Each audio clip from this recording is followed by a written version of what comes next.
Hello, Cougar fans, and welcome to live coverage of Averett University softball here on the Averett Sports Network. Beautiful day here in Danville, Virginia, as the Averett University softball team hosts Randolph College for a non-conference doubleheader here at Cougar Field.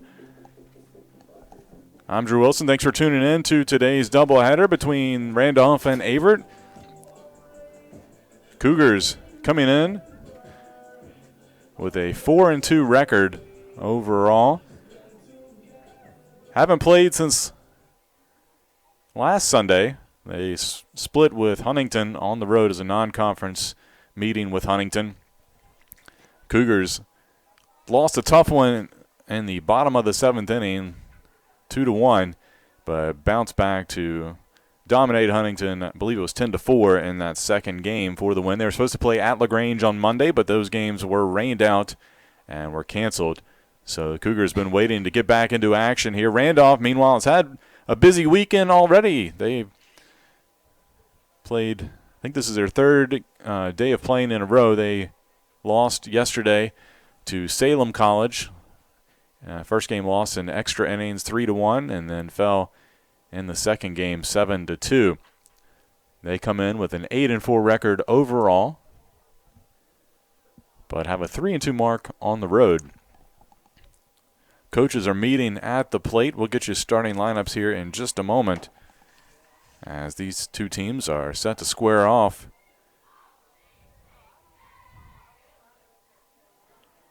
We're going to pause for just a few moments. We'll be back with the starting lineups.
Hello, everybody, and welcome back to live coverage of Averett softball here on the Averett Sports Network. Drew Wilson here on the call for today's doubleheader between the Cougars and the Randolph Wildcats.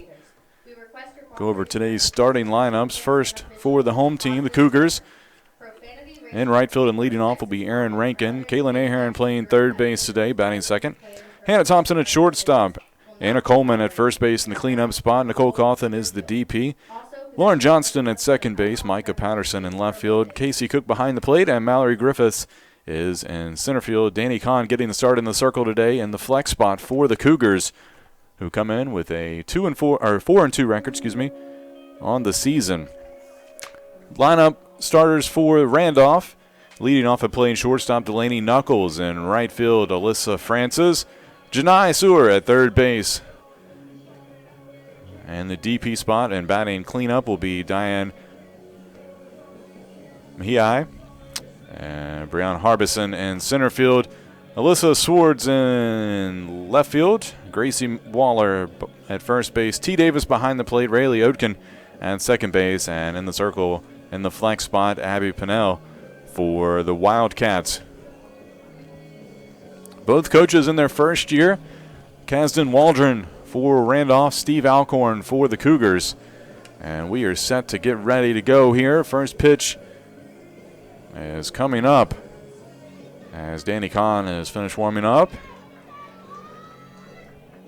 And Delaney Knuckles will come to the plate. Averett wearing their white pants with navy tops. Randolph in the all black. First pitch right at 2 o'clock. Going to be right in front of the plate. Throw down.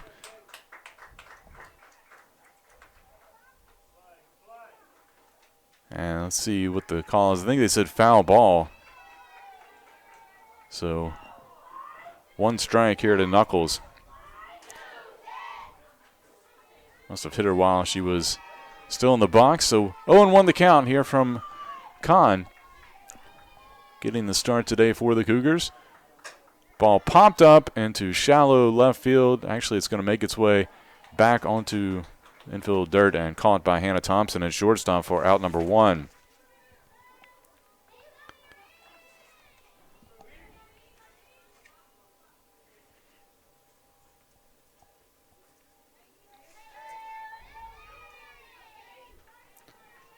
So that'll bring up Alyssa Francis, the right fielder.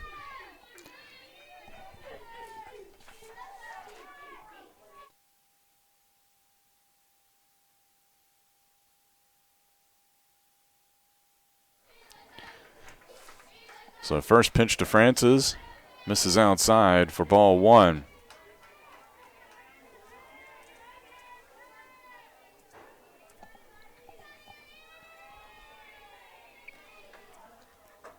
That pitch just missed outside as well. 2-0 the count here to Francis.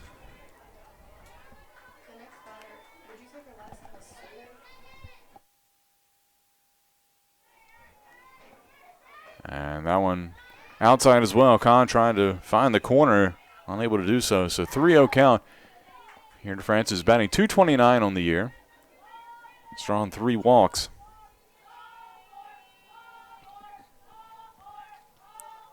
Infield playing in, and that pitch misses. So 4 straight balls here by Kahn will put the first runner on. That'll bring up Janai Sewer. Sewer, the first year out of Newport News. Batting .273 on the season. Infield playing in on the corners, and that's a call and strike on the first pitch from Kahn. Kahn getting her second start of the season. Pitched 2 2/3 innings against Brevard. Didn't factor in the win.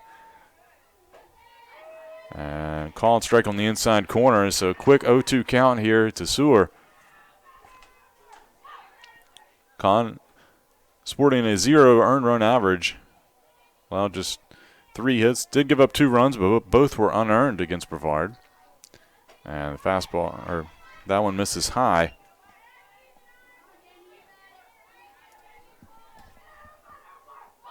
Francis is at first base, is a threat to steal. She's 6 of 7 on stolen base attempts this season so far.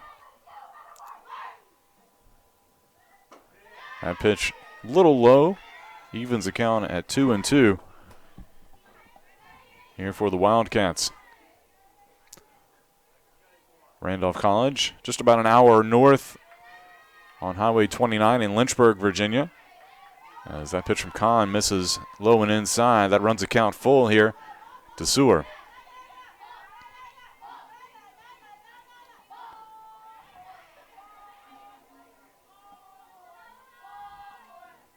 And this one, it's going to be hit through the left side for the first hit of the day, and 2 aboard here for the Wildcats. Up to the plate, number 15, Diane Mahide. So Diane Mahii coming to the plate.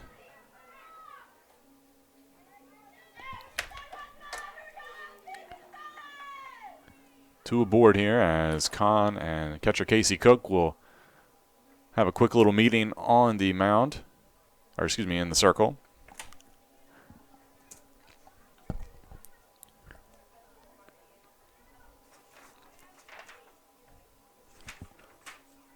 Mahii leading the team in average, batting .389 coming into today.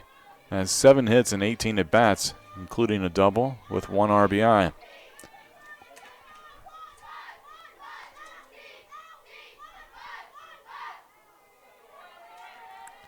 And a little chopper foul. Ahern tried to snag it and touch third base, but called foul by the home plate umpire, Linda Long.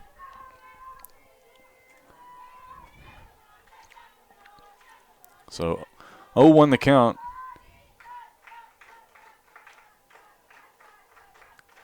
This ball hit up, popped up, and I believe they're going to call runner interference.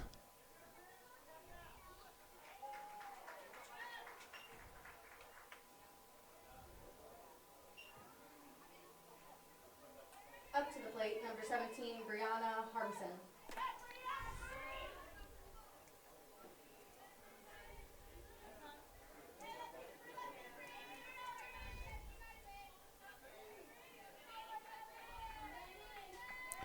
So interference was the call there. So 2 outs on the board.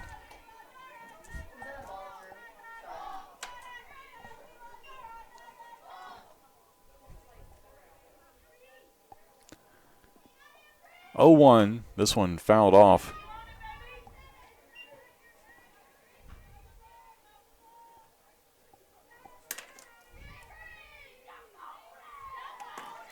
Harbison.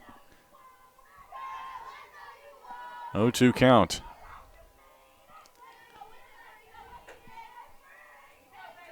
That one misses for ball 1, 1-2.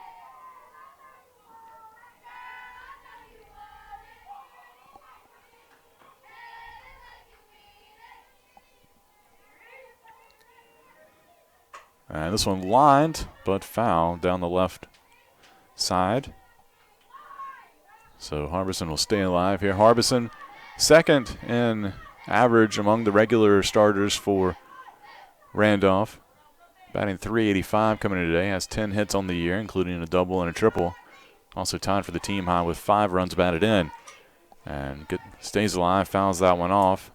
1-2 still the count here to Harbison.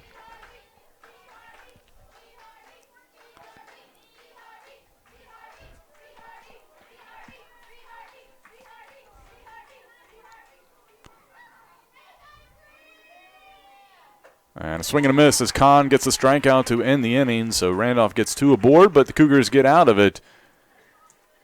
They'll go to the bottom half of the first. Coming to the plate, it'll be Rankin, Ahern, and Thompson due up for the Cougars.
And welcome back. We go to the bottom half of the first inning. Averett coming to the plate.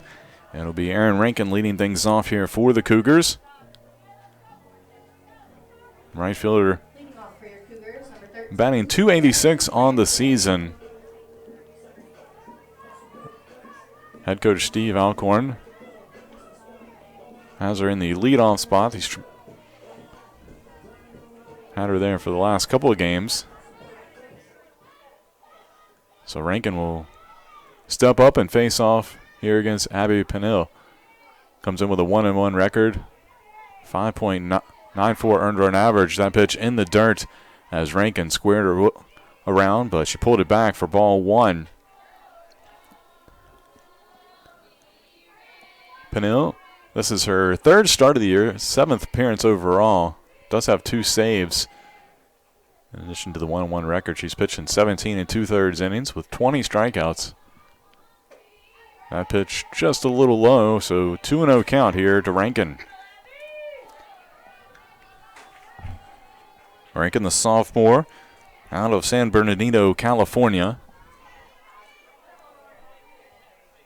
And lays off the pitch inside. 3 balls, no strikes here to Rankin.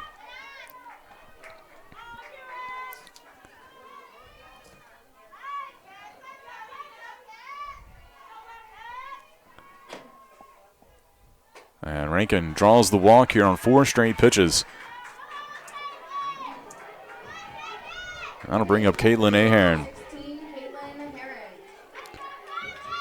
Ahern leading the team with a .421 batting average. Has a team high 8 hits, including a home run and 4 runs batted in.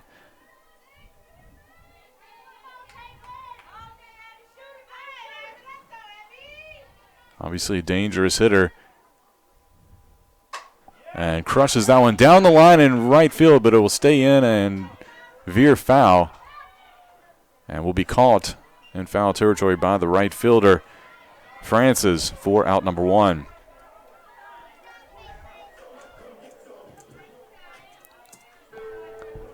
Wind had been blowing straight out to center field, or maybe a little bit towards left center, but has since died off for the time being. Otherwise, I think that might get caught up in the wind and maybe stay fair, maybe even go out, but just a fly out here for out number 1. That'll bring up Hannah Thompson. That pitch in the dirt for ball 1. Thompson batting .333 on the season.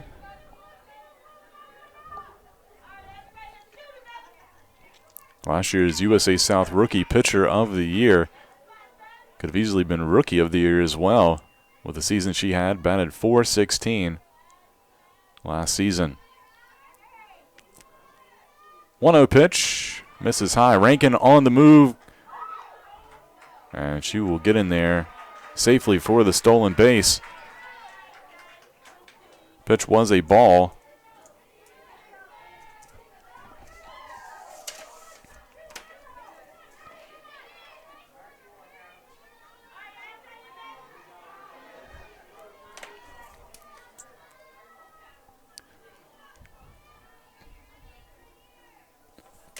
Thompson lays off that pitch. 3 balls, no strikes. Averett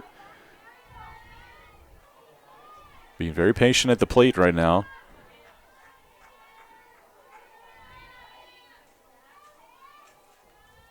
Pitch to Thompson, finds the inside corner for strike 1.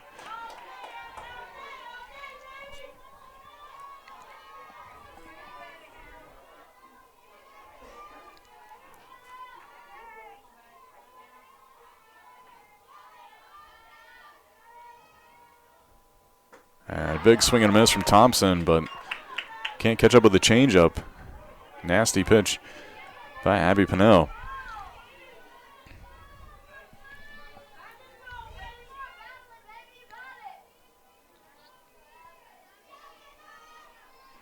Full count now. Payoff pitch on the way. And a swing and a miss as Thompson goes down for out number 2.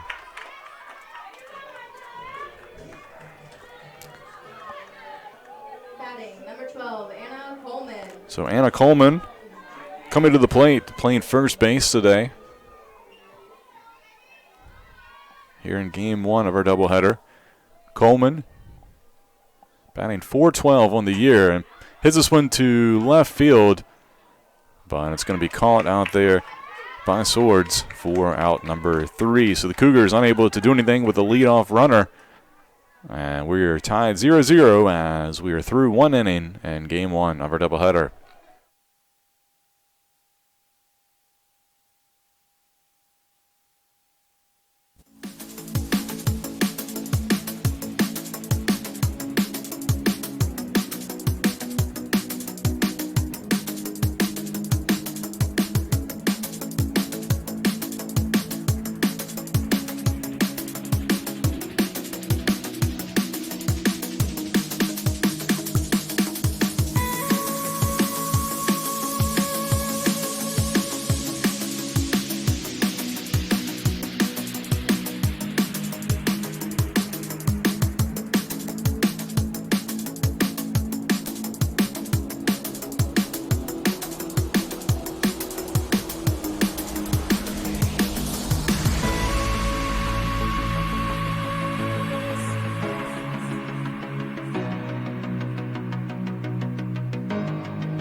And welcome back. We go to the top of the second inning. Alyssa Swords will lead things off here for the Wildcats.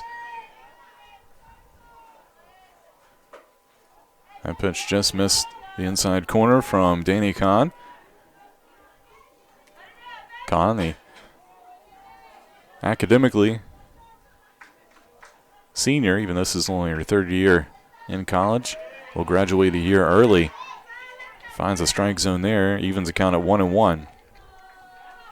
Kahn, one of several Californians. She's from Huntington Beach, California. This one looped into right field, will drop in for a base hit.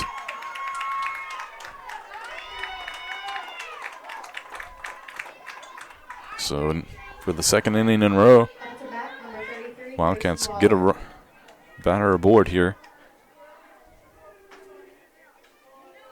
Now to bring up Gracie Waller. Waller, first year out of Ringgold, Virginia, which is just outside the city limits here in Danville. Went to Dan River High School. Looks at strike one there. Dan River, of course, the alma mater of 3 Averett Cougars. Kaylin Ahern and Casey Cook, who were in the lineup today, along with Bree Harris.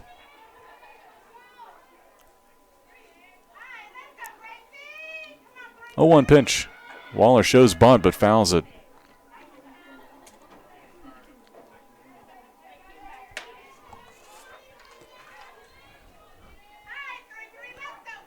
So Waller in an 0-2 hole here.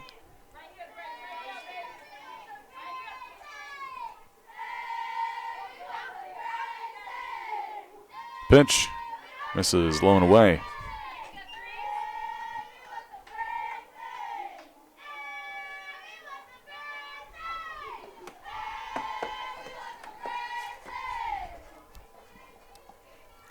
One, two the count.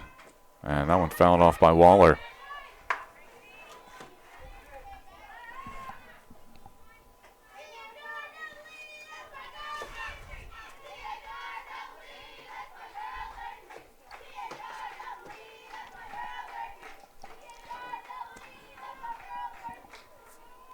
Waller getting started at first base today for the Wildcats. That pitch misses high. 2-2 the count.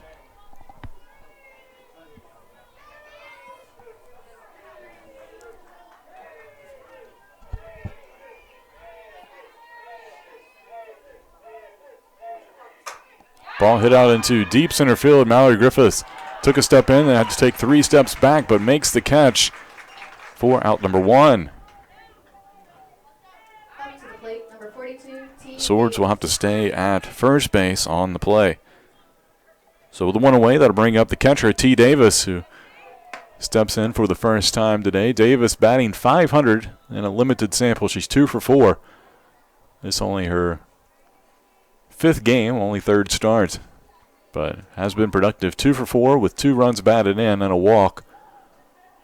Also had a sacrifice fly so far this season.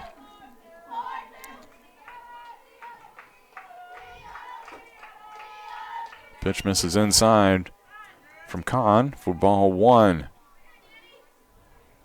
Davis out of Chester, Virginia, Thomasdale High School. 1-0 pitch. This one hit out into left field. Could be trouble, and it will drop in. Just wasn't hit hard enough for Micah Patterson to get to it. And 3rd hit of the day, 2nd hit of the inning for the Wildcats. So runners on 1st and 2nd here with 1 out. That'll bring up Rayleigh Oken.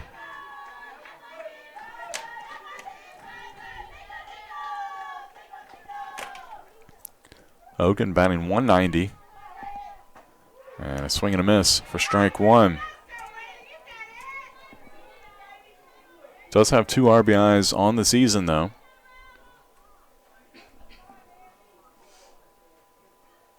And a swing and a miss for strike 2.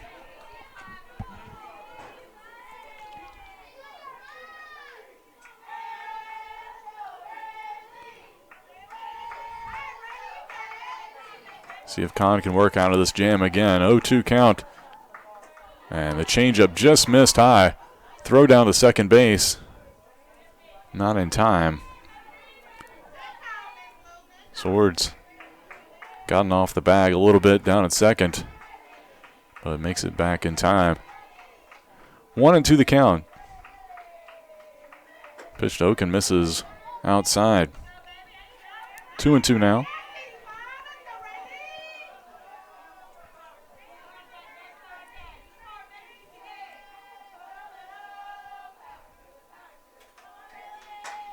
This one fouled down the 3rd baseline.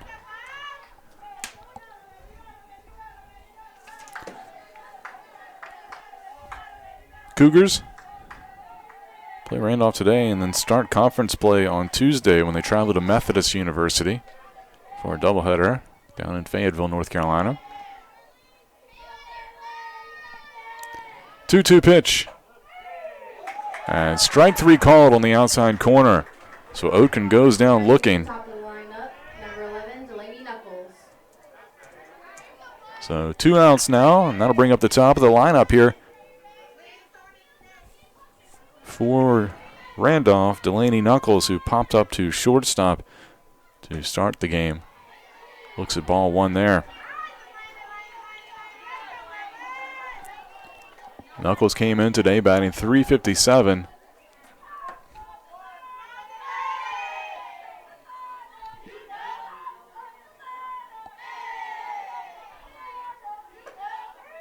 And good frame job there by Casey Cook behind the plate. Gets the call, 1-1 the count.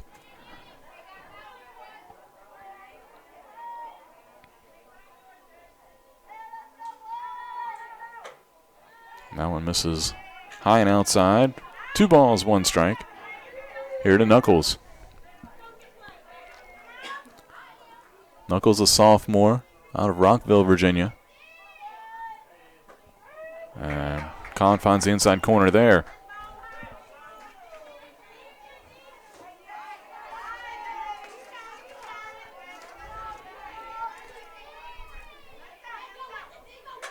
Ball popped up and will get out of play. Hits the top of the Randolph dugout.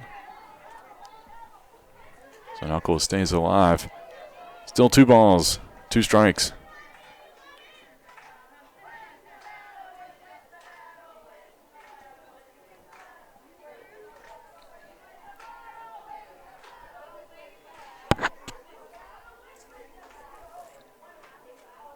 Time called as they'll switch out balls here. Looks like Kahn really liked the one she was going with there that just got fouled off, so she'll go back to that one.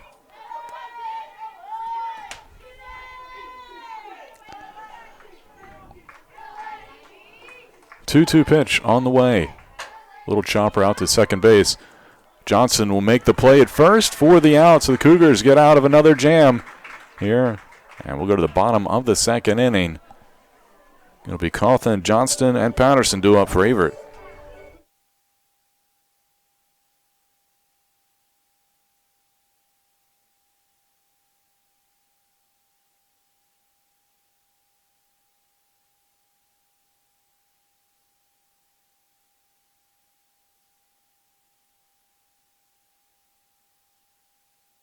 Being a student athlete at Averett University as well as a commuter, it has allowed me to meet so many more people and experience so many more things than I would have if I wouldn't have played softball here. It has also allowed me to make lifelong friendships that I'll cherish for the rest of my life.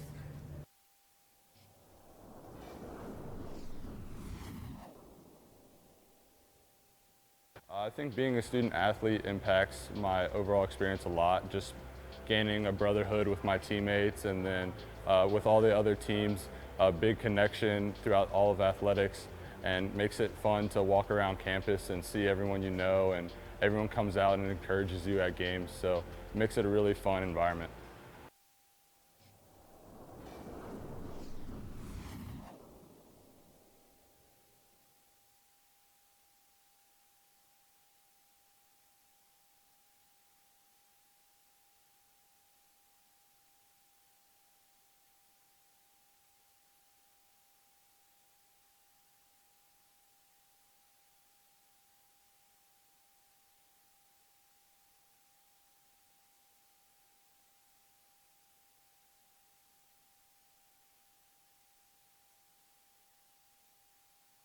And welcome back. We go to the bottom of the second inning. Averett coming to the plate. Nicole Cawthon steps up. She's batting .417 on the season.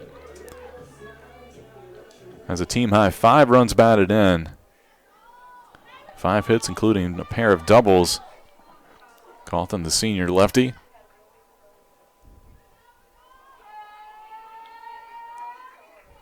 That pitch outside and in the dirt. Looked like Pinnell just lost it. Lost the grip on it. So 1 ball, no strikes here to Cawthon.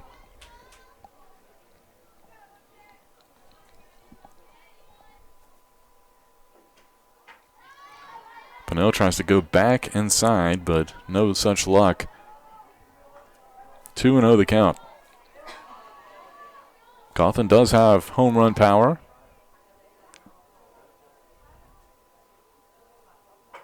Lays off that one up at her head.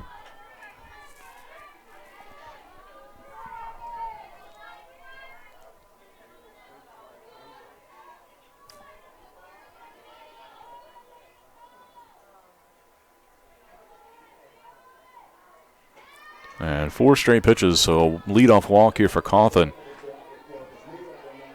Up to the plate, number 2, Lauren Johnston. That'll bring up Lauren Johnston. Johnston batting .364 on the year. 4 for 11 total for the season. Infield corners playing in. She'll show bunt, but pitch is outside for ball 1.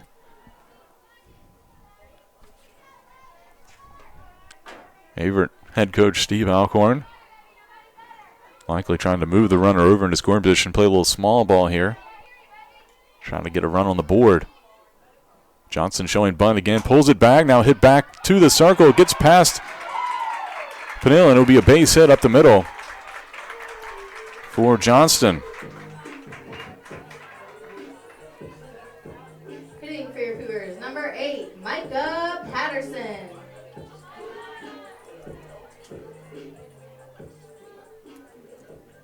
So time is called here as Randolph will have a meeting in the circle.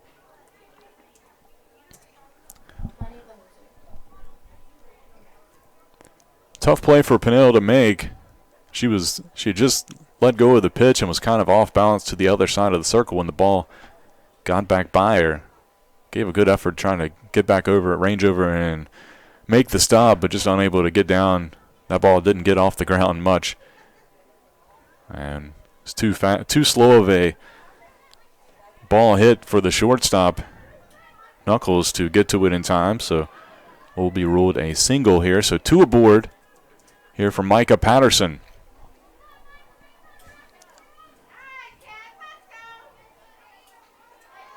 Patterson, a junior, getting the start in left field today. Shows bunt, pulls it back as the pitch misses high.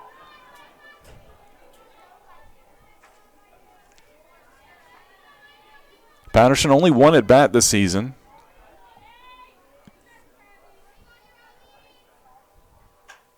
Fouls that one back to the net. This is her second start, 4th appearance of the year.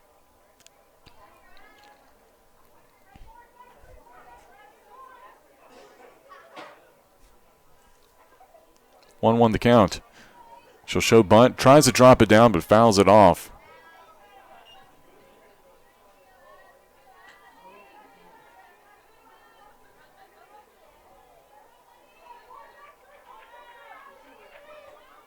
It's 1-2.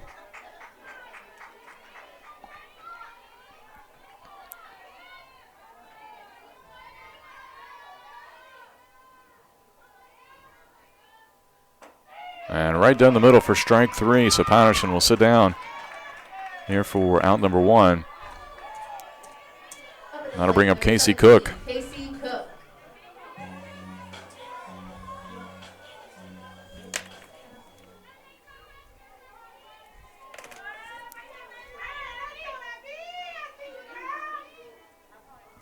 Cook steps in, batting from the right side, looks at strike 1. Cook still looking for her first hit of the year. Only has 8 at bats.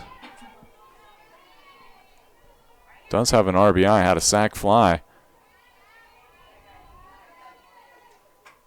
Fouls that one off.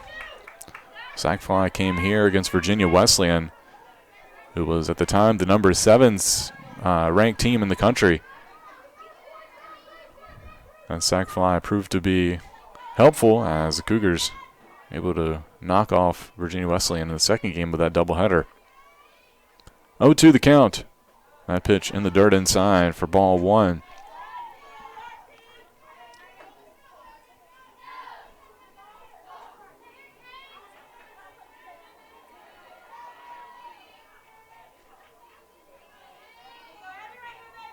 One and 2. This one hit into the gap in right center. That's going to probably drop. Oh, that drops in. That'll score 1, and Cook with a double. Tough play. Francis ranged over all the way from right field and nearly made that catch. Just an outstanding effort to even get to that ball, but it will be a RBI double for Casey Cook in right center field. That scores Nicole Cawthon. So that'll bring up Mallory Griffiths. Number 9, Mallory Griffiths.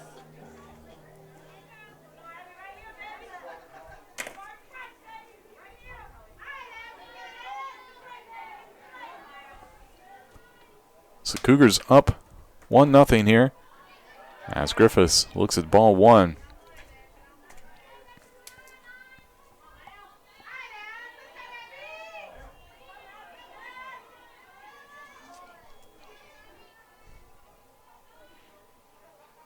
Griffiths lays off the high pitch.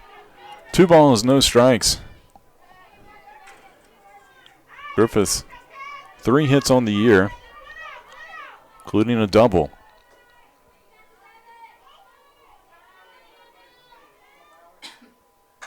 Drops down, 1 down the third baseline. And she'll be out 5-3. Runners have to stay put.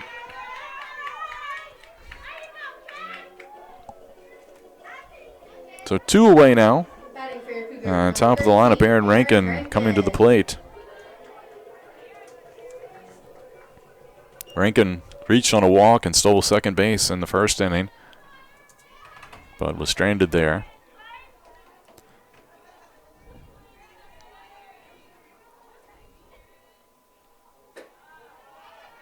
Pitch misses high. 1-0 the count here to Rankin. Batting .286. Has a chance to add to the Averett lead here.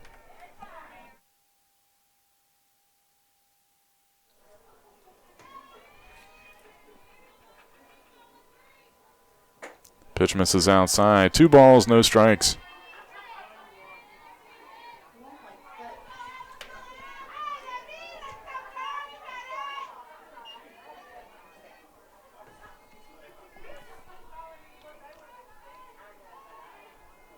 Rankin lays off that one. It misses high. 3 balls, no strikes. And with Ahern on deck, you got to imagine Rankin's taken here.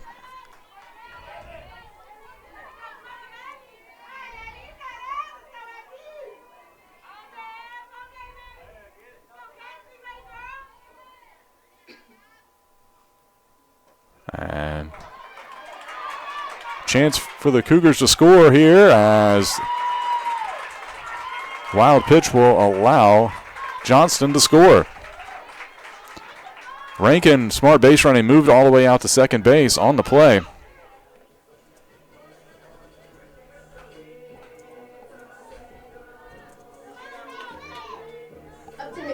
So Cougars up 2-0. And Caitlin Ahern here with runners in at second and third.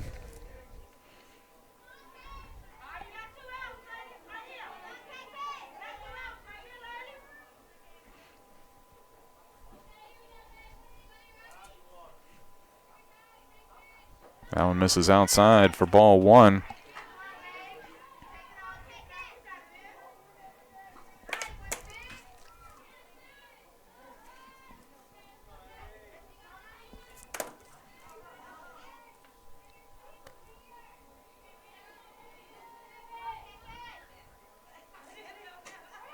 And Ahern looks at strike 1. Pitch was a little high for her liking. 1-1 the count here with 2 outs.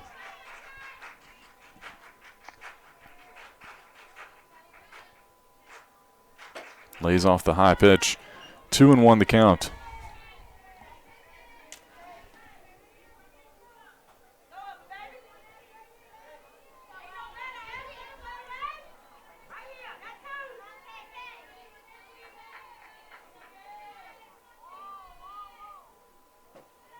That one a little low. 3 balls, 1 strike now. Ahern flew out in foul territory down the right field line in her first at bat of the day.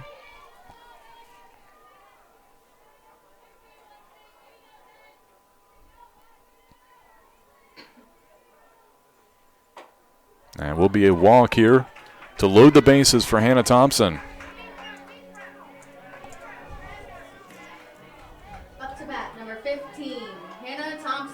Thompson struck out swinging back in the first inning. Got her on the changeup, I believe. Time called here.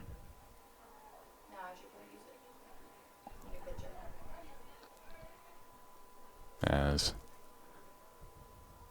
Randolph will have a little meeting in the circle.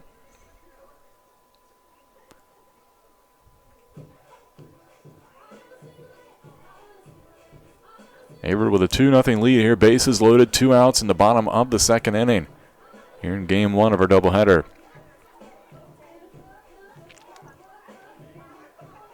And looks like we will have a pitching change. Danielle Shannon will be the new pitcher.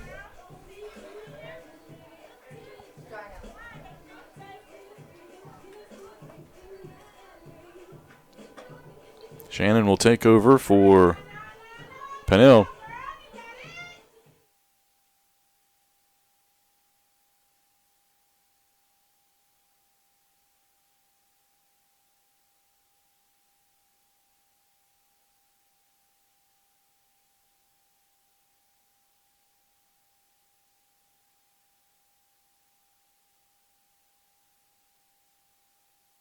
So Shannon takes over in the circle.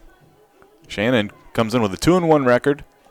This is her 7th appearance, including 3rd in relief. Has a 3.90 earned run average.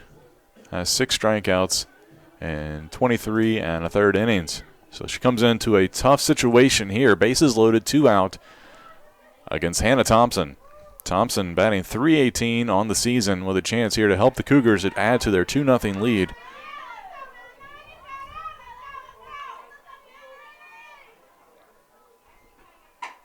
And Thompson hacking at the first pitch. A little bit inside and fouls it off down the third baseline for strike one.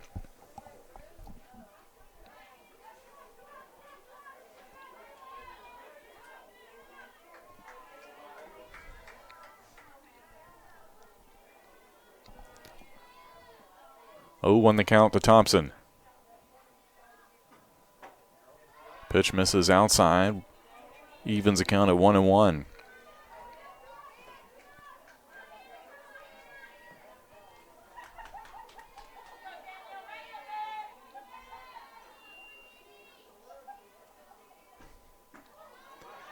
That one inside nearly clipped Thompson. Just missed her knees. 2-1 now the count. Infield playing back. The exception of maybe first base. That one in the dirt. 3 balls, 1 strike. For Thompson, this has got to be your pitch. Otherwise, you let it go. Chance to drive in a run with a walk.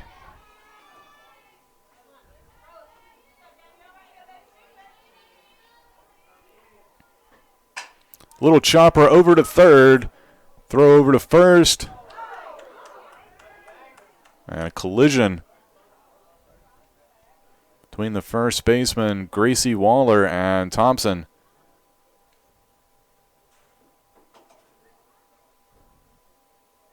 The throw was a little errant from the third baseman, Sewer.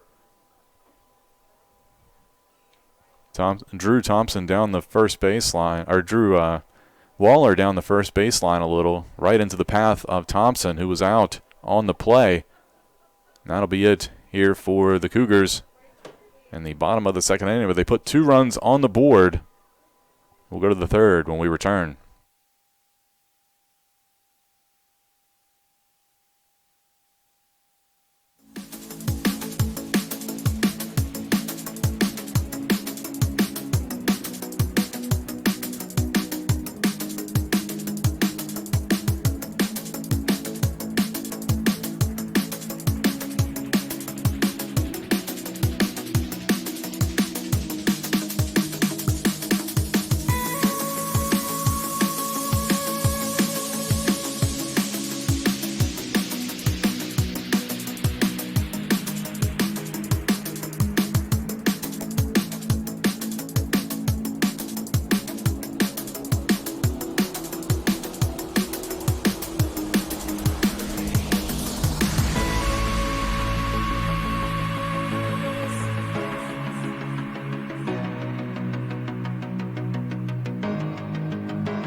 I think Averett's a special place because of the camaraderie amongst everybody. I feel like it's a lot of friendships that won't be broken throughout my life, and it gave me a chance to show my abilities in wrestling and in the classroom.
And welcome back. We go to the top of the third inning. Alyssa Francis will lead it off here for the Wildcats. Pitch misses outside from Danny Kahn, who begins her third inning.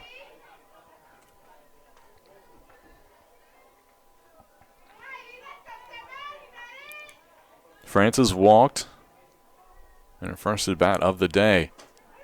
And Kahn finds the outside corner there for strike one. Evens the count at 1-1. Here on Francis. Francis batting .229 this season.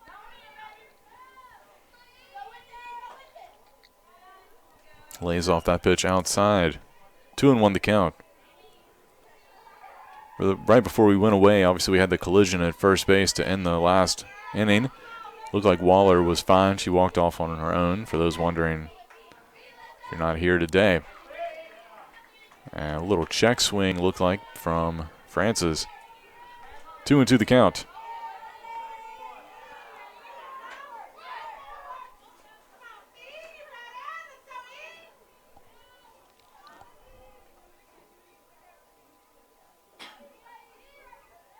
And a swing and a miss, so strikeout here to start things in the top of the third inning for Kahn. Up to the plate, number 1, Janai Sewer.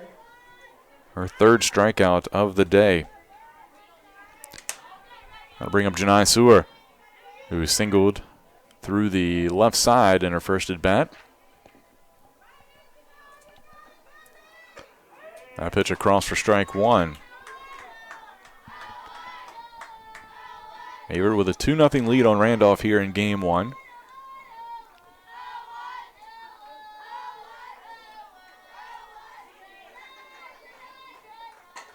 And this one nubbed.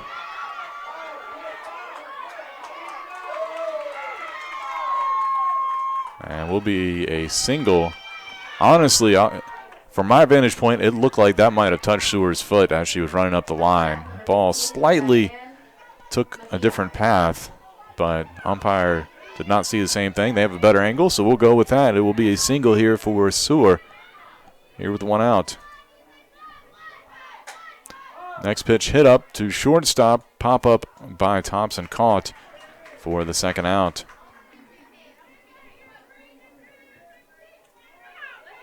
to bat, number 17, Brianna Harbison. So with two out, that'll bring up Brianna Harbison.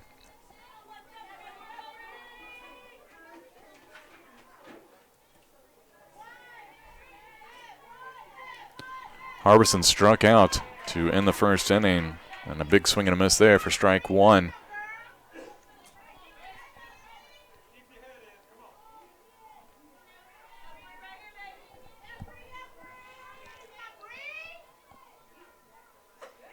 Swing and a miss from Harbison again, so 0-2 the count.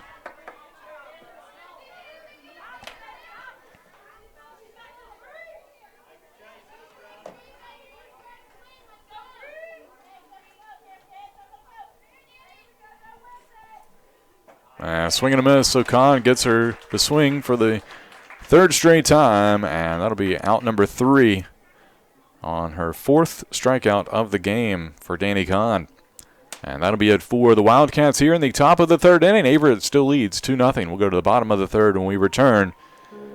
It'll be Coleman, Cawthon, and Johnston due up for the Cougars.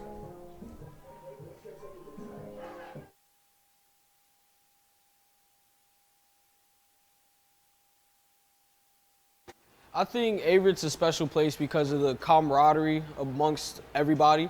I feel like it's a lot of friendships that won't be broken throughout my life, and it gave me a chance to show my abilities in wrestling and in the classroom.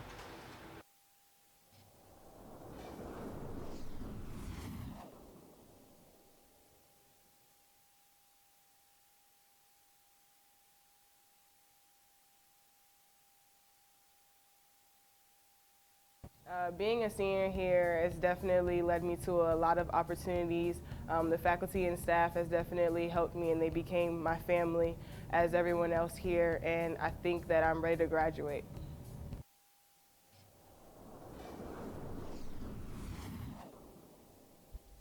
Going back to school is not just for the kids. Averett University has degree programs for working adults who want to pursue their bachelor's or master's online or on campus. Visit gps.averett.edu for more information.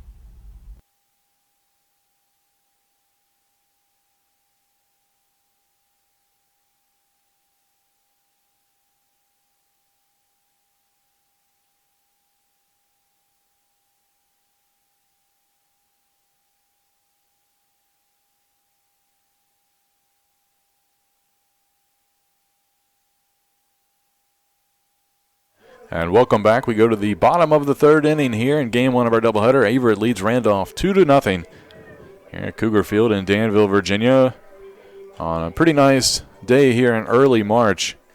Temperatures in the mid-50s. Sun is out. And Anna Coleman is the plate to lead things off here for Averett.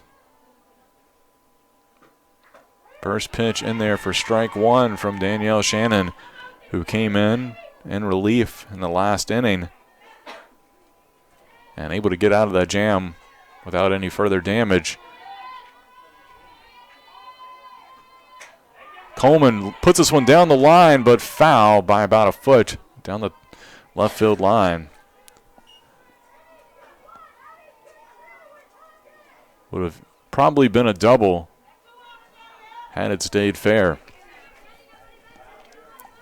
So Coleman with an 0-2 count here will try again.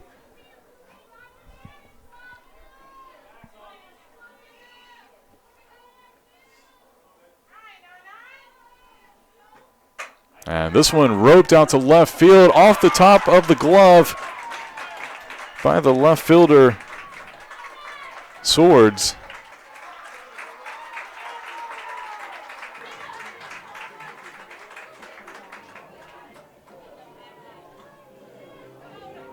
And it'll be a double on the play.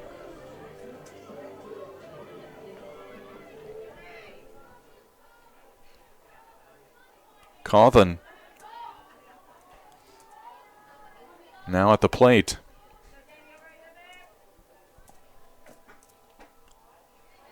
That pitch just missed the zone.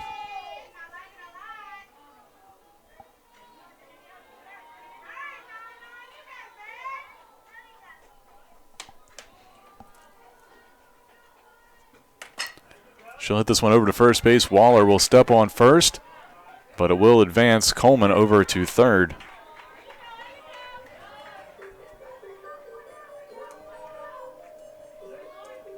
Up to bat, number 2. That'll bring up Lauren Johnston.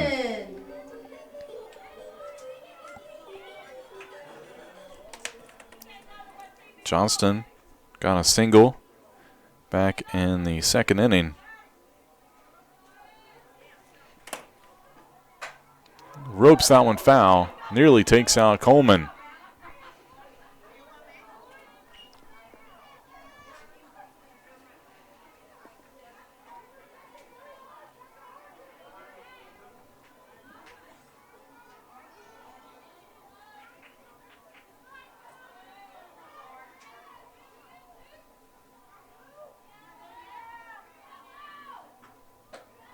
That pitch misses outside. 1-1 to count here to Johnston.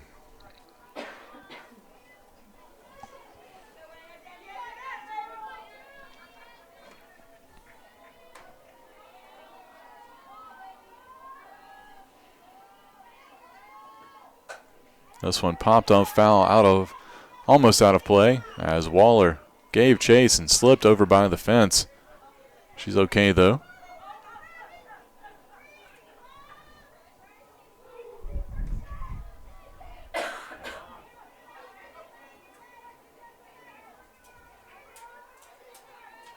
Waller can get a little laugh. She's had a tough inning and a half here. Got trucked by Thompson at first base in the last bottom half of the second inning. And runs into the fence there as Johnson fouls that one away. Still 1-2 the count.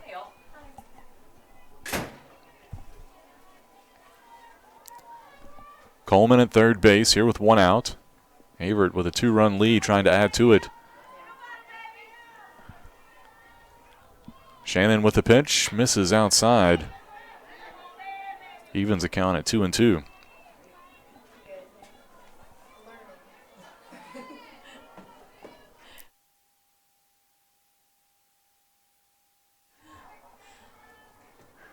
Two-two.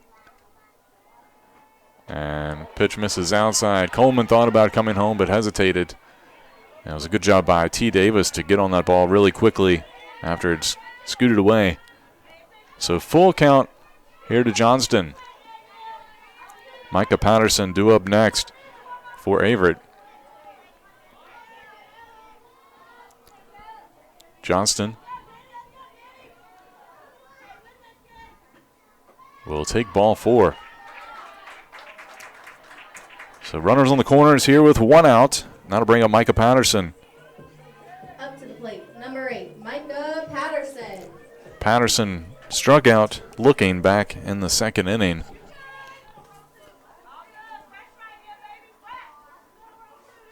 Patterson, my guess, probably be asked to bunt here, at least try to move the runner over, maybe even score the runner from 3rd. Johnson will take off as the Cougars try to do the delayed double steal, but will be a stolen base here for Johnston. Pitch was a strike.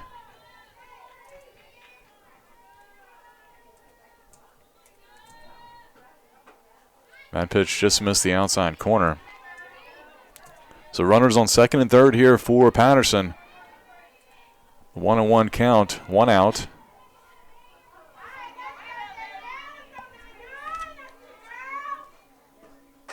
Ball popped up foul down the left field line. Caught up against the line, but it will be a sacrifice fly for Patterson. So she'll drive in a run here.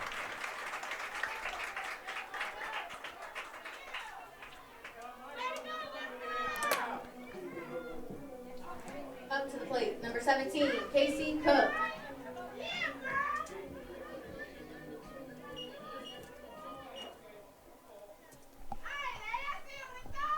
So the Cougars take a 3-0 lead and still have a chance to add to it as Casey Cook steps in with a runner at 3rd. Johnson able to move over on the sac fly. That scored Coleman, and that pitch right at Cook's ankles nearly got her.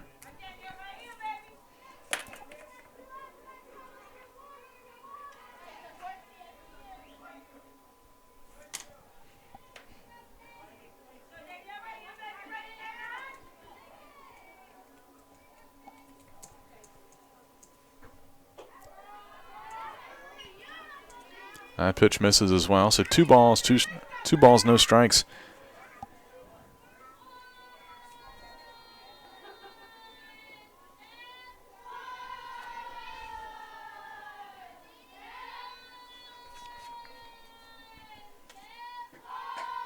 And that one fouled over toward the Averett dugout.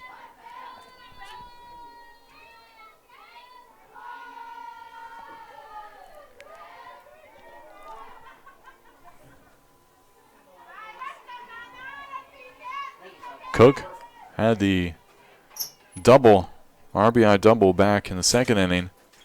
Lays off that pitch. 3-1 now, the count.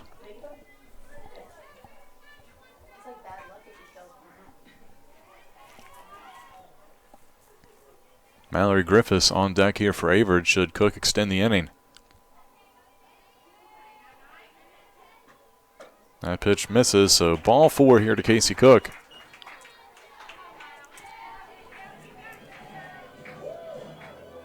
Now up to bat, number 9, Mallory Griffiths. So Griffiths steps in, grounded out 5-3. My guess is Cook probably takes off here. Trying to get her over into scoring position.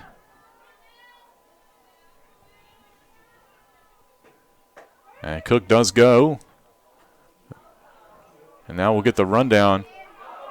And it goes off the helmet of Cook as that'll score a run.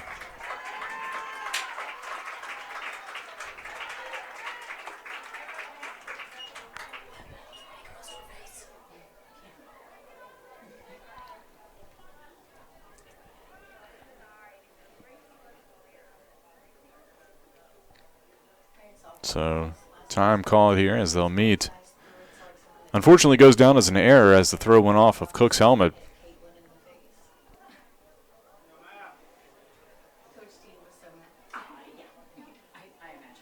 Does score a run.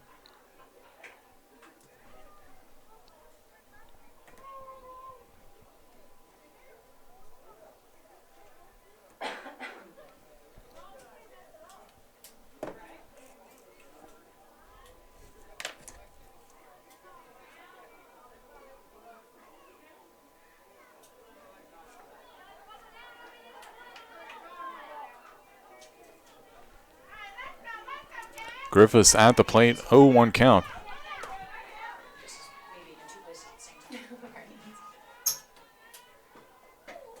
And that one finds the outside corner, 0-2 now.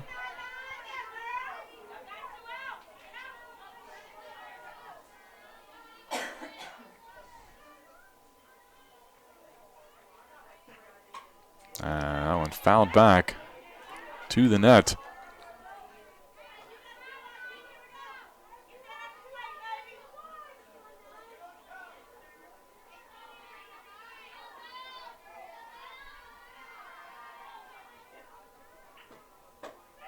And Griffiths goes down looking here for strike 3, but not before the Cougars add a couple more runs.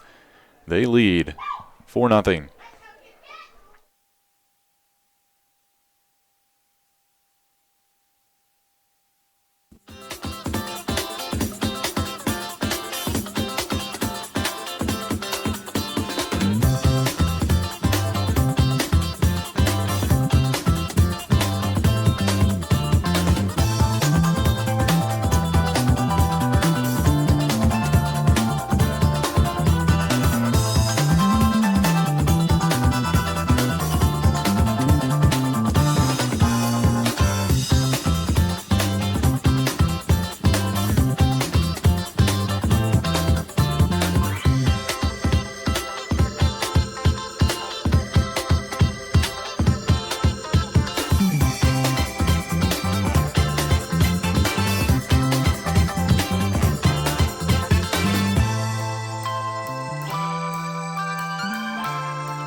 And first pitch misses wide here to Alyssa Swords. As we are in the top of the 4th inning, Averett with a 4-0 lead on Randolph here in game 1 of our doubleheader.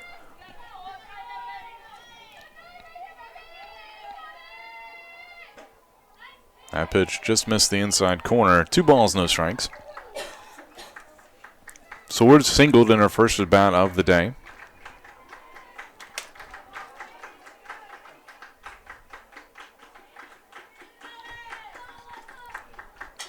This ball popped up out of play.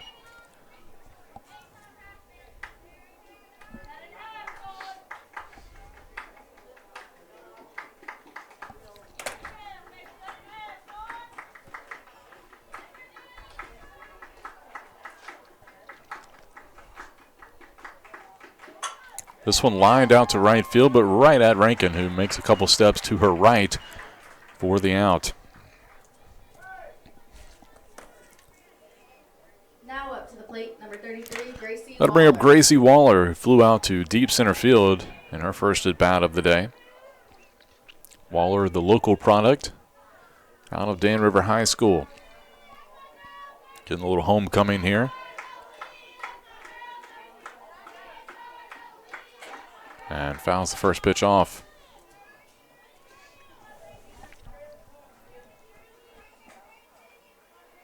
Busy day here at Averett's North Campus. Got a women's lacrosse game going on down the hill at Frank R. Campbell Stadium. Averett taking on Huntington.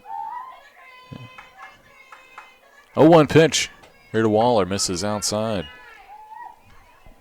Also have some tennis going on.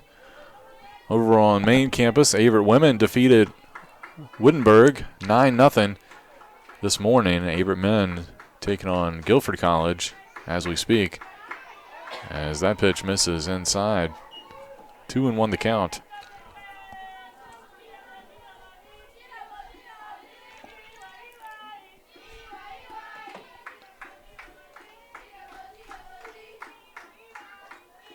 Ball popped up into the infield. Lauren Johnson battling the wind there, able to make the catch, though, for out number 2. Up to bat, number 42, T. Davis. That'll bring up T. Davis.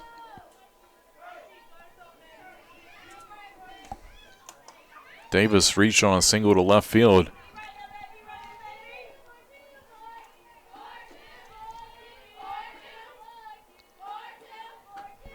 That pitch in there for strike 1.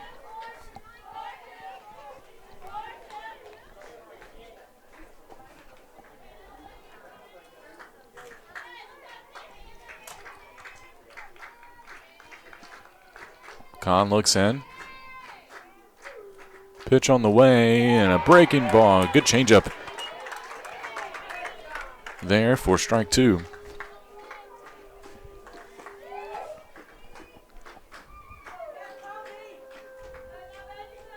So 0-2 the count here as Kahn's pitch misses outside.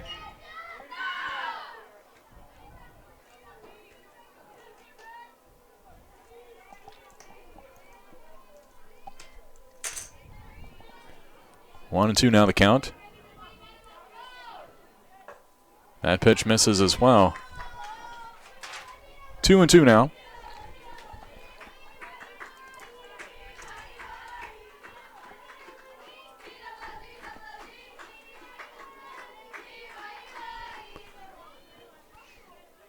This one lined out and under the glove of Johnston.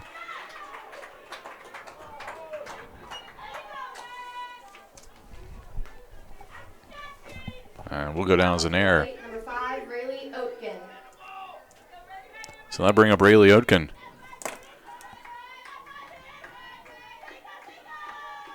Oatkin struck out looking and are only at bat so far today. Ball popped up and will get out of play. Good chase over there by Anna Coleman.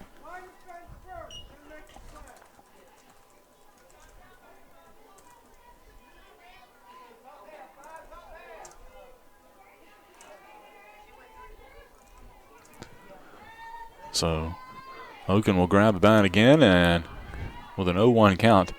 Pitch coming from Kahn, and this one hit out to right field. Actually, not quite there to right field, but sails foul over behind first base. 0-2 the count.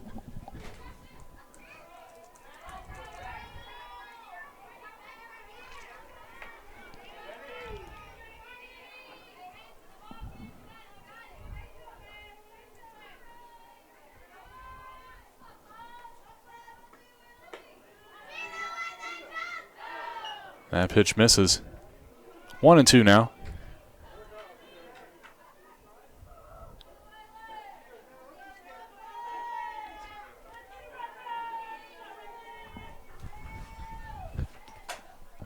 That one popped up over towards first and will get out of play.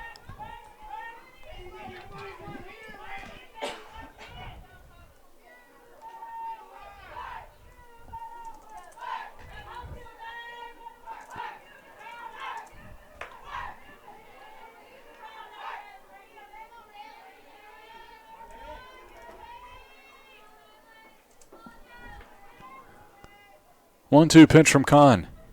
Fouled off again.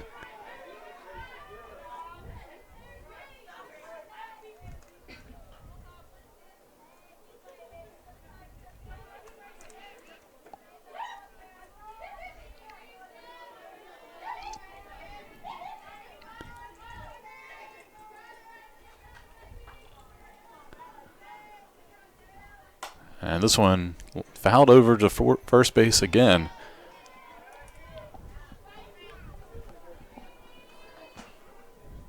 Hogan still late on pitches from Kahn.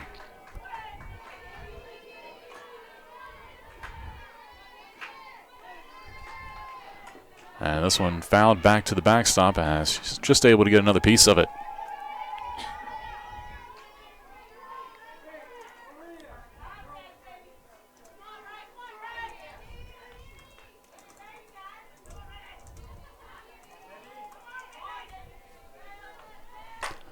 This one popped up and will drop in for a single. So 2 aboard. Here's Oken. Fights off several pitches. Drops in a single down the right field line. Davis moves up to second base, and that'll bring up the top of the lineup with Delaney Knuckles.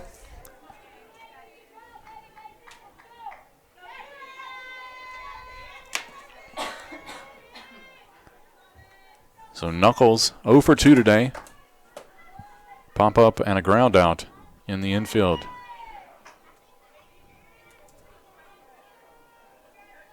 First pitch, a ball.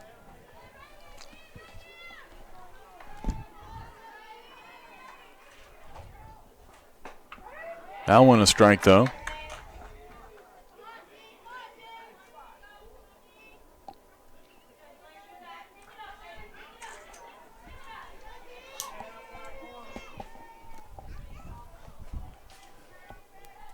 And this one lined back off the mitt of Kahn, but Johnson there to make the play, and fielder's choice to second base to get out of the jam.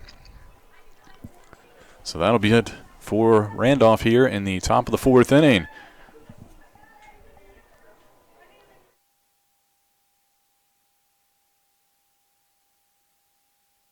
Being a student athlete at Averett University as well as a commuter, it has allowed me to meet so many more people and experience so many more things than I would have if I wouldn't have played softball here.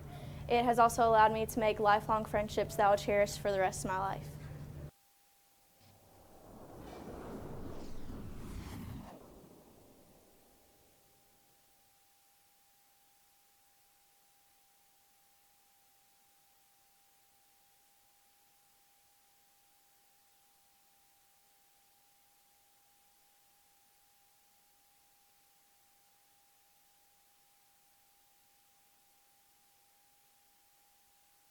I think being a student athlete impacts my overall experience a lot, just gaining a brotherhood with my teammates, and then with all the other teams, a big connection throughout all of athletics, and makes it fun to walk around campus and see everyone you know, and everyone comes out and encourages you at games, so it makes it a really fun environment.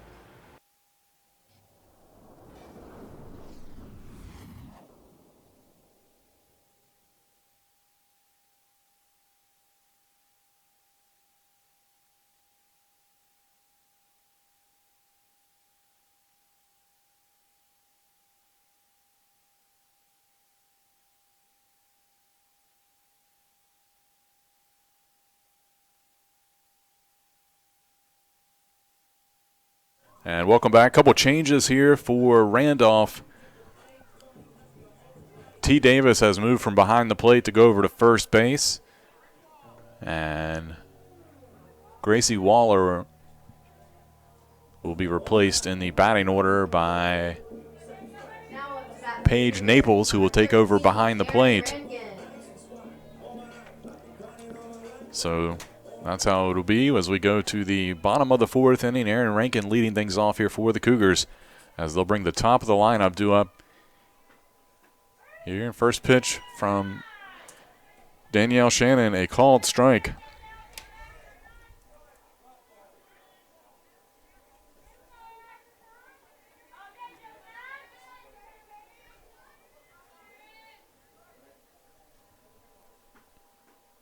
Swing and a miss. Quick 2 strikes here on Rankin. Rankin has drawn a pair of walks today. Lays off that pitch outside. Thought about it, though.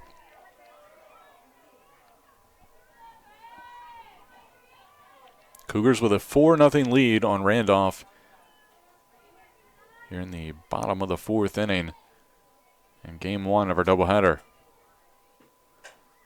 Popped up, out of play, over our heads in the press box.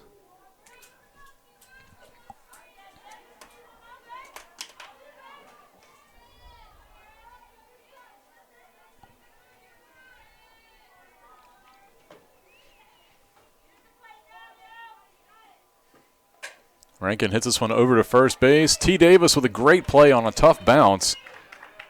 And she'll take it herself for the unassisted put out.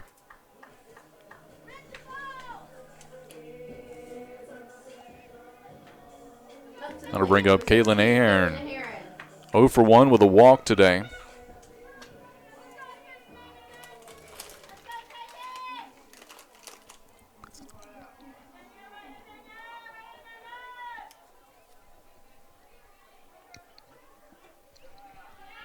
First pitch misses high for ball 1.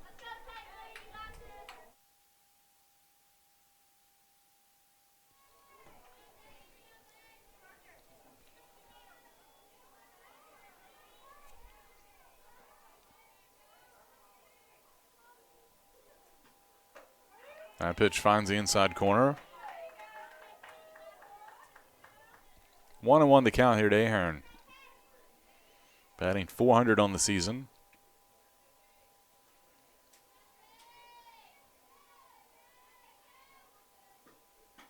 That one misses outside.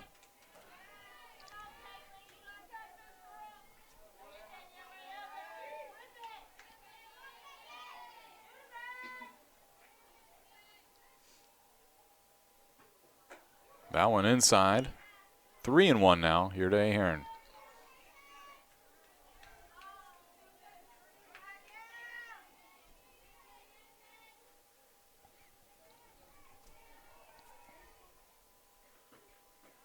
And ball 4 issued. She'll draw her second straight walk. And she'll be aboard here with a 1 out. And Hannah Thompson coming to the plate. Now up to the plate, number 15, Hannah Thompson. Thompson batting .304. Actually, we're going to have a pinch runner for Ahern. It'll be number 10. That's Avery Bumgardner, the freshman, will take over at first base.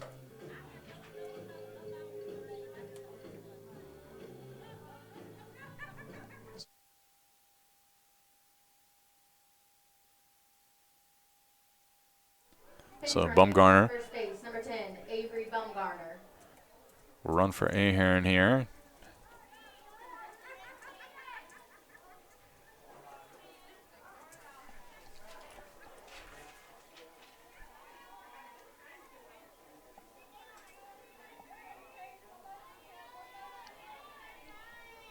Bumgarner, one of several talented freshmen on this Averett lineup. And first pitch, strike to Thompson. Snap throw down to first base, but Bumgarner back.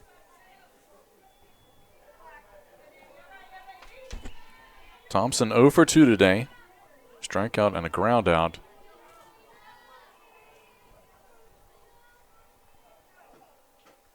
Take that pitch, misses inside for ball 1.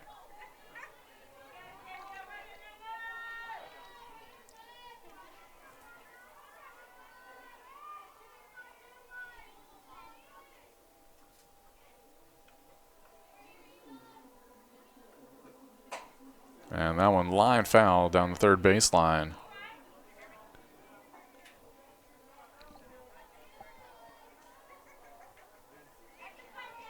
Thompson with an 1-2 hole here.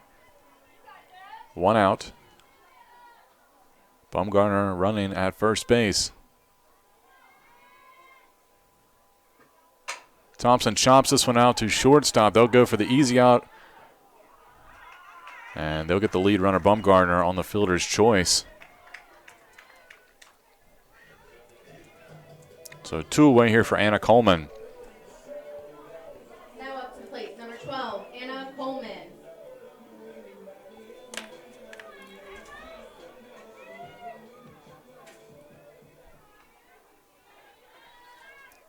Coleman had a double to lead off the third inning. She's 1 for 2 today.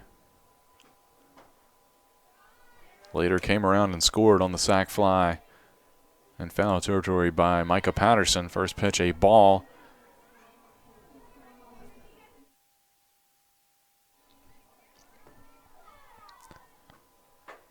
And that one finds the inside corner.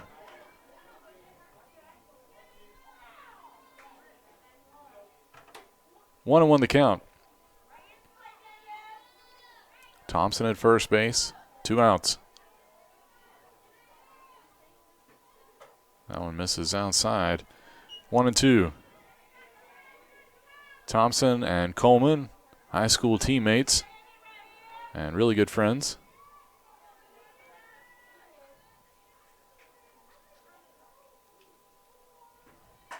And that one crushed foul down the left field line.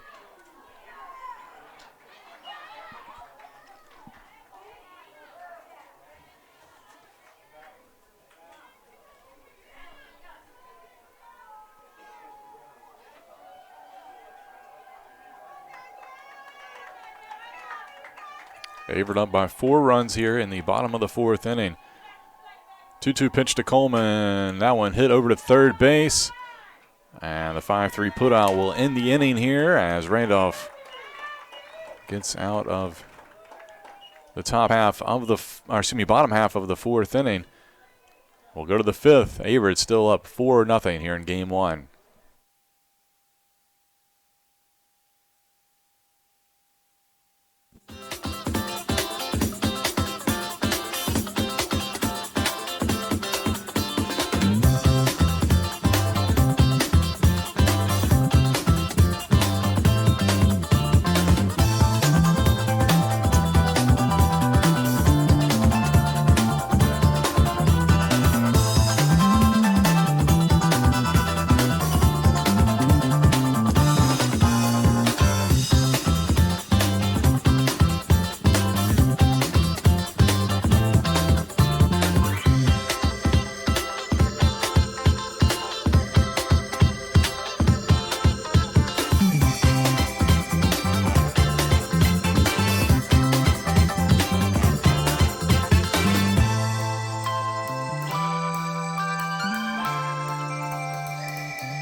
And welcome back. We go to the top of the 5th inning. Alyssa Francis will lead it off here for Randolph. First pitch misses outside from Kahn.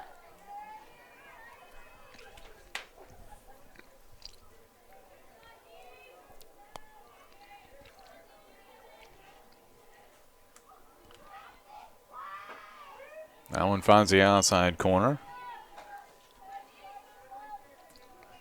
Caitlin Ahern re-entered as the third baseman after being pinch run for, so she's back in the defensive lineup for the Cougars.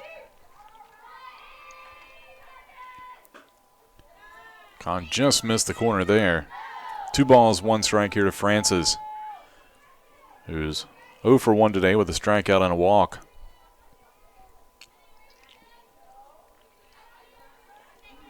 Averett's defense playing in at third and second. Right to Ahern. She played it perfectly. Throw in time to get Francis on the 5-3 putout for out number 1. Up to the plate, number 1, Janai Sewer. That'll bring up Janai Sewer, who's 2 for 2 today with a pair of singles.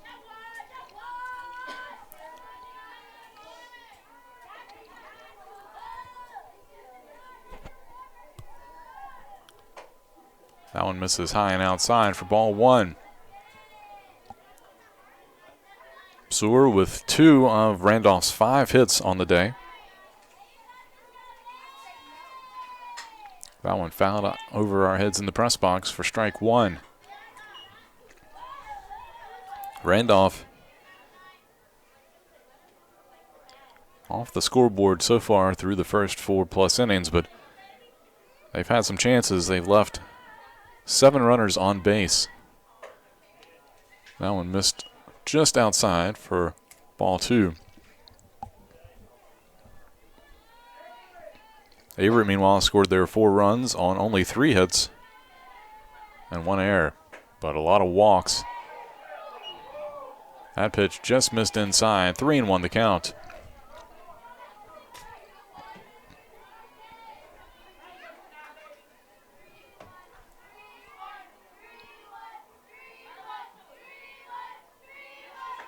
And will be a walk drawn here by Sewer. And she reaches for the 3rd time today. Now up to the plate, number 15, Diane Mahia. Going to bring up the DP, Diane Mahia. Here with the runner on and 1 out. Mahia reached on a fielder's choice and popped up to shortstop. Strike 1. Gets away from Cook, and Sewer will slide down.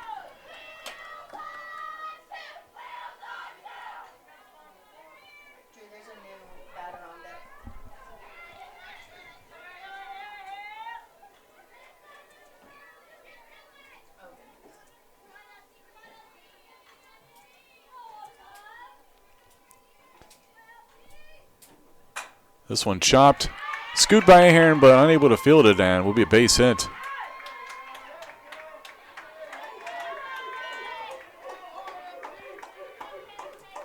Sewer reached 3rd base safely.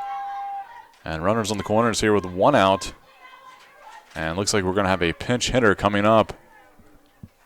Baxley Lockhart has grabbed a bat. We will have a pinch runner as well, number 21. Blair Epperson will take over at first base. Pinch runner at first base, number 21, Blair Epperson.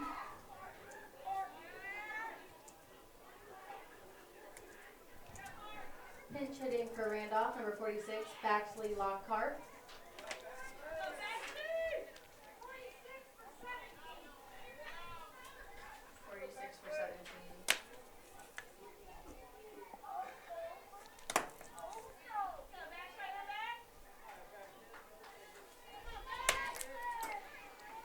So, a couple changes there.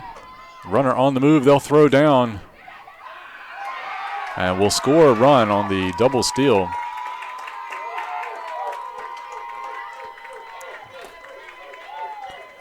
And the errant throw home allows Epperson to get over to 3rd base.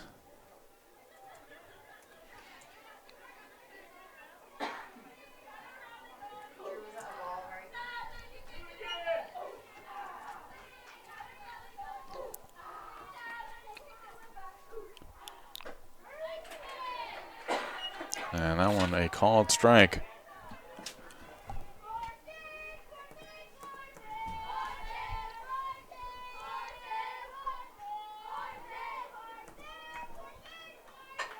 This one hit over to Ahern. She'll check the runner, throw to first in time. On the 5-3 putout, Epperson stays. Number 9, Alyssa Swords.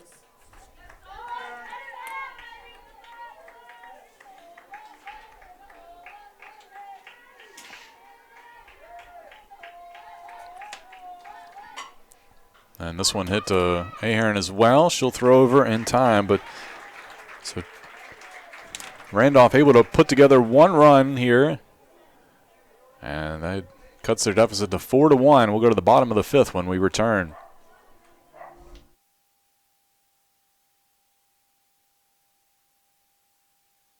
Being a student athlete at Averett University as well as a commuter, it has allowed me to meet so many more people and experience so many more things than I would have if I wouldn't have played softball here. It has also allowed me to make lifelong friendships that I'll cherish for the rest of my life.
All right, so a couple changes here as we go to the bottom of the 5th inning. Baxley Lockhart stays in to play left field. That'll move the outfield, shift it over a little bit.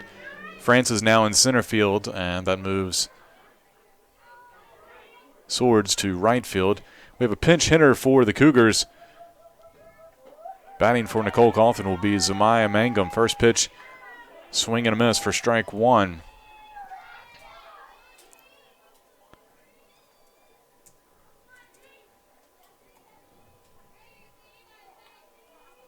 Oh, 1 the count.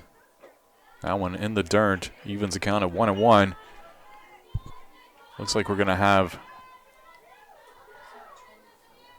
3 pinch hitters here for the Cougars.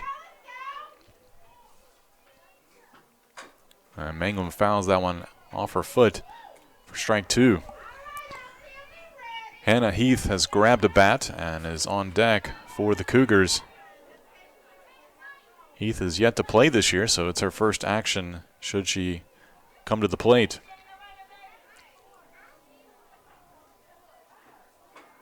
And Mangum goes down looking for strike 3.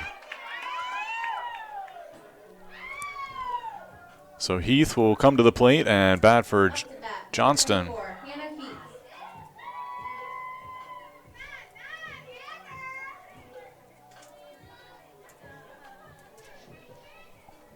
Heath, the freshman out of Chesapeake, Virginia, Western Branch High School.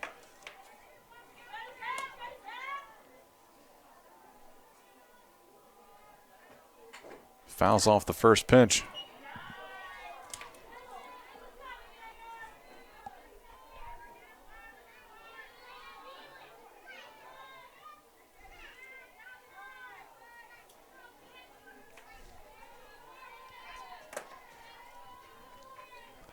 Oh, 1 the count.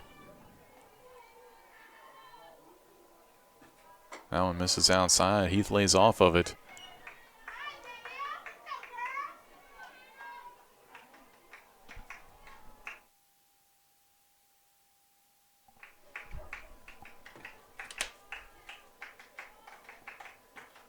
And Danielle Shannon can't find the zone there. Misses for ball 2.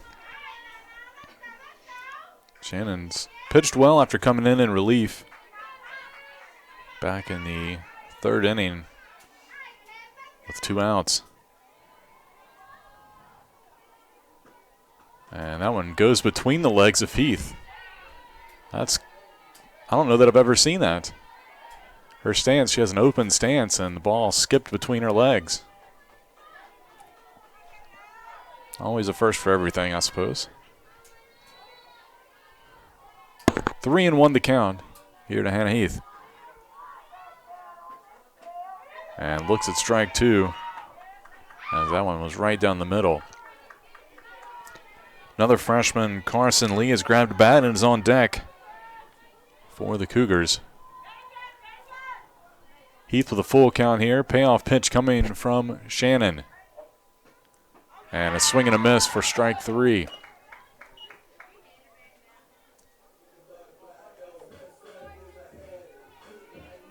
Now up to the plate, number 25, Carson Lee. So Carson Lee will get in a bat here. She'll bat for Patterson.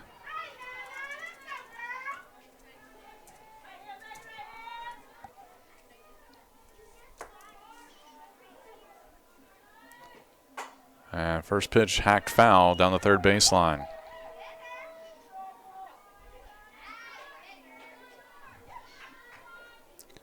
Lee, the freshman out of Roxborough, North Carolina. Getting her first collegiate action.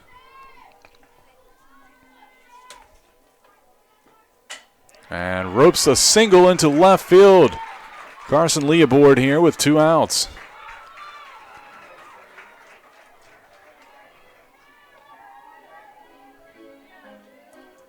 And we'll have another pinch hitter.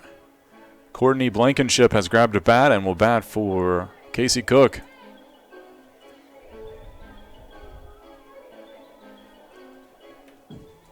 Now up to that, number 3, Courtney Blankenship.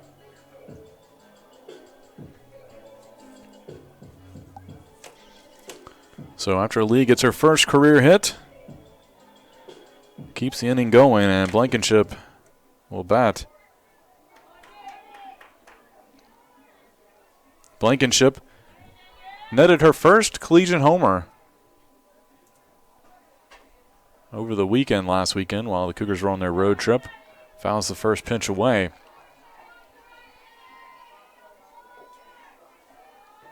Believe that was against Brevard. Batting .231 on the season is Blankenship. Has a runner at first base here with 2 outs. That pitch misses inside. Snap throw down to first. Carson league back for Averett. Averett with a 4-1 advantage here in the bottom of the 5th inning.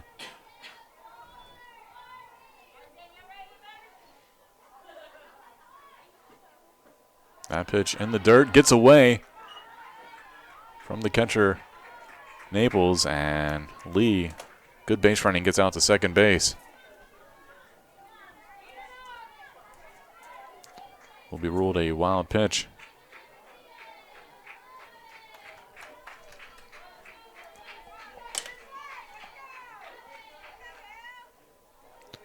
Two-one count. Changeup misses high for ball 3.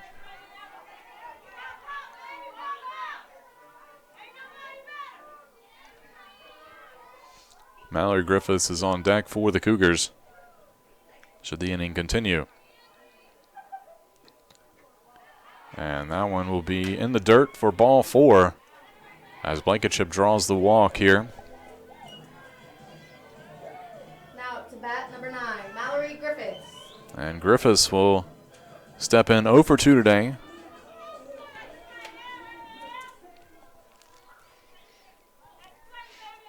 Infield playing in on the slap hitter Griffiths.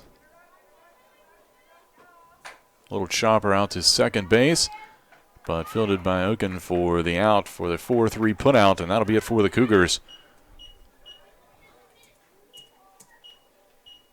Averett still leads 4-1. We'll be back with the 6th inning when we return.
And welcome back. We go to the top of the 6th inning. Averett holding on to a 4-1 lead through 5 innings. Paige Naples at the plate here for the Wildcats. Her first at bat of the day. Looks at strike 1 from Danny Kahn.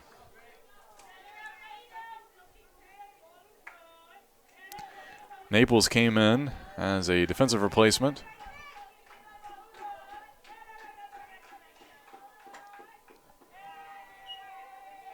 So look at that pitch outside. 1-1 the count.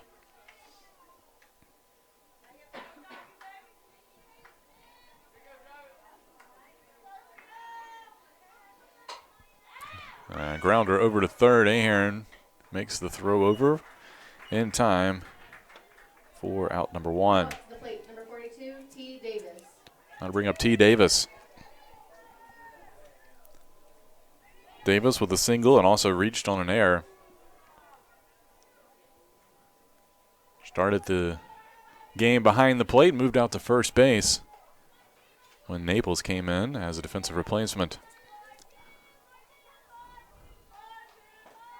And a strike called on the first pitch from Kahn. Kahn at 97 pitches so far today. A little more than a third of those, or 2/3 of those are strikes.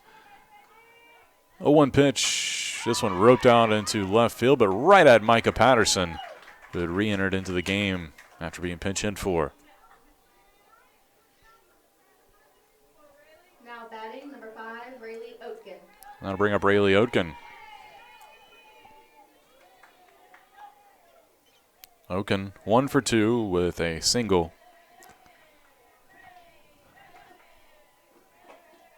First pitch just missed inside from Kahn.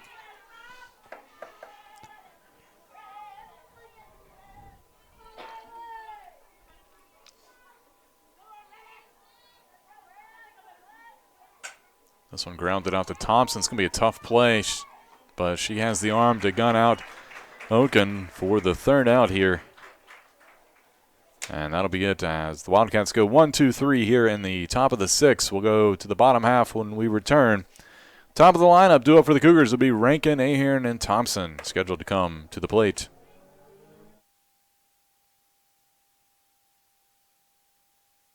I think Averett's a special place because of the camaraderie amongst everybody. I feel like it's a lot of friendships that won't be broken throughout my life, and it gave me a chance to show my abilities in wrestling and in the classroom.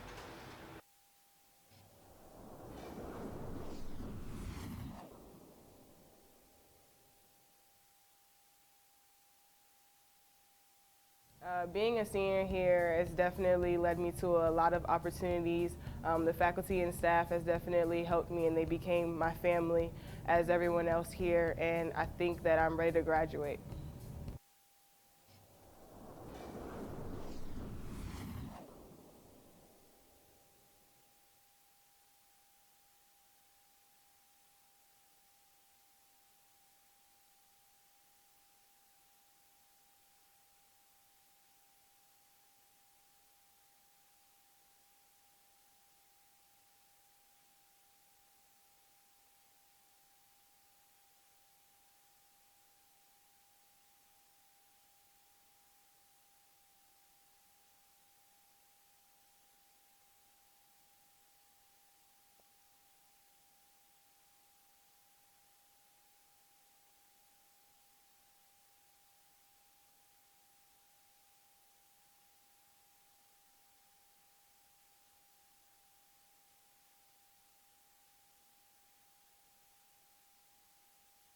And welcome back. We go to the bottom of the 6th inning. Averett with a 3-run lead, and Aaron Rankin will lead it off here for the Cougars.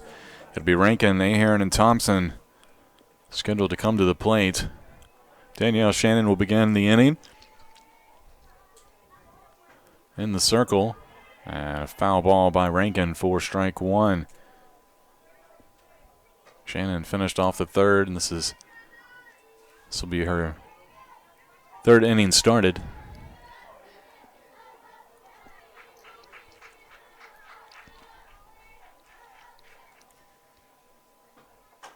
And chopper foul by Rankin.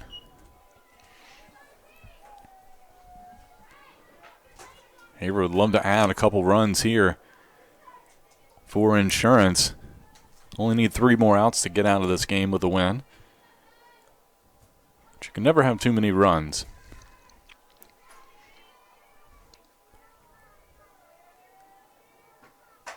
And this one just foul. Roped down the third baseline.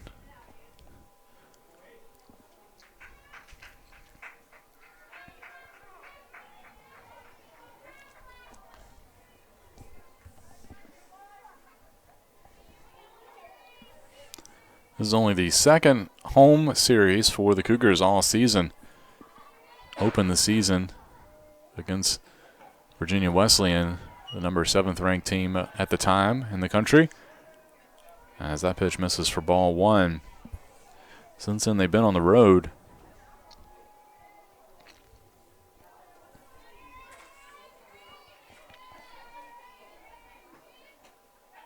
That one in at the knees. 2 balls, 2 strikes. Here, nobody out for Rankin.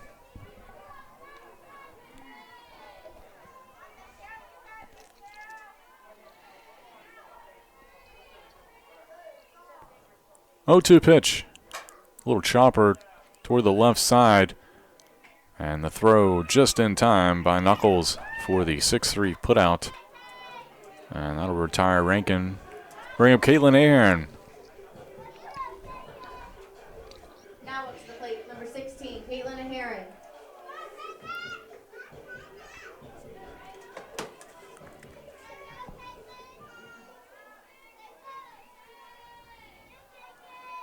Ahern drawn walks in the last 2 plate appearances. Looks at strike 1 there. Ahern batting, she's batting .400 this season.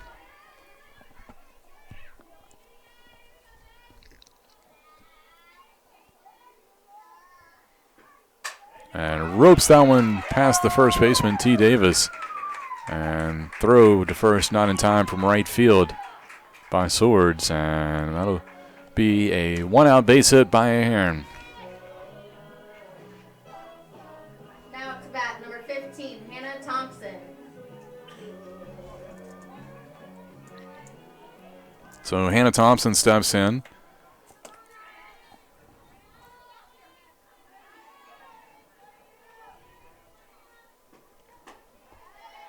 That pitch inside for ball 1.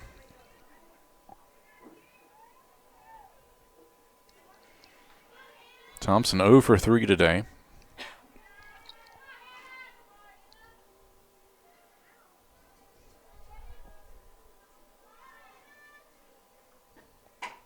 Little chopper foul.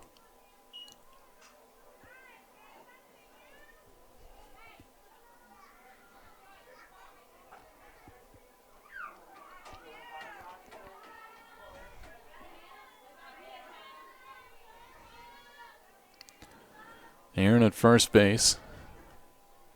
Decent speed. And Thompson fouls that one over to the left side again.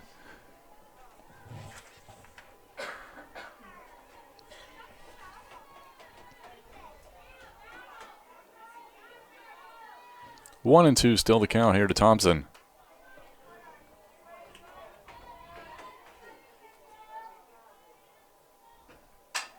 And this one gets over to the left side. It's going to be a tough play. And will be a base hit for Thompson.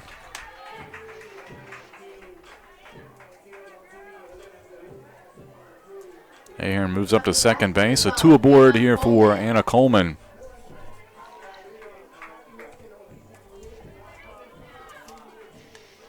Coleman 1 for 3 with a double and scored a run.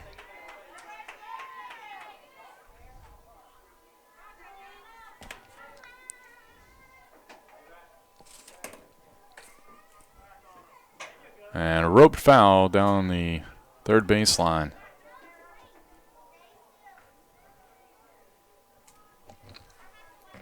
Thompson seems to be seeing the ball pretty well in her at-bats today, even though she's only got 1 hit. It's put some solid contact on it.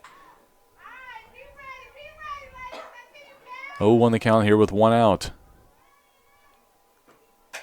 This one hit over through the glove. And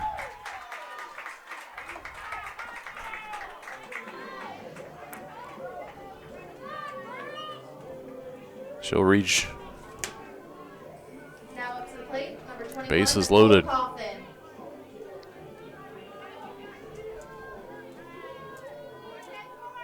For Nicole Coffin.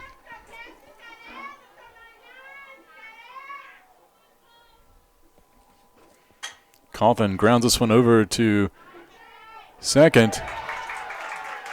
Fielder's choice as they come home, but the throw not in time.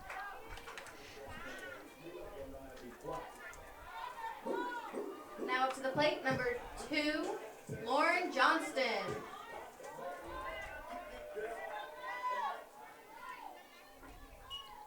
I'll bring up Lauren Johnston.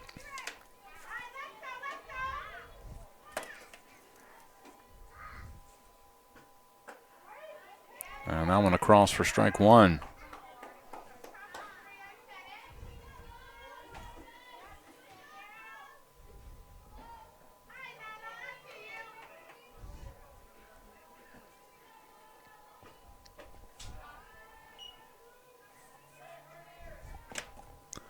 Allen misses for a ball. 1-1 the count.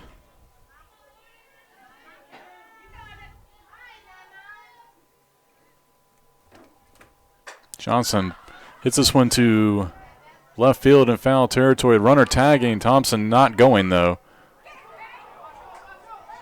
Could have made it after the play was deflected on the throw home. Sewer couldn't scoop it. Johnson nearly had a sacrifice fly if Thompson, but still 2 outs. Micah Patterson at the plate.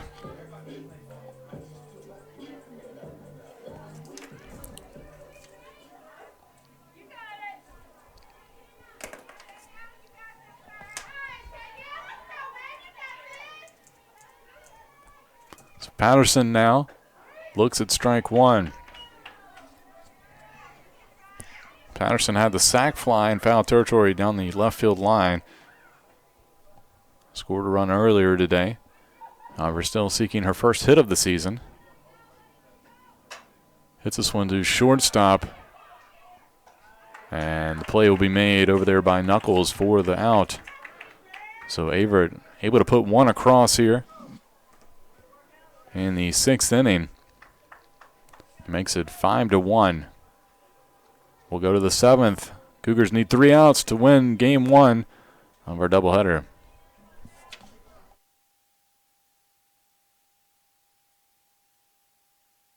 Being a student athlete at Averett University as well as a commuter, it has allowed me to meet so many more people and experience so many more things than I would have if I wouldn't have played softball here. It has also allowed me to make lifelong friendships that I'll cherish for the rest of my life.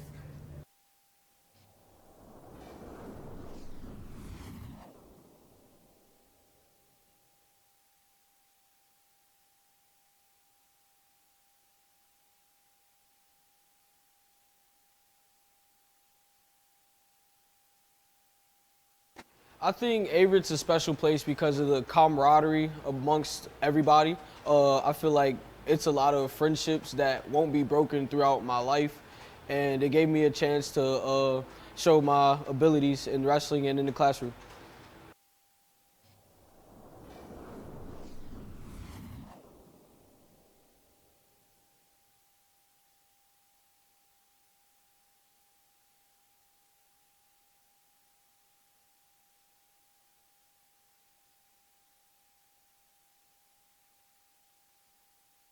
And welcome back. We go to the top of the 7th inning. Averett with a 5-1 lead after adding a run in the bottom of the 6th. They'll have that to work with here, but top of the lineup due up for Randolph here in the 7th inning, starting with Delaney Knuckles. 100 pitches in is Danny Kahn. Pitch 101 will start off the inning. And misses inside for ball 1. Averett trying to finish off the Wildcats here.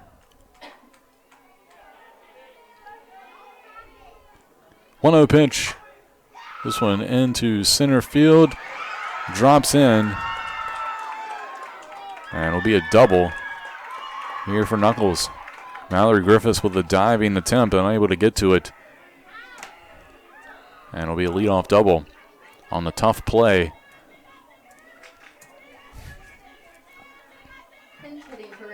Number 25, Brittany Gula. And that'll bring up a pinch hitter. Here, number 25, Brittany Gula. Junior grabs a bat. She'll bat for Francis.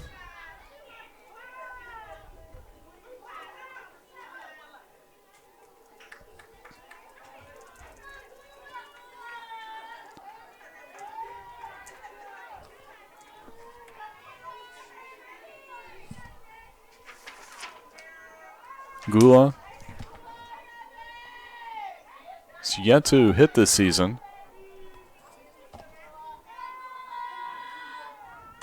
And pokes this one. It's going to drop in shallow center field for a base hit. So Gula comes through with a pinch hit single. And runners on the corners here with nobody out for Janai Sewer. And time called as Steve Alcorn, the head coach for the Cougars, will come out and have a word. And it looks like the Cougars will make a pitching change here, and Taylor Bailey will come in. Bailey, 2-1 on the year, as Danny Kahn gets a round of applause here for a solid outing and 6+ innings. We'll take a break. We'll come back and let you know more about Taylor Bailey's season so far here for the Cougars.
And welcome back. Taylor Bailey now in the circle for the Cougars.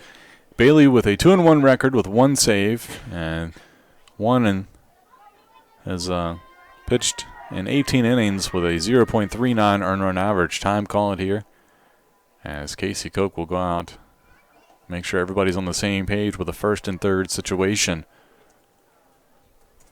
Nobody out. We do have a runner at first base. Francis has re-entered for Gula.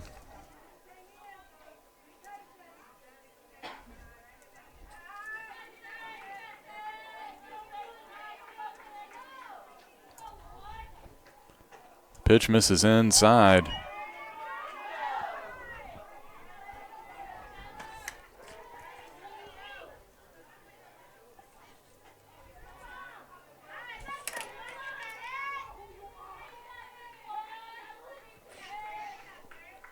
Want to know the count. And Bailey finds the zone there for strike 1. Taylor Bailey was the USA South Pitcher of the Week, named that on last Monday after going 2-1 the previous week.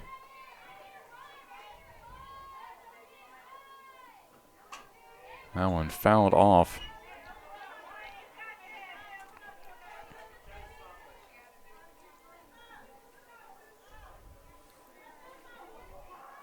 Janai Sewer having a good day so far. 2 for 2 with a walk and a run scored. Pair of singles.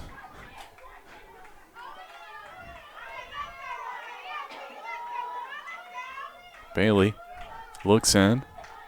1-2 the count. Misses inside right at the belt. Nobody out here. Runners on the corners here in the top of the 7th inning. Averett trying to put the Wildcats away. Randolph trying to make a comeback attempt in their last at bat.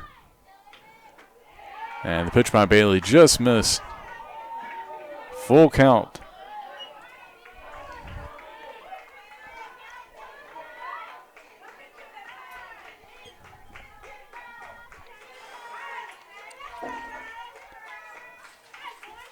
Payoff pitch on the way. Misses high, and that'll walk the bases loaded here with nobody out. Now to bat number 15, Diane Mejia.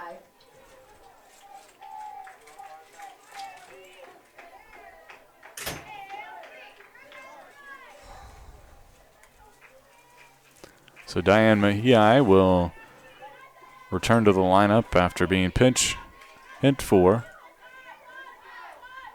for, I think it was, by Epperson.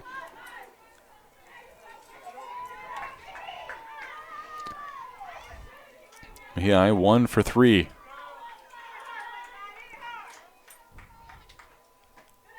That pitch misses inside. Cougars up by 4 here.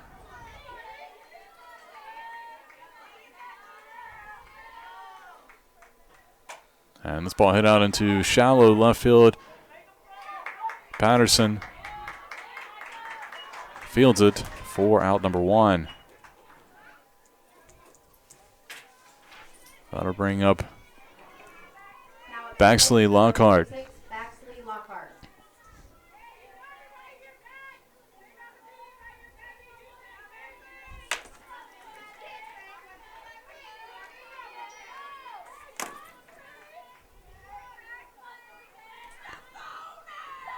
Lockhart looks at strike 1 right down the middle.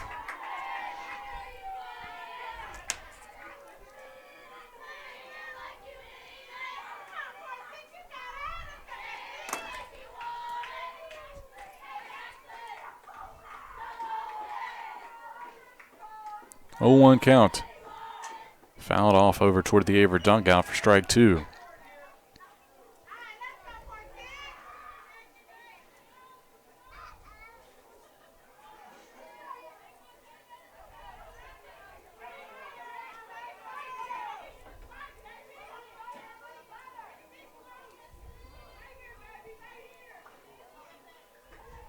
And swing and a miss for strike 3. So Taylor Bailey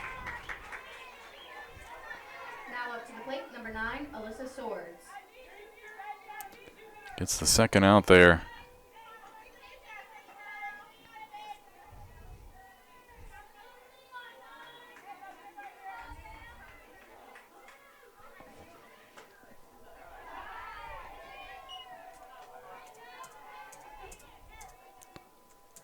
First pitch to Alyssa Swords misses for ball 1.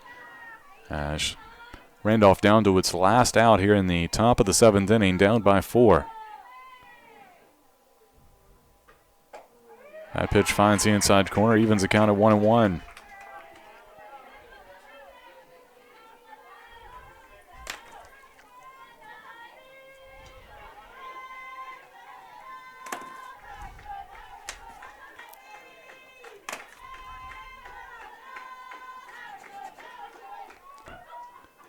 Pitch gets through. That'll score at least 2. Here, Randolph making things interesting, but wow, tough call at third base. Seward slid in right around the tag of Ahern. Make it 5-3 here on the double down the left field line.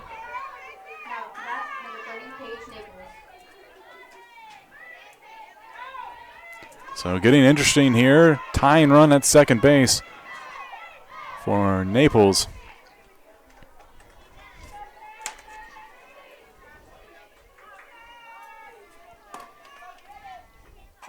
Chopper foul behind the plate.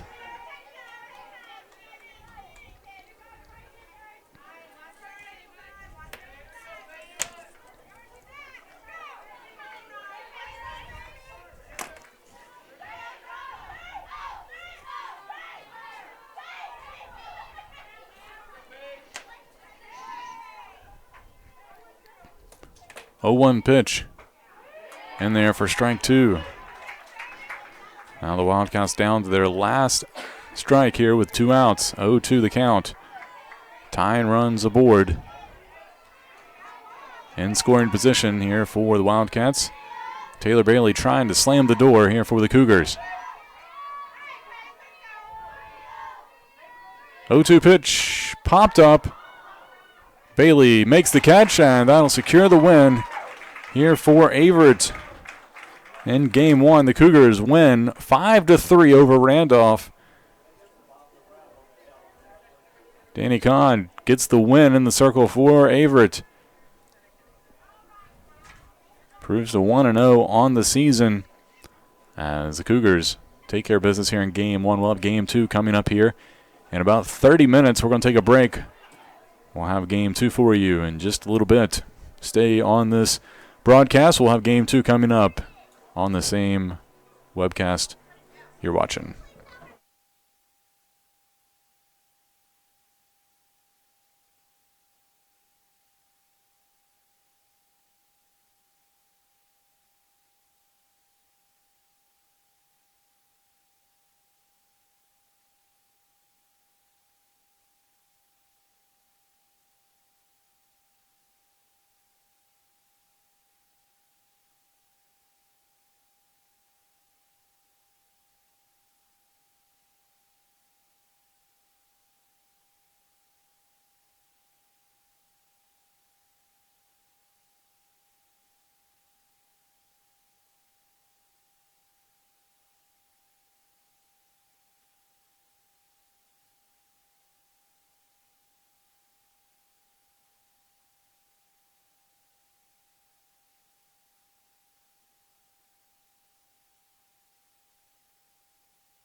Hello, everybody, and welcome to Game 2 of our doubleheader. We'll get to the lineups in just a second. Averett took Game 1 5-3. Game 2 getting ready to start now, and leading things off will be Delaney Knuckles. Playing shortstop here for Randolph. She'll face off against Taylor Bailey, who gets the start here in Game 2. First pitch, ball 1.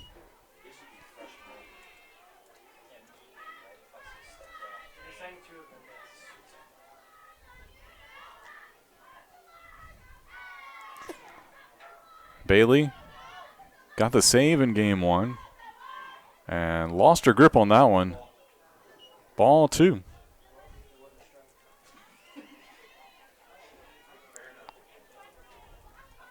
Just one of those you have to kind of laugh off.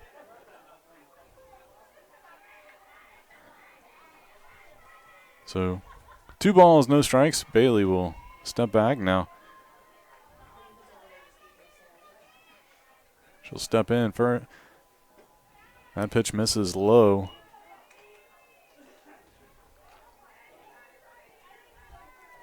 So 3-0 count.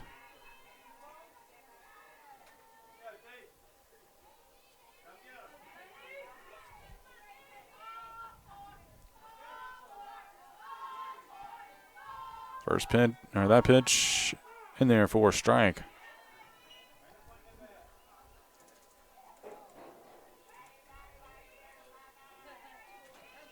As Knuckles was taken the entire way, it'll be Knuckles, Alyssa Francis, and Janai Sewer leading things off here for Randolph here in first inning. And that pitch low and inside for ball 4 as Knuckles reaches.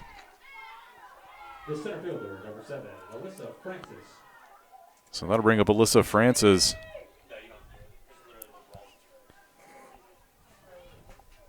Francis, the lefty.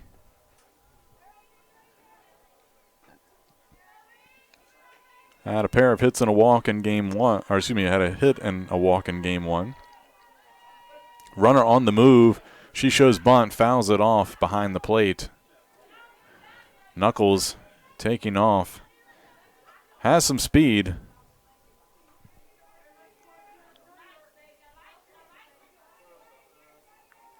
She's 5 for 6 on stolen base attempts this season.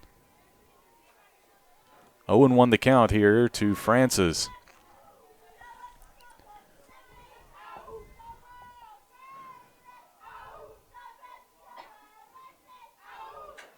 Bunt fouled off again. Makes it 0-2. It'll be Delaney Knuckles at shortstop, Alyssa Francis in center field, Janai Sewer at third base, Alyssa Swords in left field, T. Davis at first, Baxley Lockhart in right field, Julie Laubach at behind the plate, Rayleigh Oatkin at second. Blair Epperson is the DP, and pitching today in the flex spot is Lindsey Kirkland for Randolph. So that's their Game 2 lineup. 0-2 pitch from Bailey in the dirt. Scoop by Elena Davis, who gets the start behind the plate here in Game 2 for the Cougars. Or excuse me, Elena Lewis.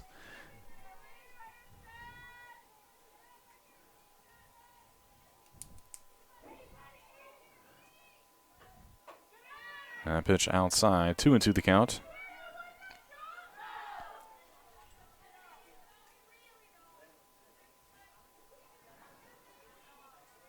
Taylor Bailey in the circle. Lewis behind the plate. You got Ahearn Thompson, Casey Cook, and Nicole Cawthon in the infield from left to right. That pitch just missed the zone. Full count now here to Francis. Your outfield for the Cougars. Bree Harrison left, Mallory Griffiths in center, Aaron Rankin in right. DP for this game will be Anna Coleman. So payoff pitch coming from Bailey. Chopper right back to her. She'll go to second for 1 and get the lead runner on the fielder's choice. The third baseman, number 1, Janai Sewer. That'll bring up Janai Sewer. Had a great Game 1. 3 hits and a walk.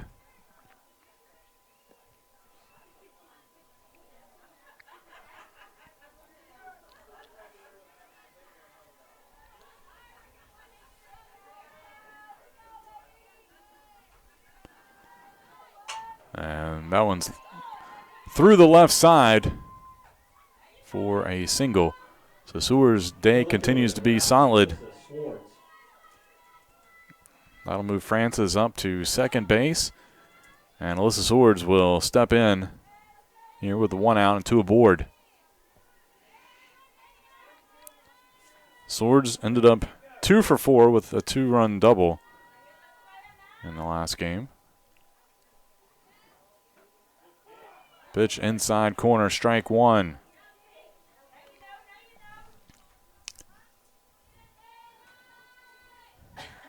Averett wearing their navy blue tops today. Randolph in the all black unis with gold socks. That pitch in the dirt. 1-1 the count. Taylor Bailey 2-1 on the season. Has a pair of saves. This is her 3rd start of the year. Little chopper over to Aaron. She'll take the first one herself. Throw over in time. Just missed getting the double play. So a fielder's choice for Swords. That moves Seward up to second base, but Francis out on the 5 unassisted put out at third. 2 outs now for T. Davis. Davis playing first base here in game 2 after starting game 1 behind the plate and moving to first base midway through. Davis showing bunt. Pitch misses high from Taylor Bailey. Not a bunting situation, you would think, here with 2 outs.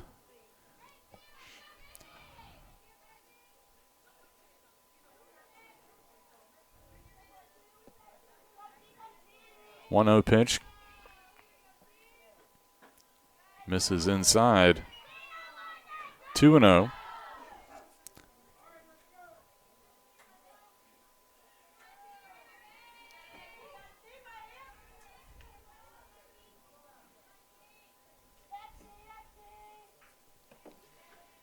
And this one lined into center field. That'll drop in.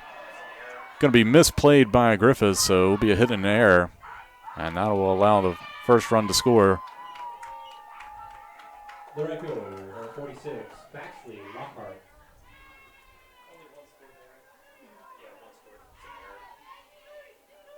Still an earned run, but it's an error, I think. What do you think, Drew?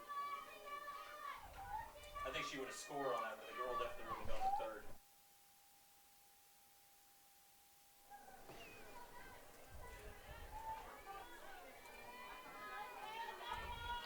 So runners on the corners, 2 outs here. Lockhart at the plate. Baxley Lockhart looks at strike 1.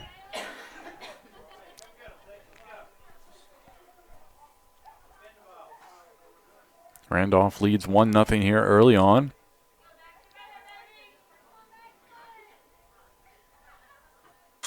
Little chopper right back to Bailey. She'll throw to first in time. What is it, 1 run on 1 hit? 3 left on base? So that'll be it for Randolph. They'll get 1 run on 2 hits, 1 error, 2 left on base.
And welcome back. We go to the bottom of the first inning. Averett trails 1-0 after Randolph put up a run in the top half of the inning.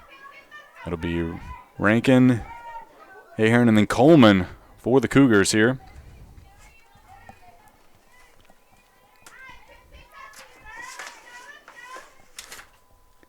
First pitch in the dirt inside at the ankles for ball 1.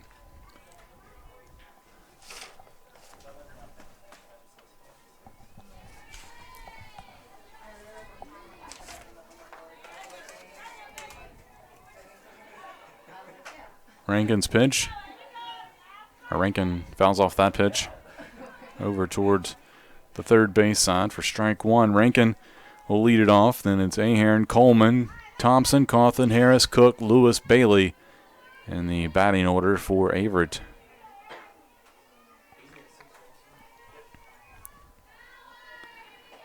That pitch inside, ball 2.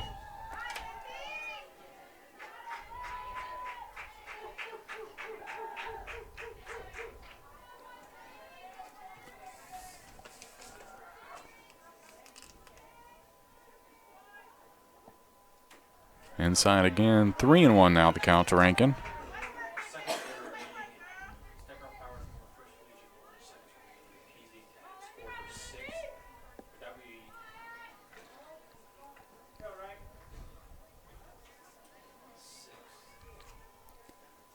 Rankin shows bunt, drops it down, but foul.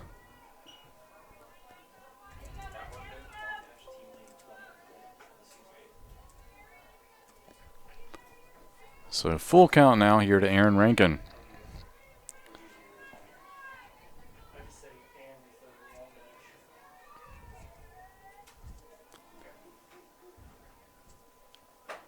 And that one line foul over onto the hill.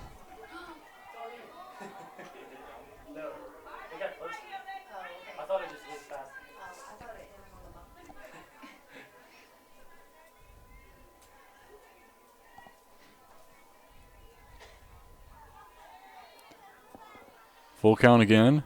And this one crushed deep into left field, but hooks foul over in the corner. Just a long foul ball.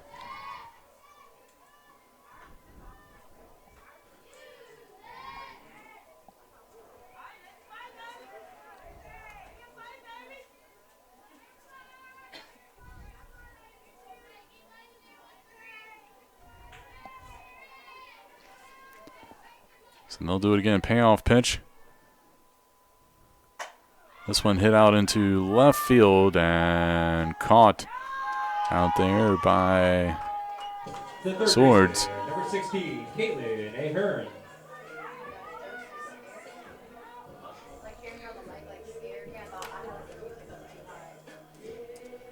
Bringing up Kaylin Ahern. Lindsey Kirkland getting the start today for Randolph.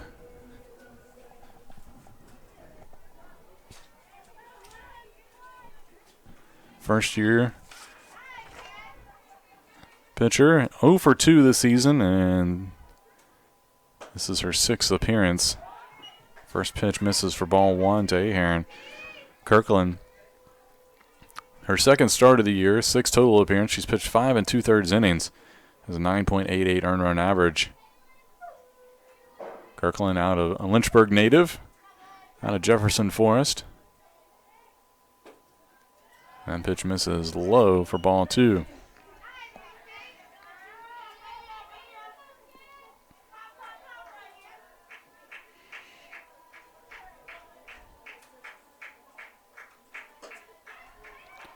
And that pitch misses wide.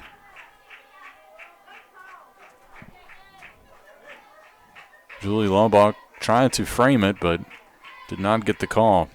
Laubach getting the start behind the plate today in game 2. And it'll be a 4-pitch walk to Ahern.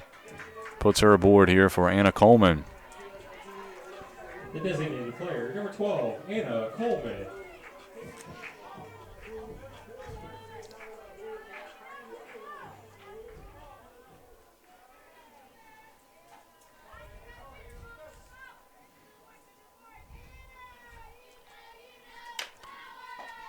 Coleman looks at strike 1 on the pitch from Kirkland.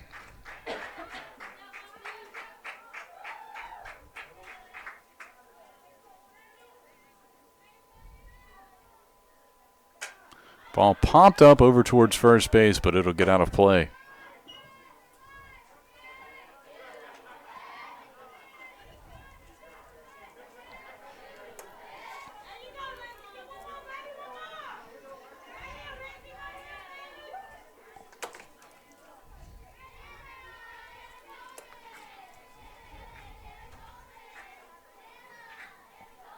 That pitch misses wide as well.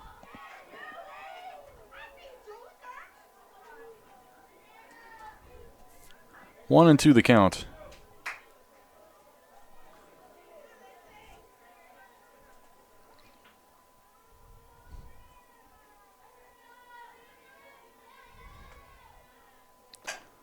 Little chopper over to third. Sewer go to get the lead runner. Double play is going to be turned.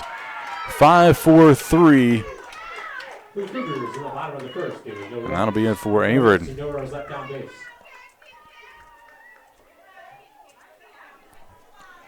Randolph will take a 1-0 lead here going to the second inning. You're watching Averett Softball on the Averett Sports Network.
And welcome back. We go to the top of the second inning. Randolph with a 1-0 lead here, and Julie Lombach will step in.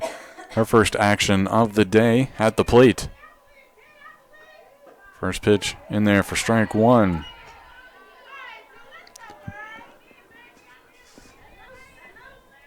Lombach batting 200 on the year. She's 1 for 5.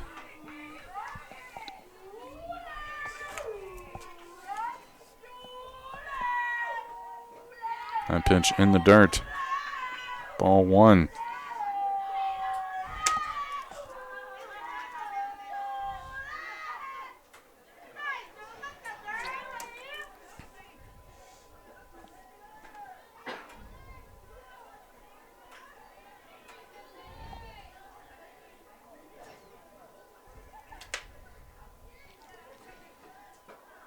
That one in there for strike two. 1-2 the count.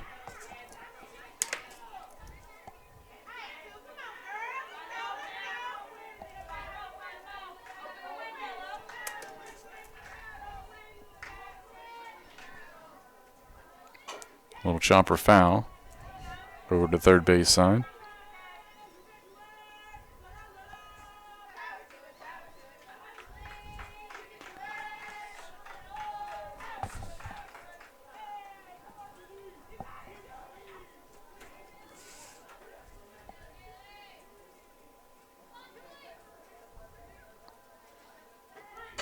Little chopper over towards first. Cawthon will take it and tag her for the out.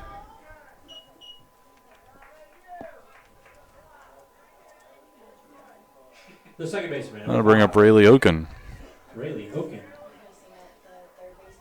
Is it Rayleigh?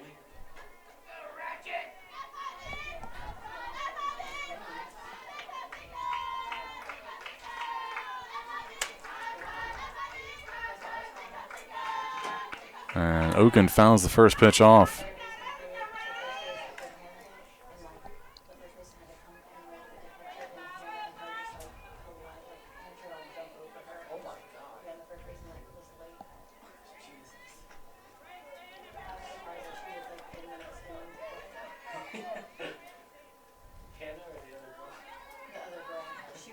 And this one hit out to Hannah Hannah Thompson. Throw over to Cawthon for the 6-3 put out.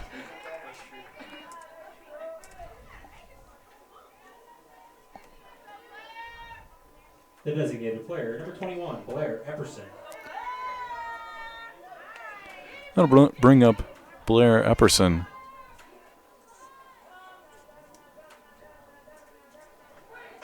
First pitch, called strike. Epperson got in as a pinch runner in game 1.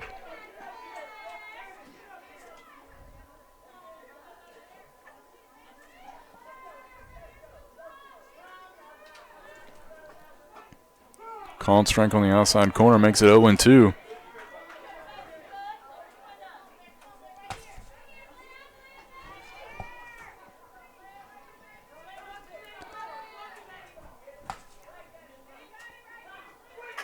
And pokes this one over through the right side. Does Epperson, just out of the reach of Nicole Cawthon at first base. Top of the order, the shortstop, number 11, Delaney Knuckles. So top of the order coming up, it's Knuckles.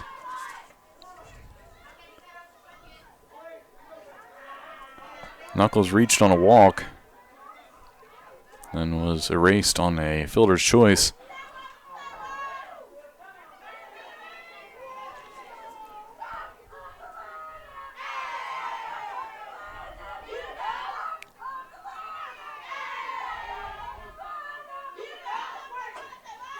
Strike one.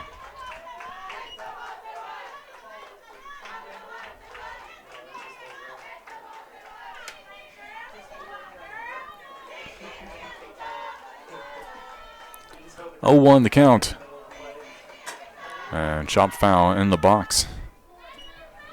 Makes it 0-2 on Knuckles.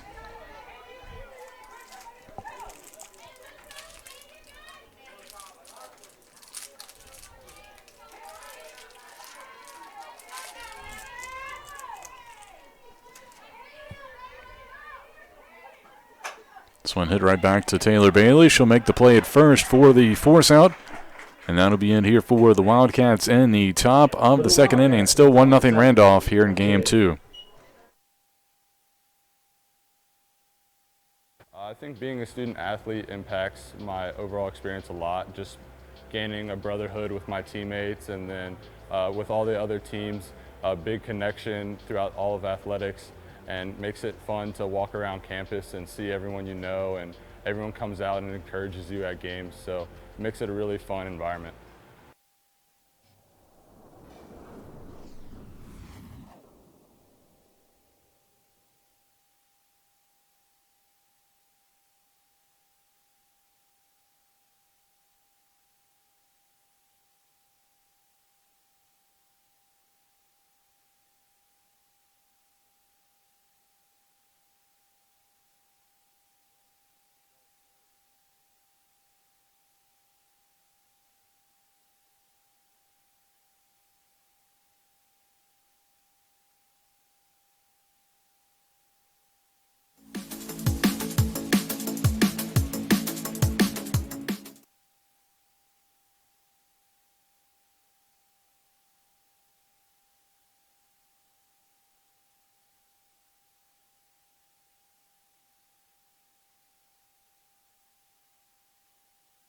And we go to the bottom of the second inning. Randolph with a 1-0 lead on Averett here in game 2 of the doubleheader. Hannah Thompson will lead it off for the Cougars. It'll be Thompson, Cawthon, and Bree Harris here for Averett, as the Cougars trail by 1 run.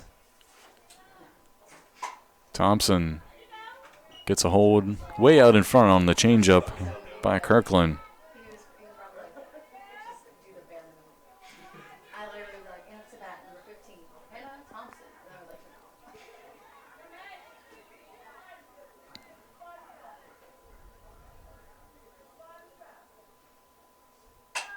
Thompson pokes that one into left center field. Back to the wall. It's going to fall in on the warning track. She's got at least a double.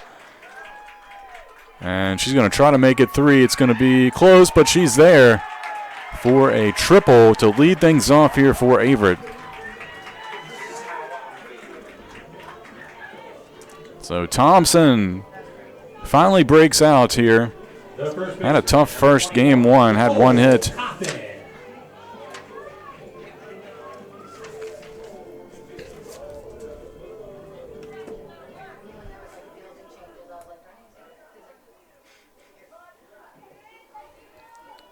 So that'll bring up Nicole Cawthon.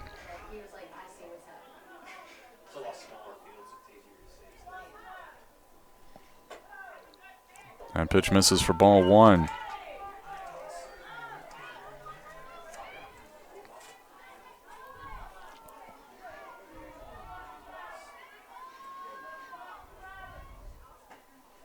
Cawthon, senior, lays off that pitch. 2-0 the count.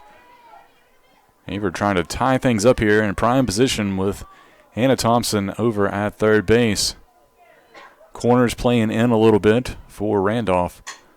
This one's chopped over to T. Davis. She fumbles it, but able to toss it over to Oken at first base for the putout. Thompson has to stay put. The left fielder, number 5, Bree Harris. That'll bring up Bree Harris. Harris didn't play in game one, but getting the start here in game two. Harris batting .333 on the year. And throw down to third. Thompson back safely. Pitch was a ball. Harris, a lefty.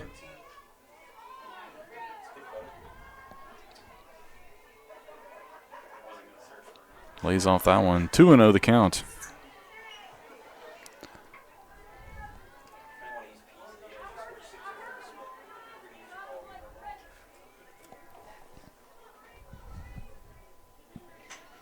Fouled back to the net.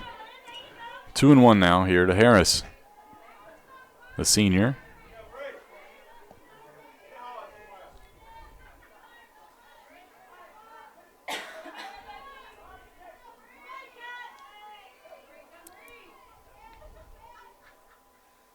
That pitch in the dirt.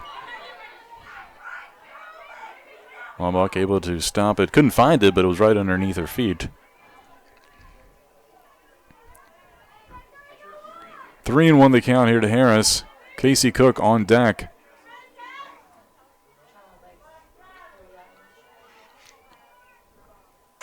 And Harris lifts that one in. That drops in for a single, and she's got an RBI single that ties the game 1-1. The second baseman, number 17, Casey Cook. So Harris gets the job done here. And Casey Cook at the plate.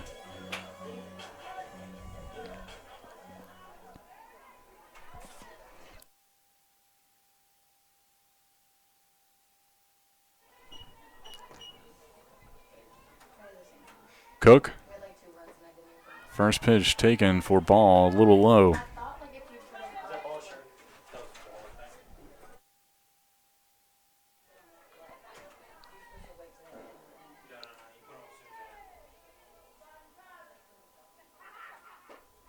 That pitch inside as well.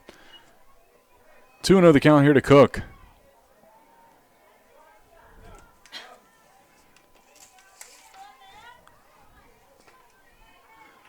Cook had an RBI double in game one. And nearly puts that one down the line, but just hooks a little left of third base. 2-1 the count.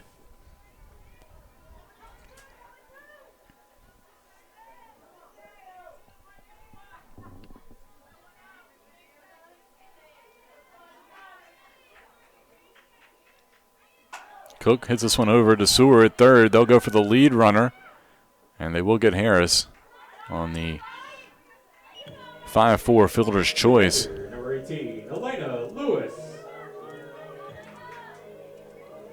That'll bring up Elena Lewis. Lewis seeing her first action of the day. 0 for 3 on the season. It's only played in one game. Changeup misses for a ball.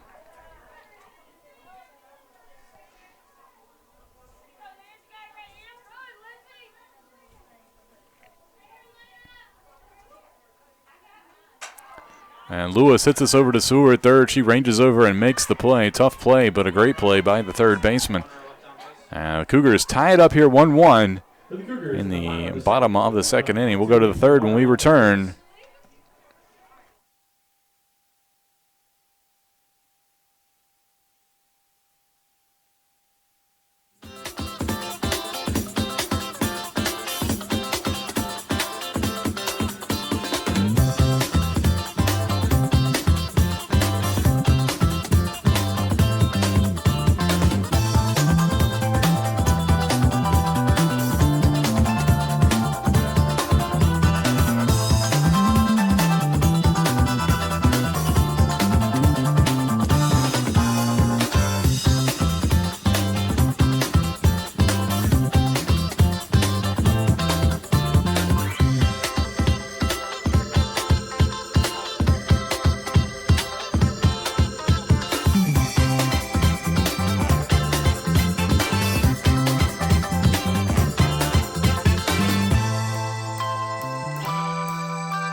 And welcome back. We go to the third inning here at Cougar Field in Game 2 of our doubleheader. Tied 1-1 between Randolph and Averett. Janai Seward will lead things off. Or excuse me, Alyssa Francis will lead things off.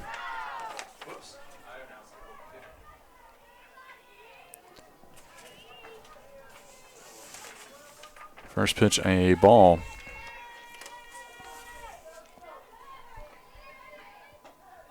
That one misses as well. 2 balls, no strikes.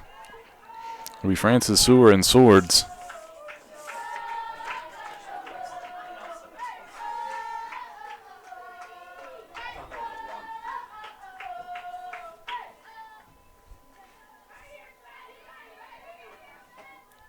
That pitch misses outside, makes it 3-0 now.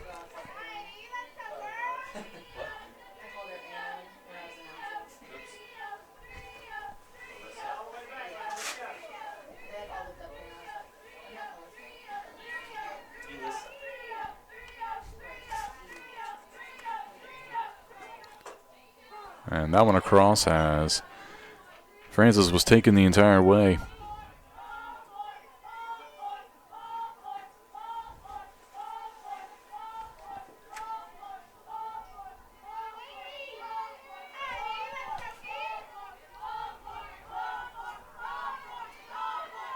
Fouled back to the net. Taylor Bailey trying to work back here in the count. Makes it full.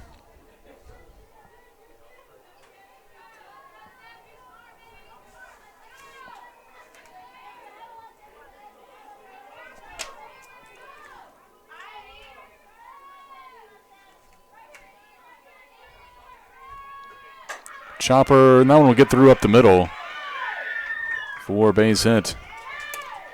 So Francis aboard to lead things off here in the third. That'll bring up Seward.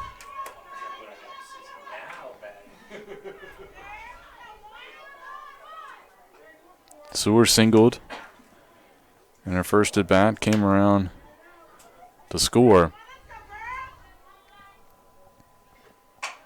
And singles through the left side. She has been on fire today.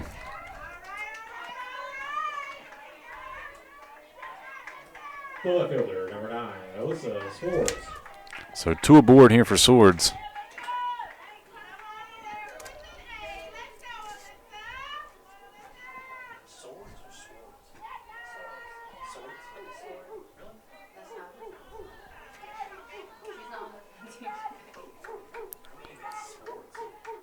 Swords looks at ball 1.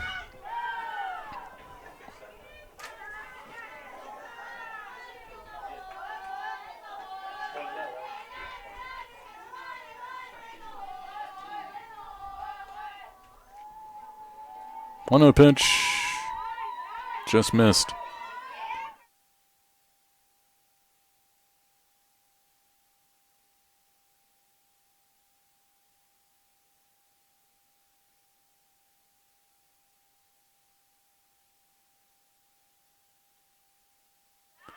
That pitch misses as well. 3-0 now, the count. As Taylor Bailey run into a little trouble here in the top of the third inning. Runners on first and second, nobody out.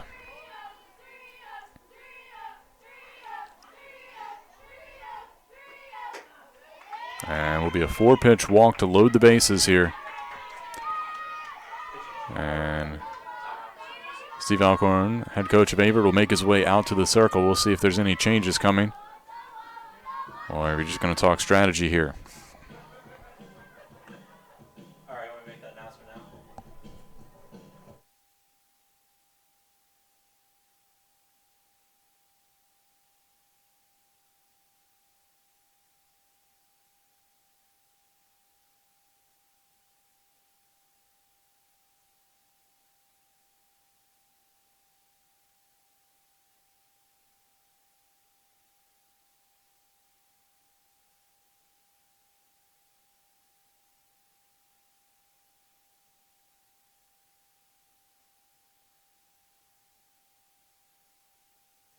And welcome back. No changes made. Just a quick talk here for the Cougars.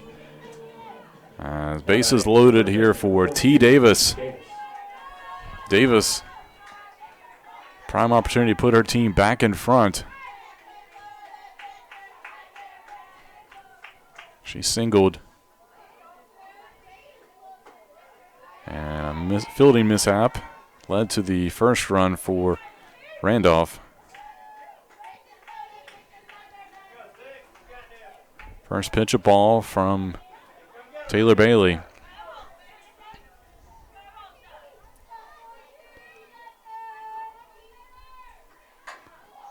Bunt. They'll come home with it and get one. And Cougars nearly threw down to first base to get Davis, who was kind of walking the last couple steps. But a good play there by Ahern for the fielder's choice put out at home. 46. Baxley, Lockhart. That's a 5-2. She reached FC to 5 plus, and she's out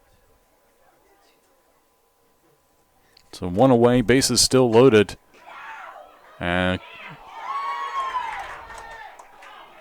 another fielder's choice, 5-2 by Kaylin Ahern. As Lockhart hit the first pitch into play, she'll reach on the fielder's choice, though. The catcher, number 2, Julie Lockbach.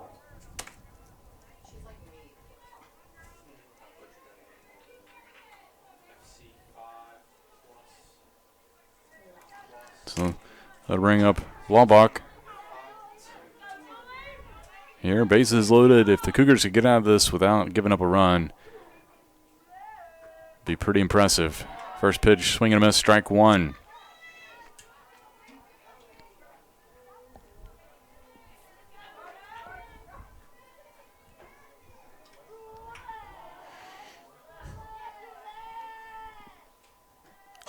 Ball popped up over towards first, but into the net, guarding the dugout for Randolph. So just a foul ball, but 0-2 count here to Laubach.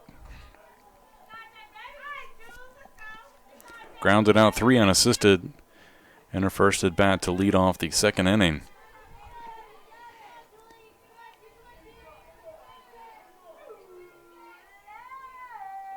Pitch from Bailey. Grounder out to second base. Cook tosses it over, and the Cougars get out of the jam. Impressive work here after the Randolph Wildcats loaded the bases with nobody out. 3 runners left on base. Averett preserving a 1-1 tie as we go to the bottom of the third inning.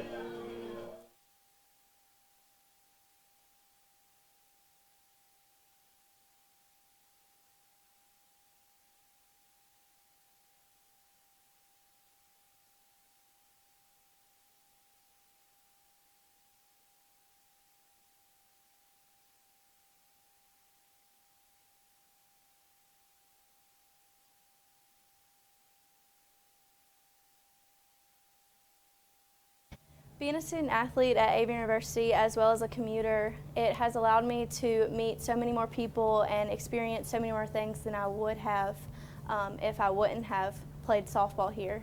It has also allowed me to make lifelong friendships that I'll cherish for the rest of my life.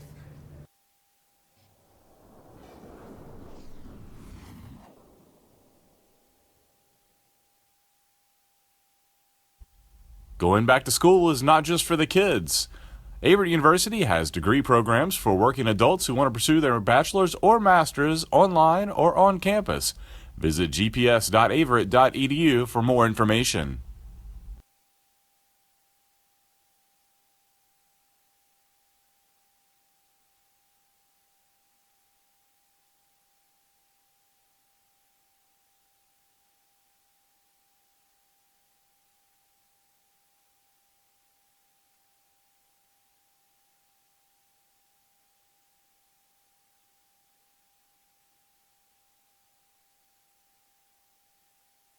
And welcome back. We go to the bottom of the third inning. Taylor Bailey will lead it off for the Cougars. Bailey getting her first at bat of the season.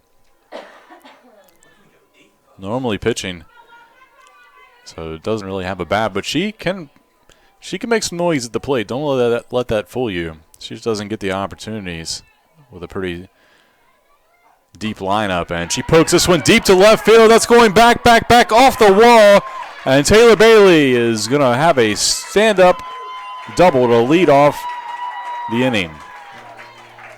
Shout out, Drew.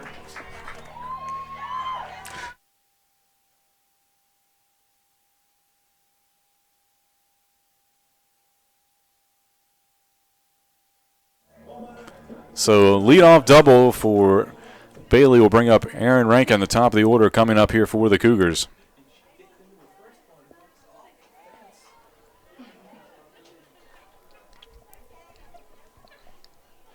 Rankin flew out to left field in her first at bat. That pitch in the dirt. Rankin squared around for bunt, but pulled it back. So ball here.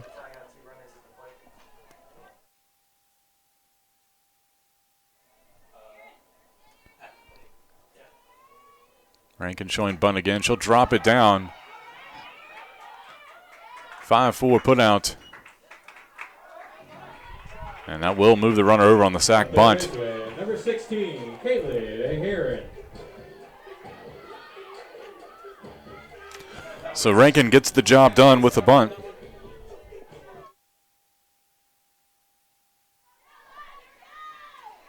Bailey moves over to third on the play.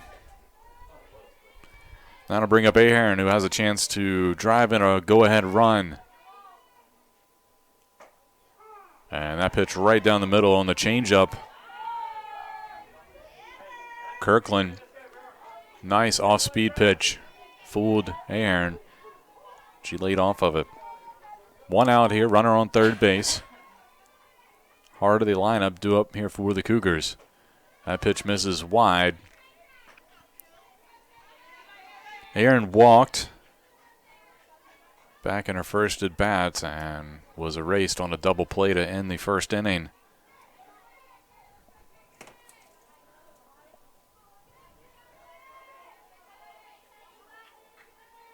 One pitch. Ball popped up in the infield over towards Sewer at third base. She'll make the catch for out number 2.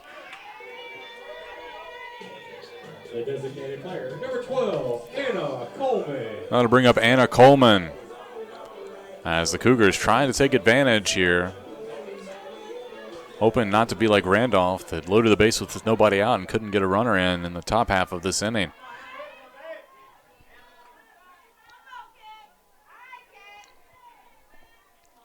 Coleman 0 for 1 today. That one poked into shallow left center field. That'll drop in for an RBI single for Coleman. And the Cougars take a 2-1 lead here in the bottom of the third inning. Number 15, Hannah Thompson. So Averett retaking the lead here. Or taking the lead for the first time, really. After trailing 1-0. Tying it in the second, and now the lead in the third. That pitch wide. Throw down to first base, but Coleman back behind the tag.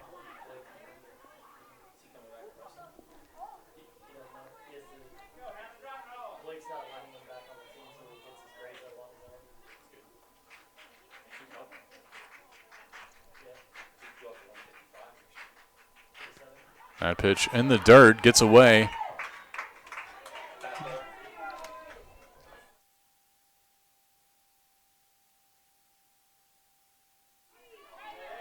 So Coleman trots down to second base on the wild pitch in the dirt. Thompson at the plate, 2-0 count here with 2 out in the bottom of the third inning. That pitch in the dirt as well, but that's going to be a pass ball.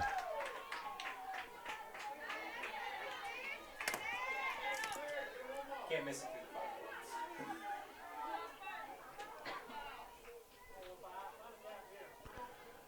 So another run at third base if the Cougars can get Coleman in. 3-0 pitch. And a 4-pitch walk to Thompson here. That'll bring up Nicole Cawthon. Number 21, Nicole Cawthon. Cawthon grounds it out 3-4 back in her first at bat, but has a chance here to come through. Runners on the corners. 2 outs. Have to see if maybe Cougars try to do a delayed steal here. And Thompson will take off. She'll get the stolen base.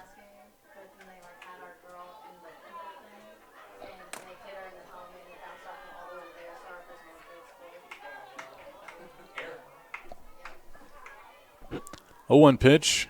That pitch a little wide. 1-1 the count. Cawthon, the senior. 2 runners now in scoring position for her with 2 outs. 1-1 count.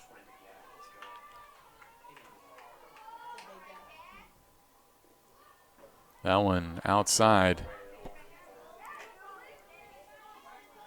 Randolph playing her to go the other way. Center fielder shifted a little bit towards left field, even though Cawthon's a lefty. Huge gap over in right center if Cawthon can get around on one. This one hit right back to the pitcher, and Kirkland makes the play, but not before the Cougars take a 2-1 lead here in the bottom of the third inning. We'll go to the fourth when we return. You're watching Averett Softball on the Averett Sports Network.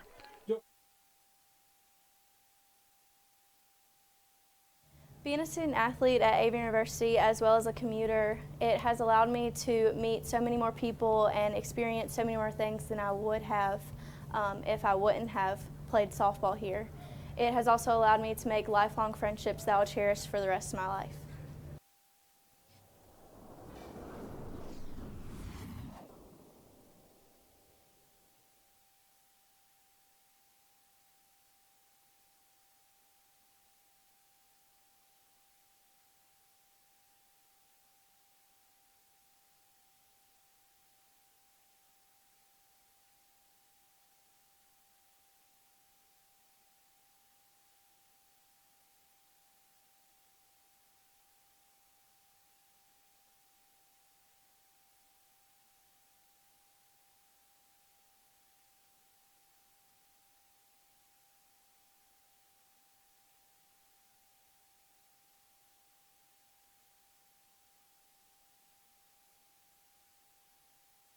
And welcome back. We go to the top of the fourth inning. Averett holding on to a 2-1 lead after scoring in the bottom of the third. Rayleigh Oatkin will lead off. It'll be the 8, 9, and 1 spots due up for the Wildcats here in the fourth inning. Oatkin grounded out 6-3 in her only at bat of the game. Pitch from Taylor Bailey, grounds it over to shortstop. And another 6-3 ground out for Oatkin. So one away here for Epperson. Designated player, number 21, Blair Epperson. Blair Epperson. singled in her first at bat. Poked one through the right side just beyond the glove of Nicole Cawthon. We'll see if Cawthon maybe takes a step over that way. First pitch misses low and away for ball one.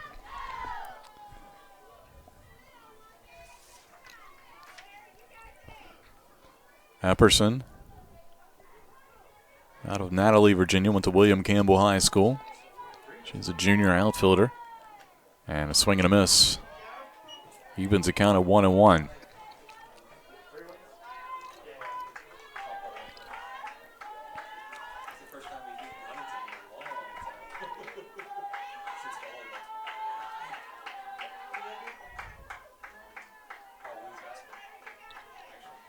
That pitch low and away. 2-1 now the count.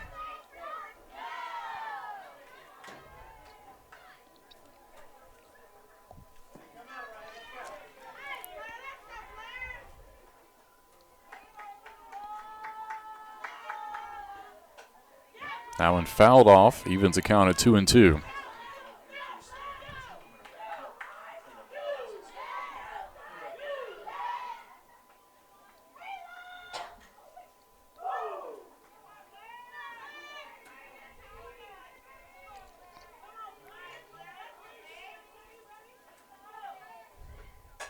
That one poked foul. Nearly caught over at third base. I believe that's Kasdan Waldron, the head coach, coaching third.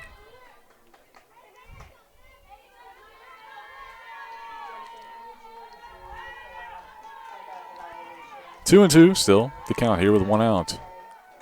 Popped up out of play over our heads in the press box, so Epperson stays alive here.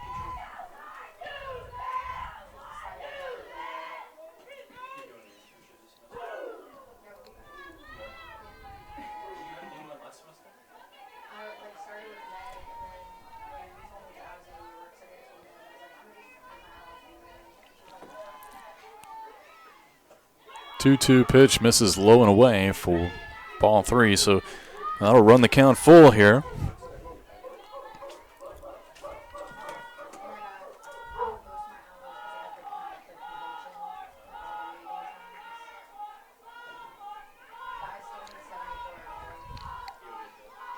Payoff pitch poked out into left field, but a great play by Bree Harris.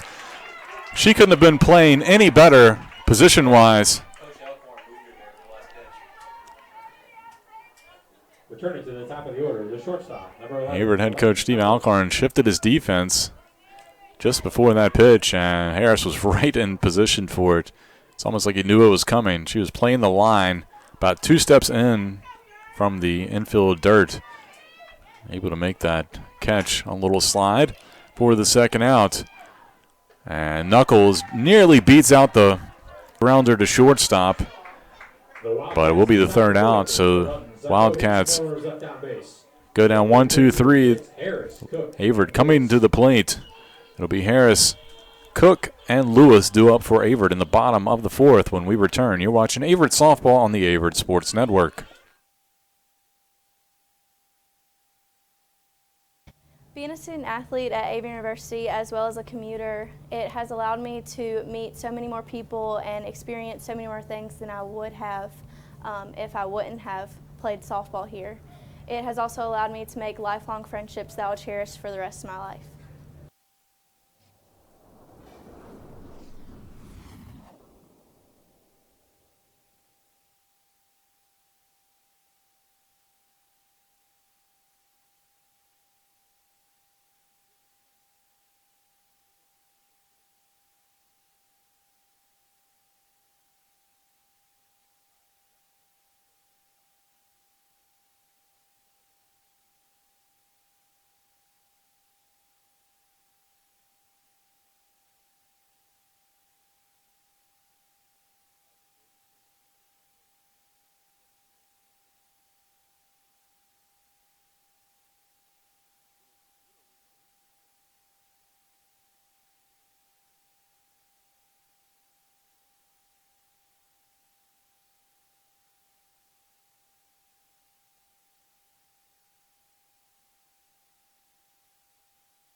And welcome back. We go to the bottom of the fourth inning. Bree Harris will lead it off here for Averett. She had the game-tying RBI single here in the second inning. Poked it out to left field.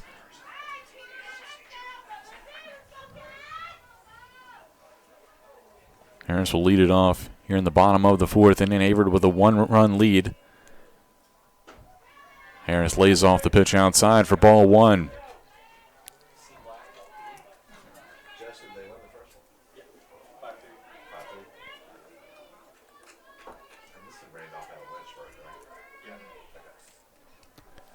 One 0 pitch outside in the dirt. Kirkland's had a little bit of trouble locating that outside pitch.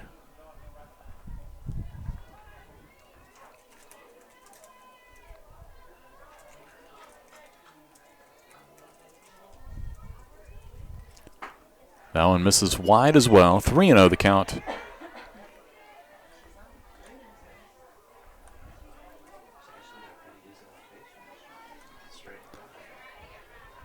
So 3-0 the count here to Harris. And 4 straight balls will put Harris aboard here. Second baseman, number 17, Casey Cook. That'll bring up Casey Cook. Cook reached on a fielder's choice.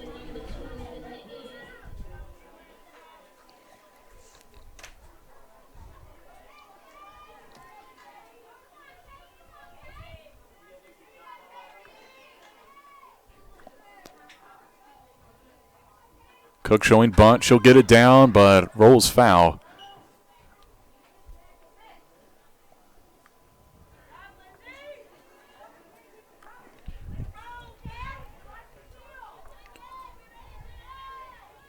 Lena Lewis on deck for the Cougars.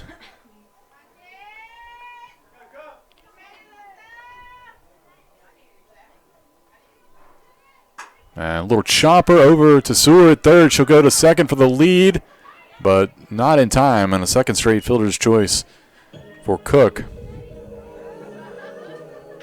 Almost the exact same play. Number 18, Elena Lewis. So Elena Lewis now comes to the plate, grounded out to third base. And her only at bat of the day.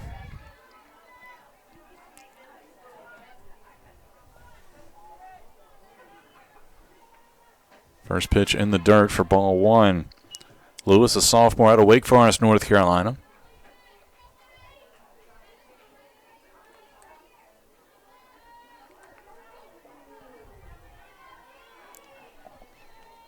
One 0 pitch, hit out into deep left field. That's going back to the wall. Off, bounces right in front of the warning track. That'll score Cook all the way from first. And a RBI double for Elena Lewis.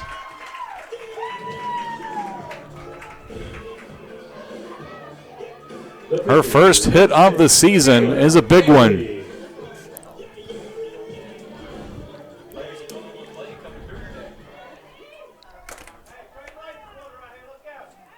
So time called, and it looks like we will have a pitching change.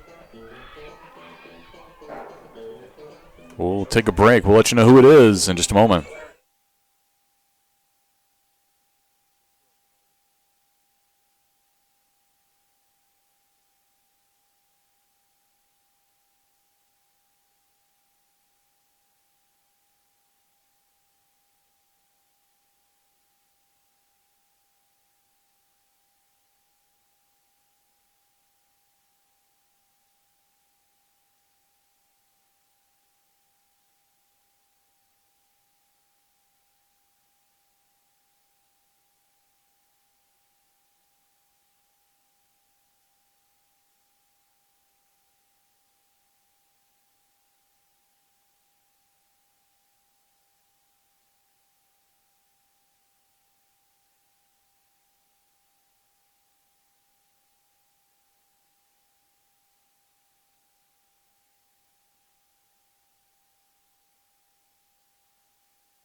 And welcome back. New pitcher in for Randolph is Abby Pennell. Pennell started game 1 today, took the loss. 1-0 count. Or excuse me, 0 count.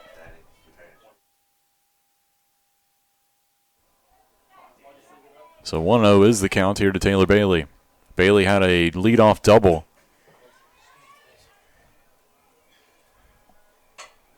Chopper over to Sewell. She'll go to first with it for the 5-3 put out. Lewis stays.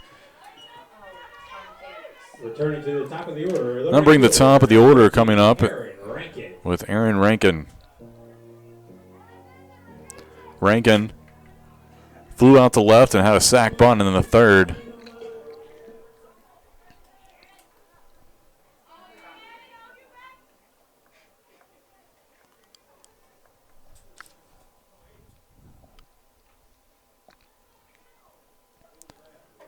Pitch misses high to Rankin for ball 1. Averett up 3-1 here in the 4th inning.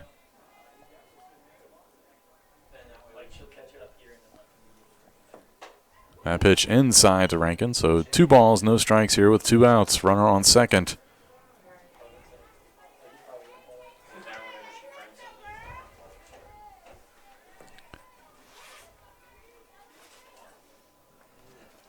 Cougars trying to add some more insurance runs here.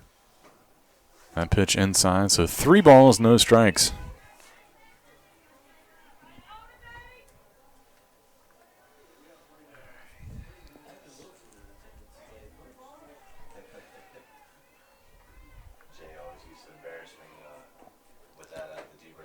Going to be a called strike right down the middle. Rankin was on her way to first. Looked pretty good to me, though.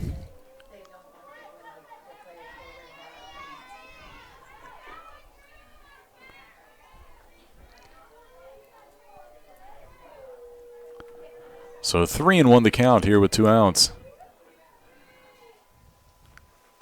Little roller over to third. Sewell with it. And it's tough to get anything by her today. She's been pretty on it defensively. So the Cougars get 1 run here in the bottom of the 4th, add to their lead. They lead 3-1 as we go to the 5th inning when we return.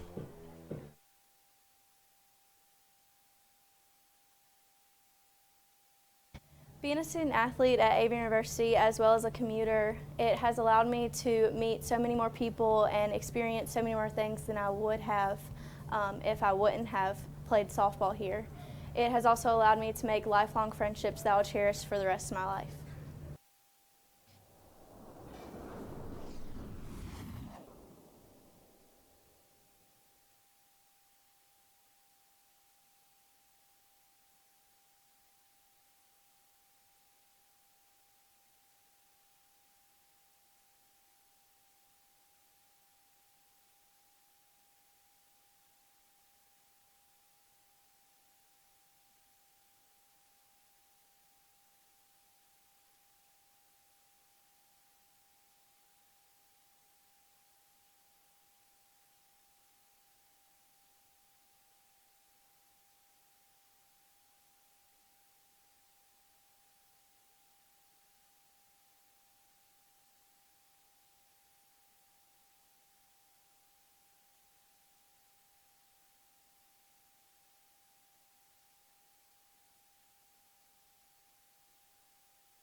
Welcome back. We go to the top of the 5th inning.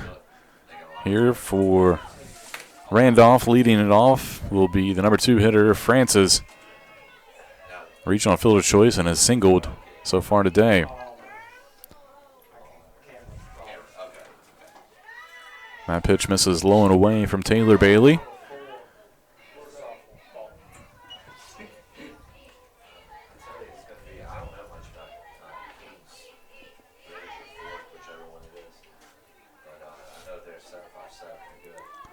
One 0 pitch, just missed the outside corner.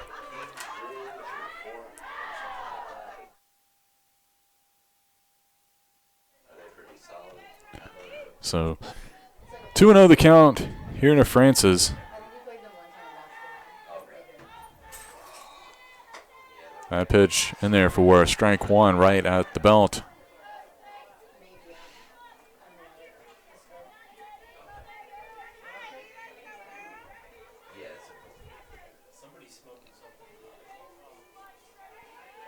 Not you. 2-1 here to Francis, and fouls that one out of play to the left side. It smells like smoke.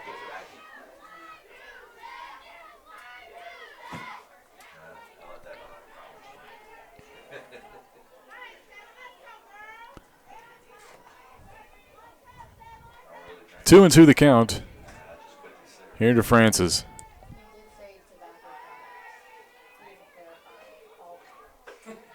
That one misses high, runs the count full here.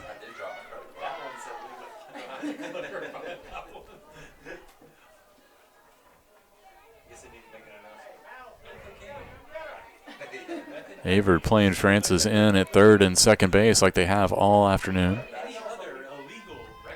And get her swinging for strike three. So she's retired here. Number 1, Janai Sewer.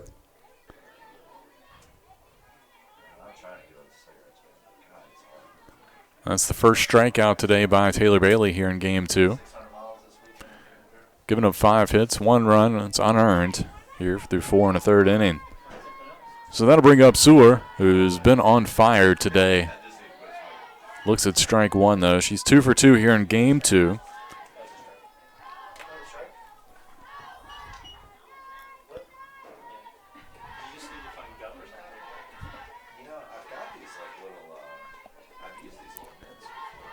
And ball popped up. Lewis gives chase, but it gets out of play.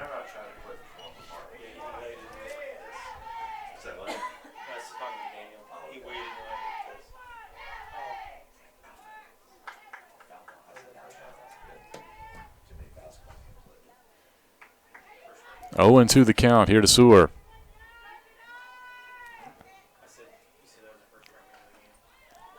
That pitch a little low.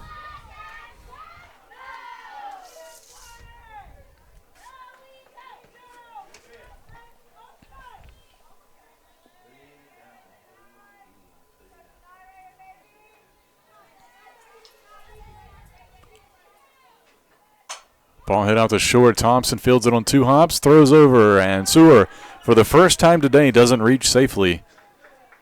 After going 3 for 3 with a walk and 3 singles in the first game, and she was 2 for 2 coming into that at bat.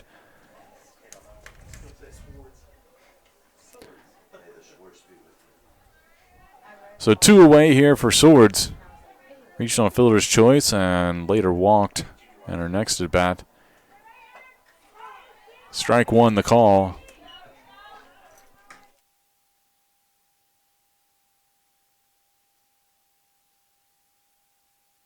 Hopefully we can roll up 5 today. Those always were good days. 0-1 pitch coming from Taylor Bailey. Just missed the outside corner. Yeah.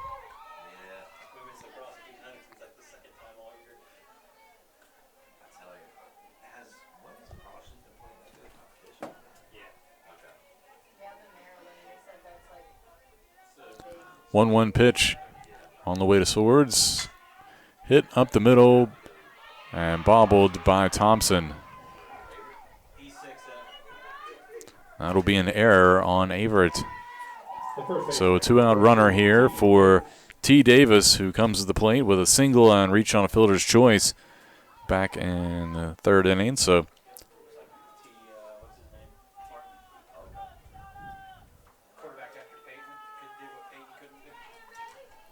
Averett will try to get out of this 2-out jam here. That pitch in the dirt.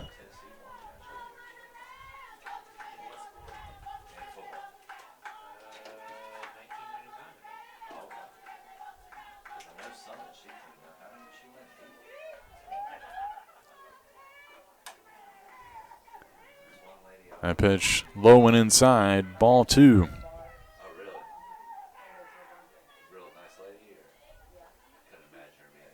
That's a story.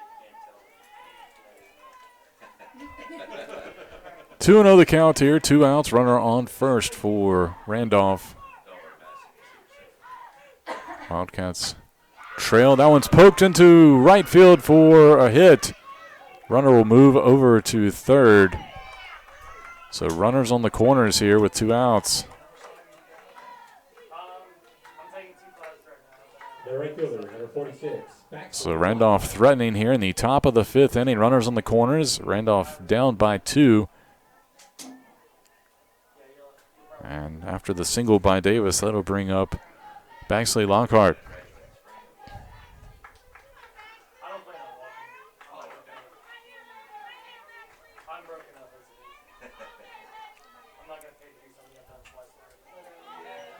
That one fouled back to the backstop.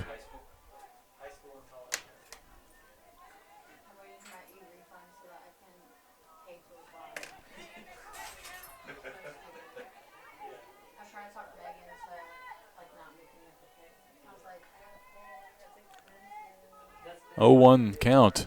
Ball hit out to deep left field, hooking foul. Bree Harris giving chase, couldn't quite get there in time. Drops in just a long strike, but 2 strikes.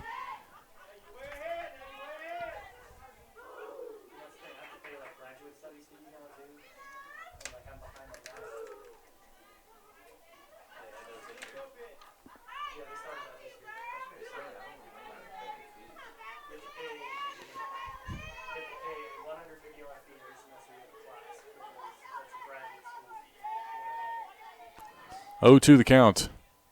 That pitch misses outside. Cougar faithful here, a little oohing and ahhing trying to get that call, but unable to. Taylor Bailey will go back at it here, and 1-2 the count here with 2 outs. Runners on the corners. Fouled back to the net.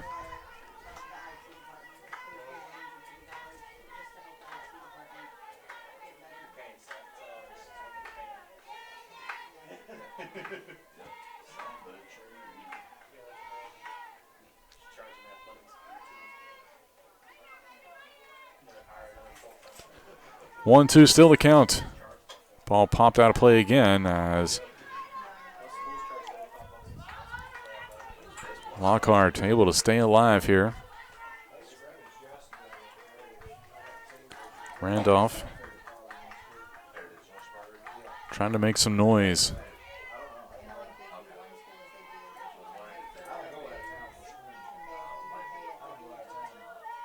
1-2 pitch again. Line drive right at the shortstop, Thompson, and that'll end the top of the 5th inning. So once again, Randolph unable to take advantage of runners in scoring position. We'll go to the bottom of the 5th when we return. Averett leads Randolph 3-1 here in Game 2 of our doubleheader.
And welcome back. We go to the bottom of the 5th inning. Averett holds a 3-1 advantage on Randolph. And it'll be the 2, 3, 4 hitters due up for Averett. Kaylin Ahern.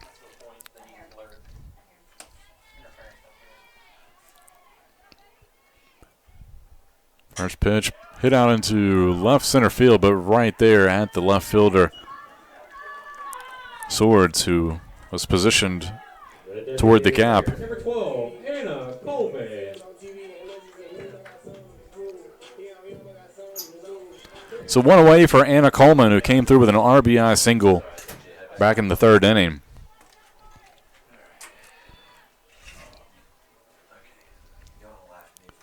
And line drive single through the left side. And Coleman's aboard here with 1 out. Averett Number 15, Anna trying to add some runs here. So 1 away, 1 on for Hannah Thompson. Thompson had a triple, later scored, and also drew a walk in her last at bat.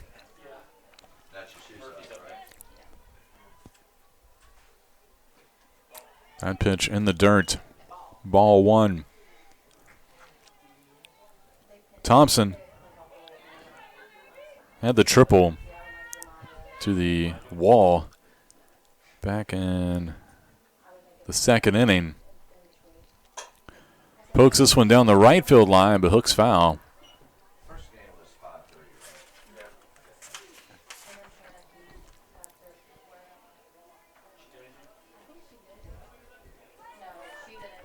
Thompson with, including that triple, 3 extra base hits early here in the season.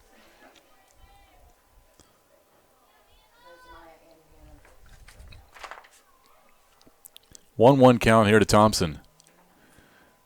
That pitch in the dirt.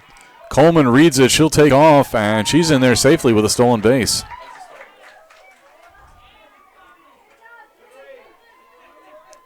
Coleman, a catcher by trade. Able to read that pitch very well. And time called as Steve Alcorn looks like he'll make a substitution for Coleman. Maybe put a...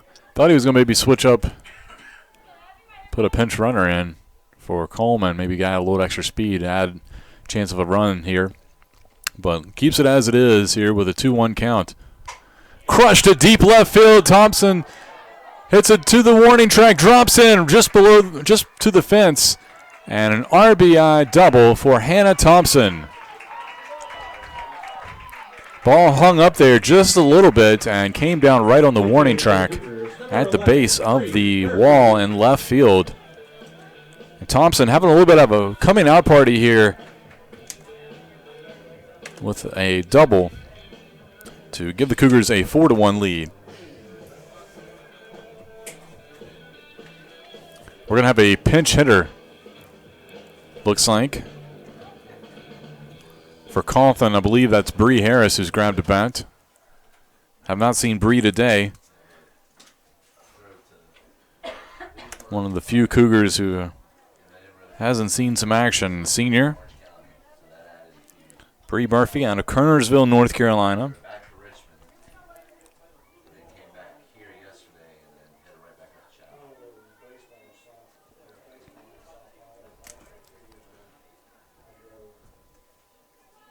Murphy, catcher, and also plays some infield.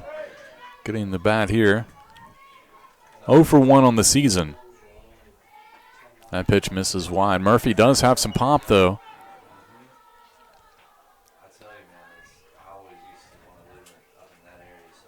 Remember back as her freshman year, hit a home run in the NCAA tournament against a nationally ranked Randolph-Macon team in the NCAA regionals.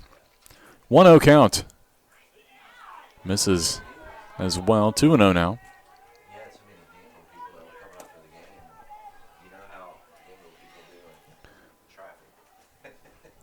Murphy steps back in. 1 out, runner at second base. 2-0 count. Murphy lays off the high pitch. 3-0 now. Bree Harris on deck for Averett.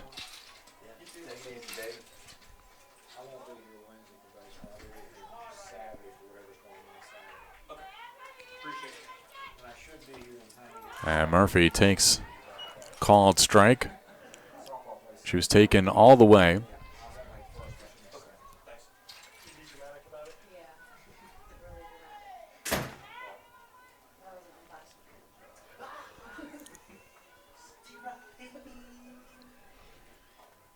And Murphy draws the pitch hit walk here. That'll bring up Bree Harris. The left fielder, number 5, Bree Harris.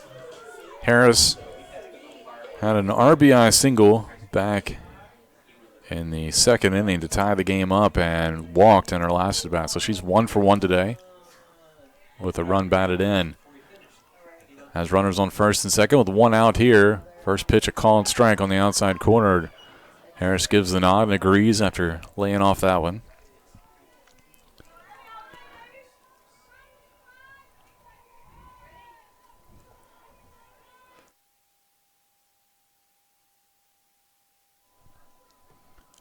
Harris lays off the high pitch.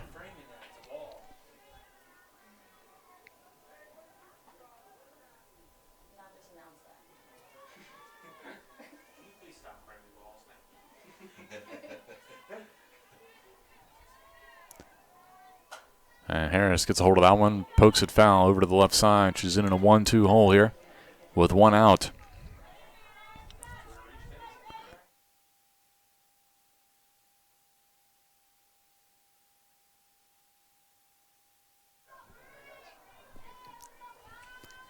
One and 2 the count. Here for Harris. Infield in on the corners, and that pitch misses high. 2 and 2 now. Cougars do have a pinch hitter on deck.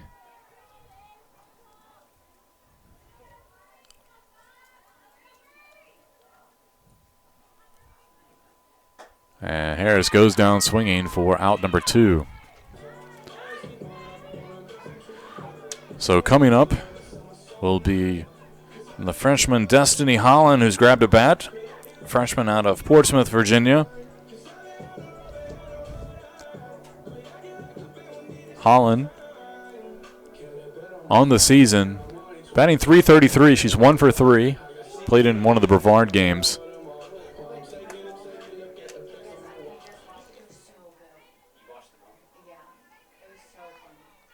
Pitch hitting for the Cougars, number 4, Destiny Holland. So Holland have a chance here to do something. Keep this inning going.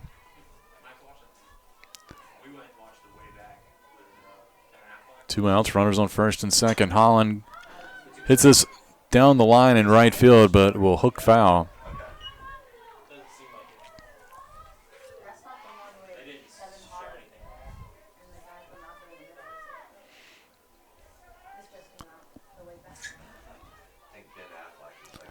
So Holland will step back into the box. 0-1 count, 2 outs. Averett with a 4-1 lead here in the bottom of the 5th.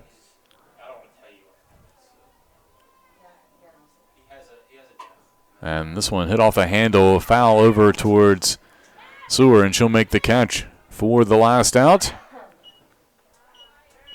So that'll be it for Averett. They lead 4-1. We'll go to the 6th when we return.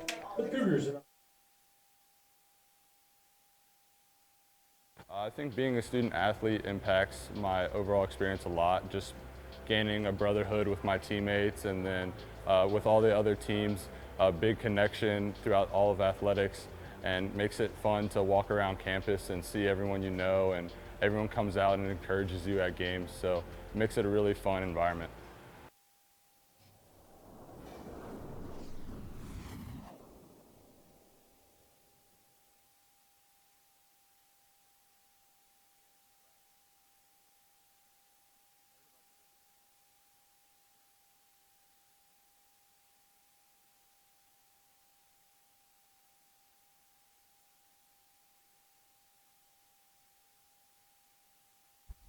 Going back to school is not just for the kids.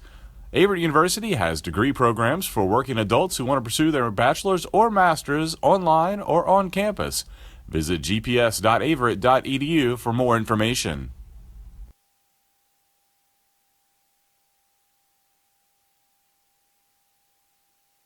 Welcome back. We go to the top of the sixth inning. Averett with a 4-1 lead here in Game 2 of the doubleheader after taking the first game 5-3 over Randolph. We got a pinch hitter stepping in for the Wildcats. Pitch hitting for the Wildcats at the top of the sixth. It's supposed to be Laubach, but instead it'll be number 19, Brianna Thornton. So Thornton getting her first at bat of the day. First pitch just missed the zone.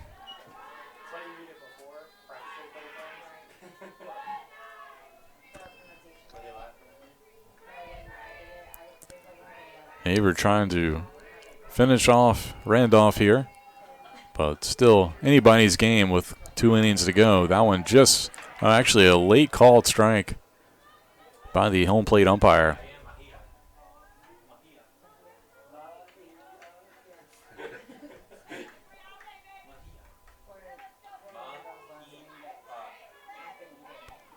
One the count. And a called strike.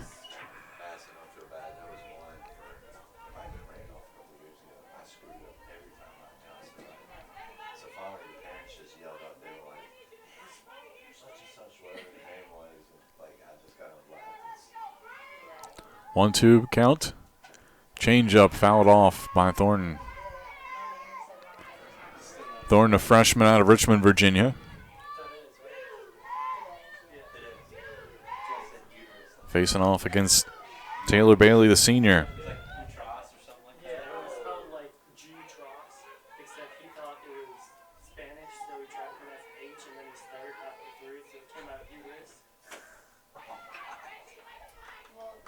That one fouled at the plate.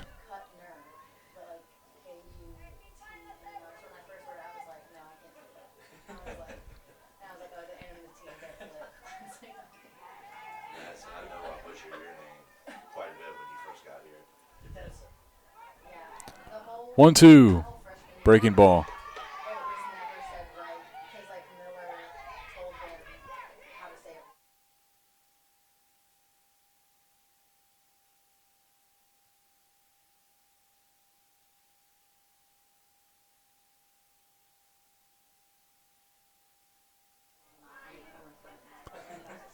1-2 count. This one line foul down the right field line.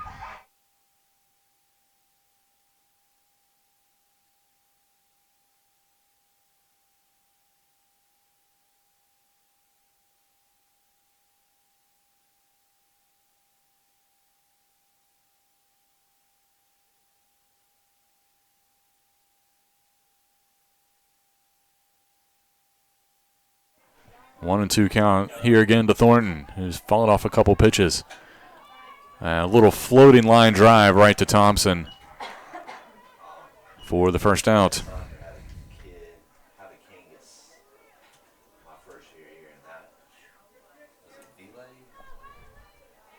The second base.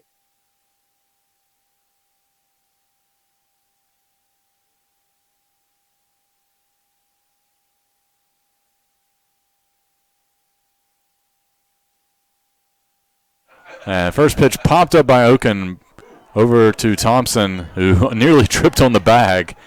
The designated player, number 21, Blair Epperson. Able to keep her balance, though, and make the catch.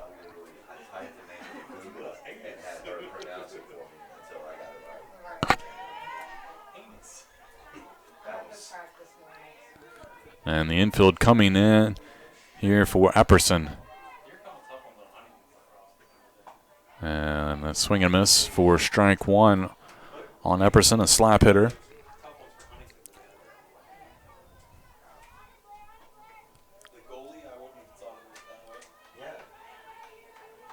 Oh, 1 the count.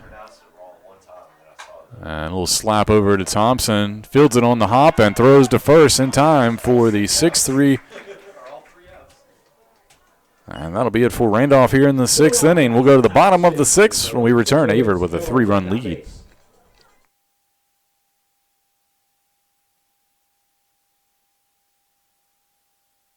Being a student athlete at Averett University as well as a commuter, it has allowed me to meet so many more people and experience so many more things than I would have if I wouldn't have played softball here. It has also allowed me to make lifelong friendships that I'll cherish for the rest of my life.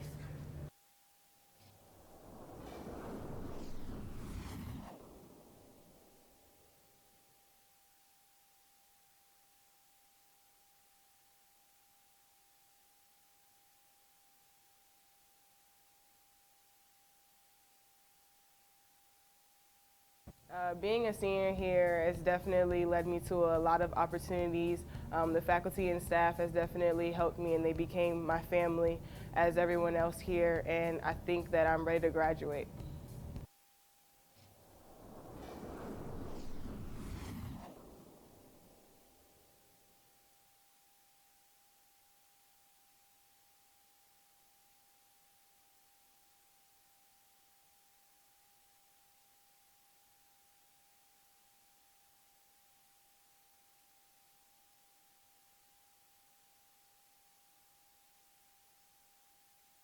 And welcome back. We go to the bottom of the 6th inning. Averett with a 4-1 lead on Randolph here in Game 2. Elena Lewis will lead it off here for the Cougars. 1 for 2 today with an RBI double and a ground out. First pitch in the dirt.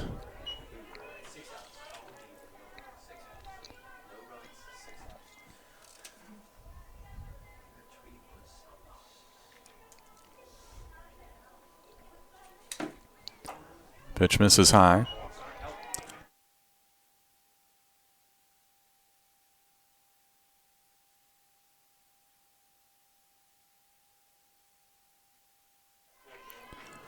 Two-0 the count here to Lewis. Make it 3-0 as that one nowhere near the zone.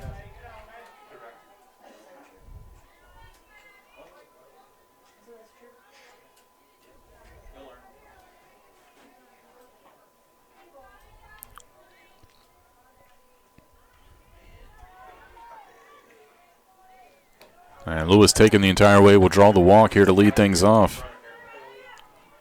And time called.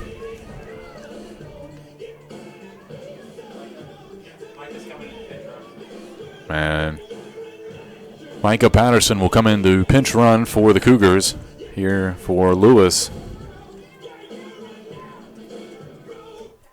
Patterson started and played in Game 1. Returning for the Cougars, number 8, Micah Patterson. Patterson. Now at the plate, the pitcher, number 6, Taylor Bailey. Patterson had a sac fly on a foul ball in the first game. So she takes over at first to give the Cougars some speed here with Taylor Bailey coming to the plate.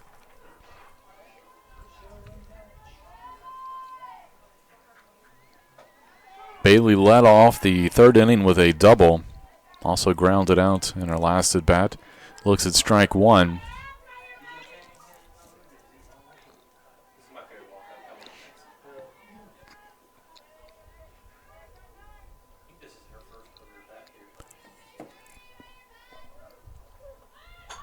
Ball popped up behind the plate.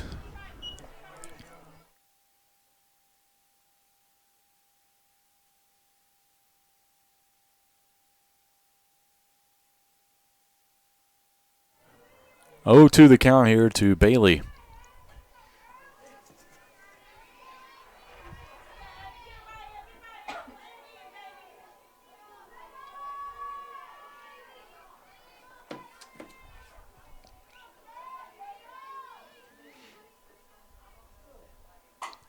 Little chopper foul.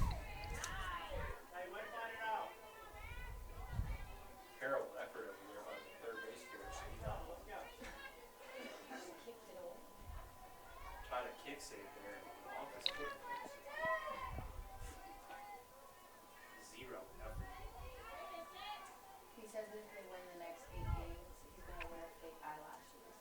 And Including these two. 0-2 still the count. That pitch misses high.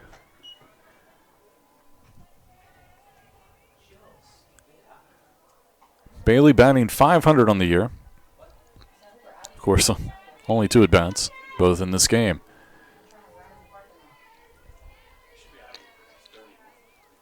1-2 the count here. And this one laced foul, out of play to the left side.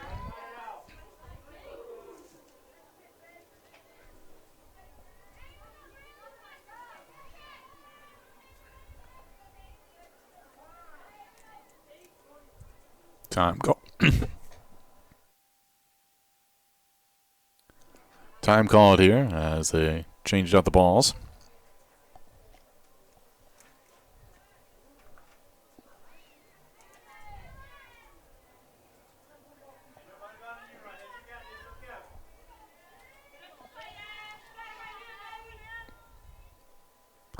One, two, still the count, and Bailey fouls that one out of play.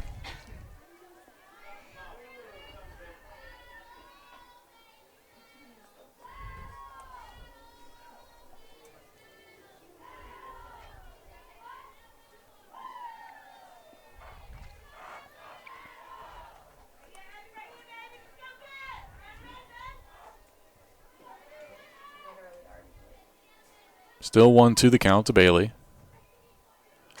Pops it up, out of play again as she staying alive.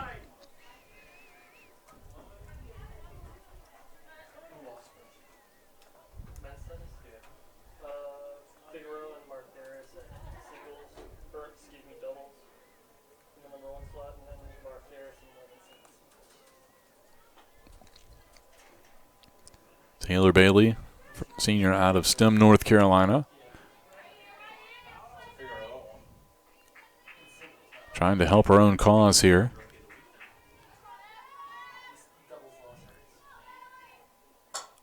Popped up into center field and caught out there by Francis for the out.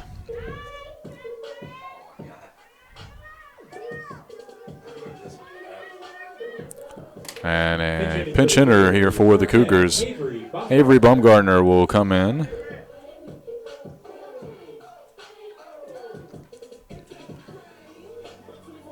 Baumgartner got in as a pinch runner earlier today in Game 1. She's 0 for 2 on the season at the plate.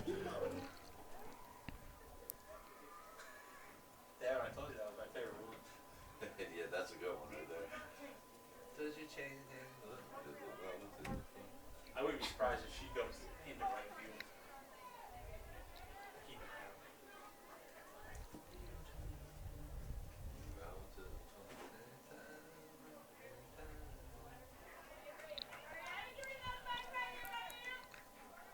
So Baumgartner steps in, freshman. Has a runner on first. First pitch high for ball 1. Baumgartner out of Hickory, North Carolina.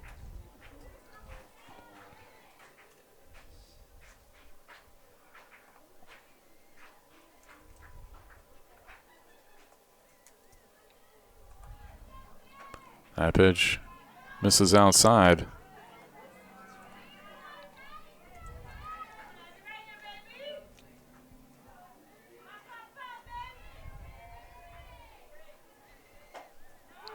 And a called strike makes it 2-1.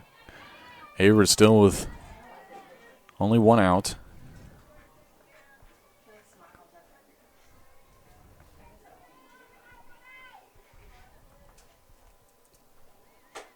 Fastball misses high. 3-1 now. Ahearn due up next here for the Cougars.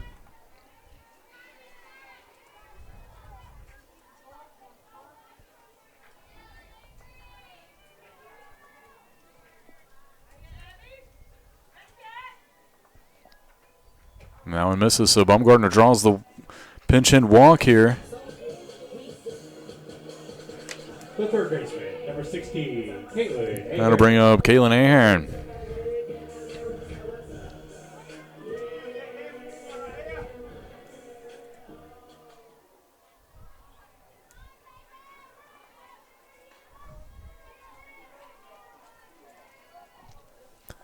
Aaron walked, but otherwise 0 for 2 here in this game.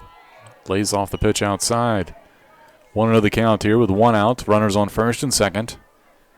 We're in the bottom of the 6th inning of Game 2 of our doubleheader.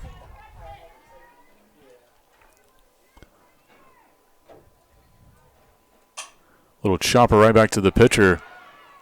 And Peniel can't hold on to it.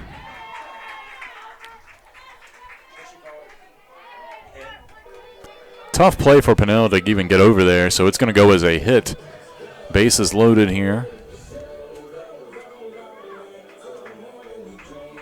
The designated player, number 12, Anna Coleman. She had to feel that really cleanly. It's one of those bang bangs. But So Coleman at the plate, bases loaded here. 1 out. see what I mean? She didn't feel it cleanly. She never did. This one roped foul down the third baseline. Coleman 2 for 3 today, including an RBI single.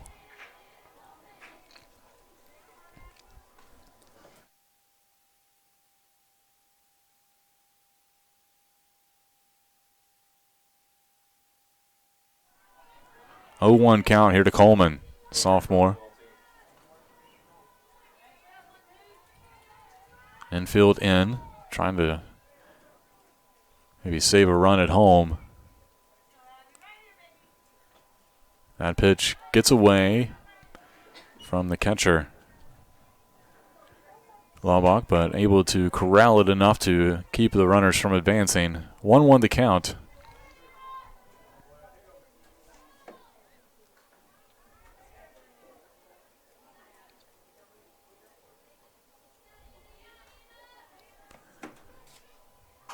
Coleman chops that one foul.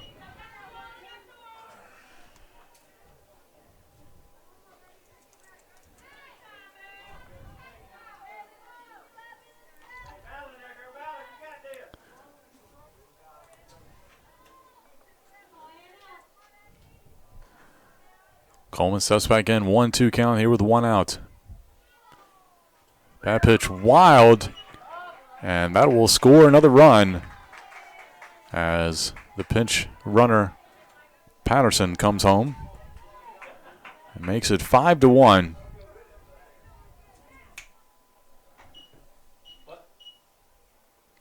Time called as Randolph will meet real quick.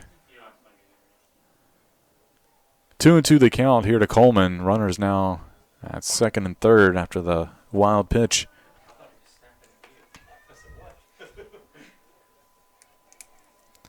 Averett trying to sweep here. An Averett win today would be a perfect day for Averett Athletics. Men's and women's tennis both picked up wins today. Women beat Wittenberg 9-0. Men just beat Guilford. That just went final 6-3, the final there. Women's lacrosse also picked up a 12-4 win earlier this afternoon. Cougars won 5-3 in game 1 of this doubleheader. Lead 5-1 here. And chopper foul, another one by Coleman.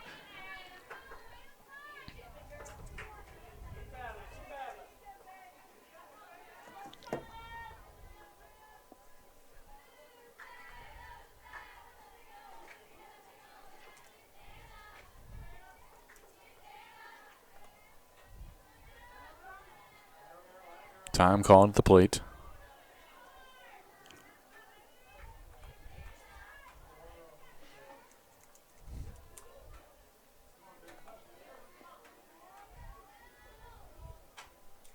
That one fouled back to the net.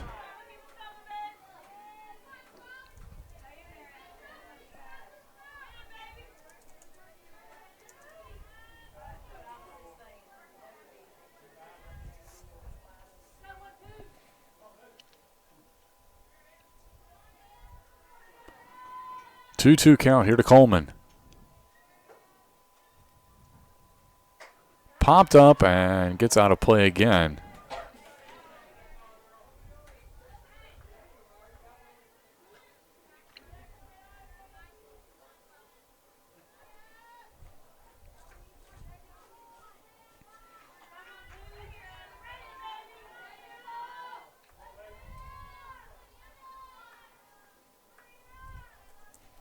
2-2 still the count. Pitch. Roped foul again, out of play. Coleman battling up here.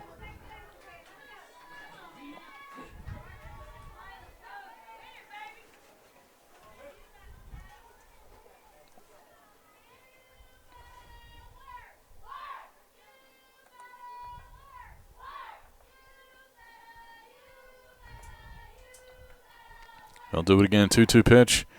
Little chopper again, foul.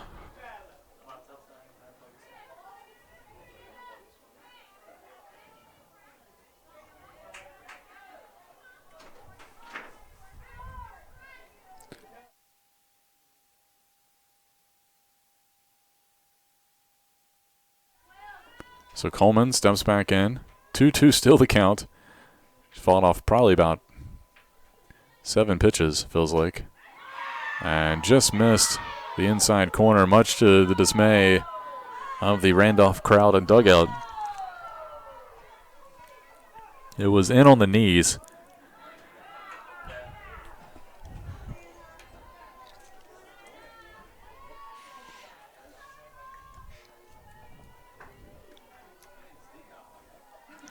So full count now to Coleman. Change-up fouled.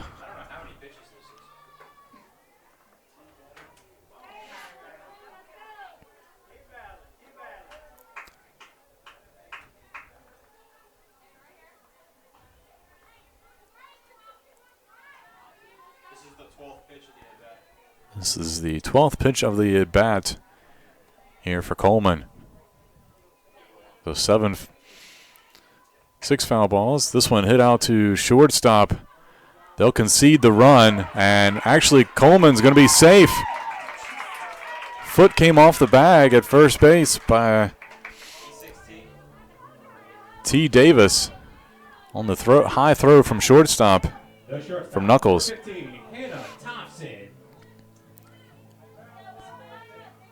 So run scores, was an RBI for Coleman, because the run was going to score regardless.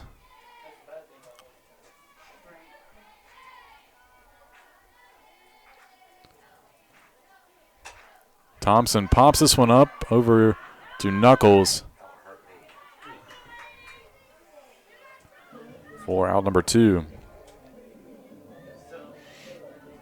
The first baseman, number 21, Nicole Coffin.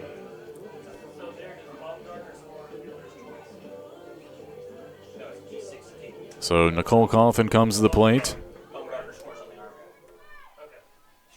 6-1 the score here. Cougars trying to add to it. That pitch almost hit Coffin.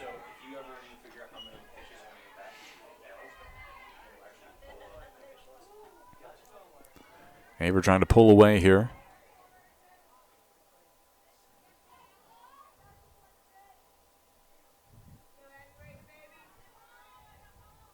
That one well wide.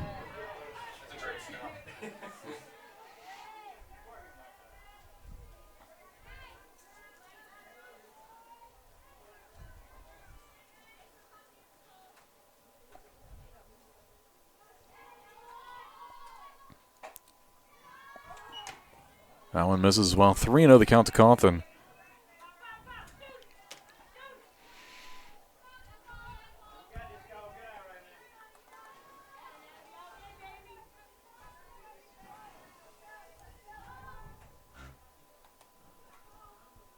Coffin taking the entire way, and this one right down Main Street for strike 1.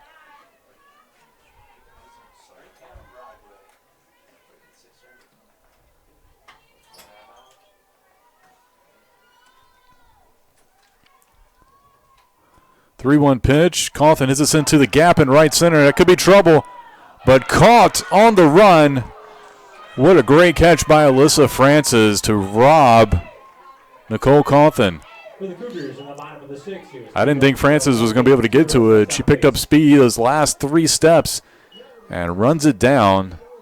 But the Cougars add 2 more runs to their total here in the bottom of the 6th inning. They lead 6-1 We'll go to the 7th. Averett 3 outs away from a sweep.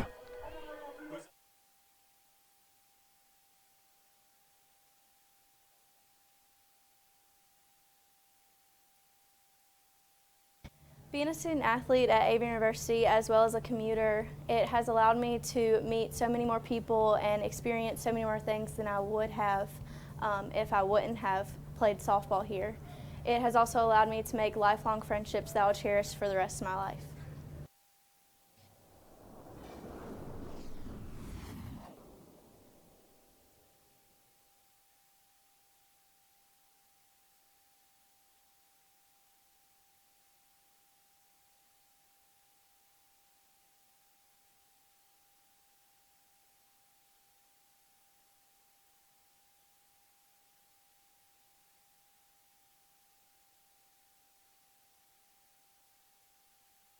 I think being a student athlete impacts my overall experience a lot, just gaining a brotherhood with my teammates, and then with all the other teams, a big connection throughout all of athletics, and makes it fun to walk around campus and see everyone you know, and everyone comes out and encourages you at games, so it makes it a really fun environment.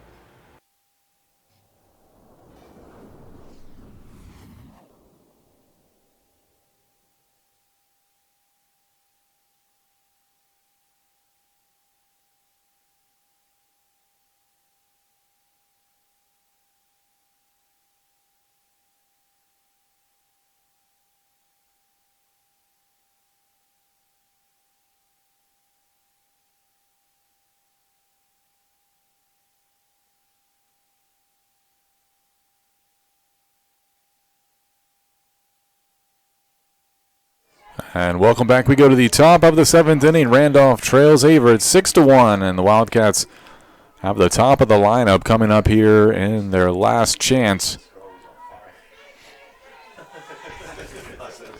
Knuckles 0 for 2 with a walk here in this game. Looks at strike one.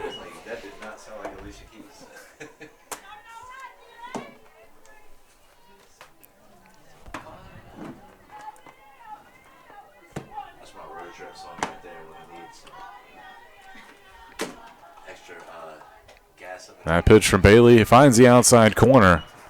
Make it 0-2 the count.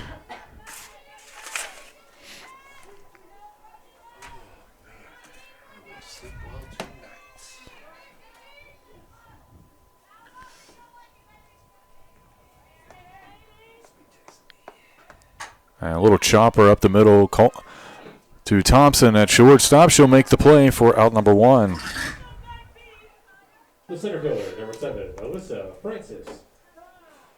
Time called, and looks like we will have a pinch hitter.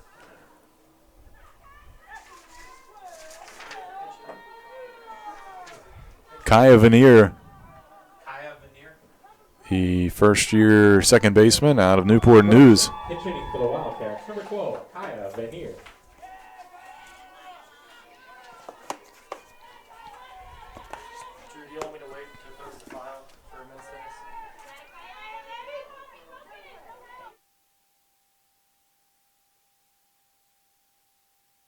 First pitch to our pinch hitter, Kaya Veneer, and therefore strike.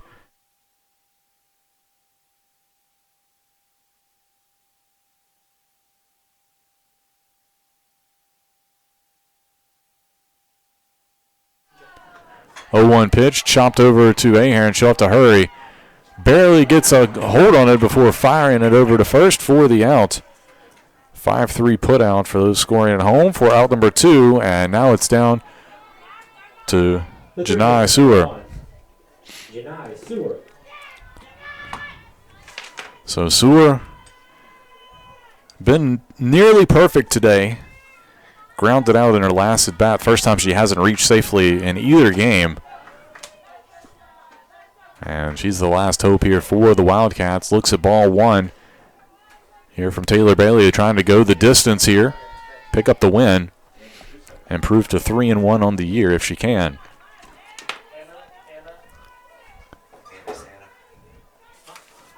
1-0 pitch. Ball crushed to deep left field. Bree Harris turned around, makes the catch, though, and that'll be it.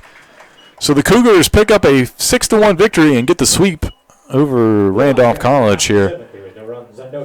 And that'll be it for our action today here at Cougar Field in Danville, Virginia. Thanks for tuning in. I'm Drew Wilson. Appreciate you listening to our doubleheader today as the Cougars pick up 5-3 and 6-1 wins over Randolph in non-conference action.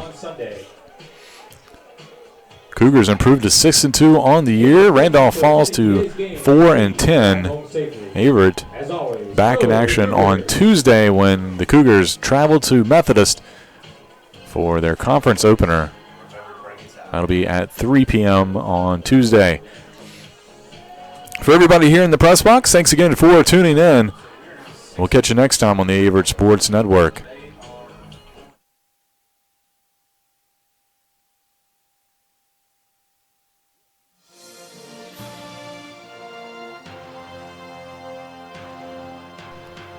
This has been a production of the Averett Sports Network.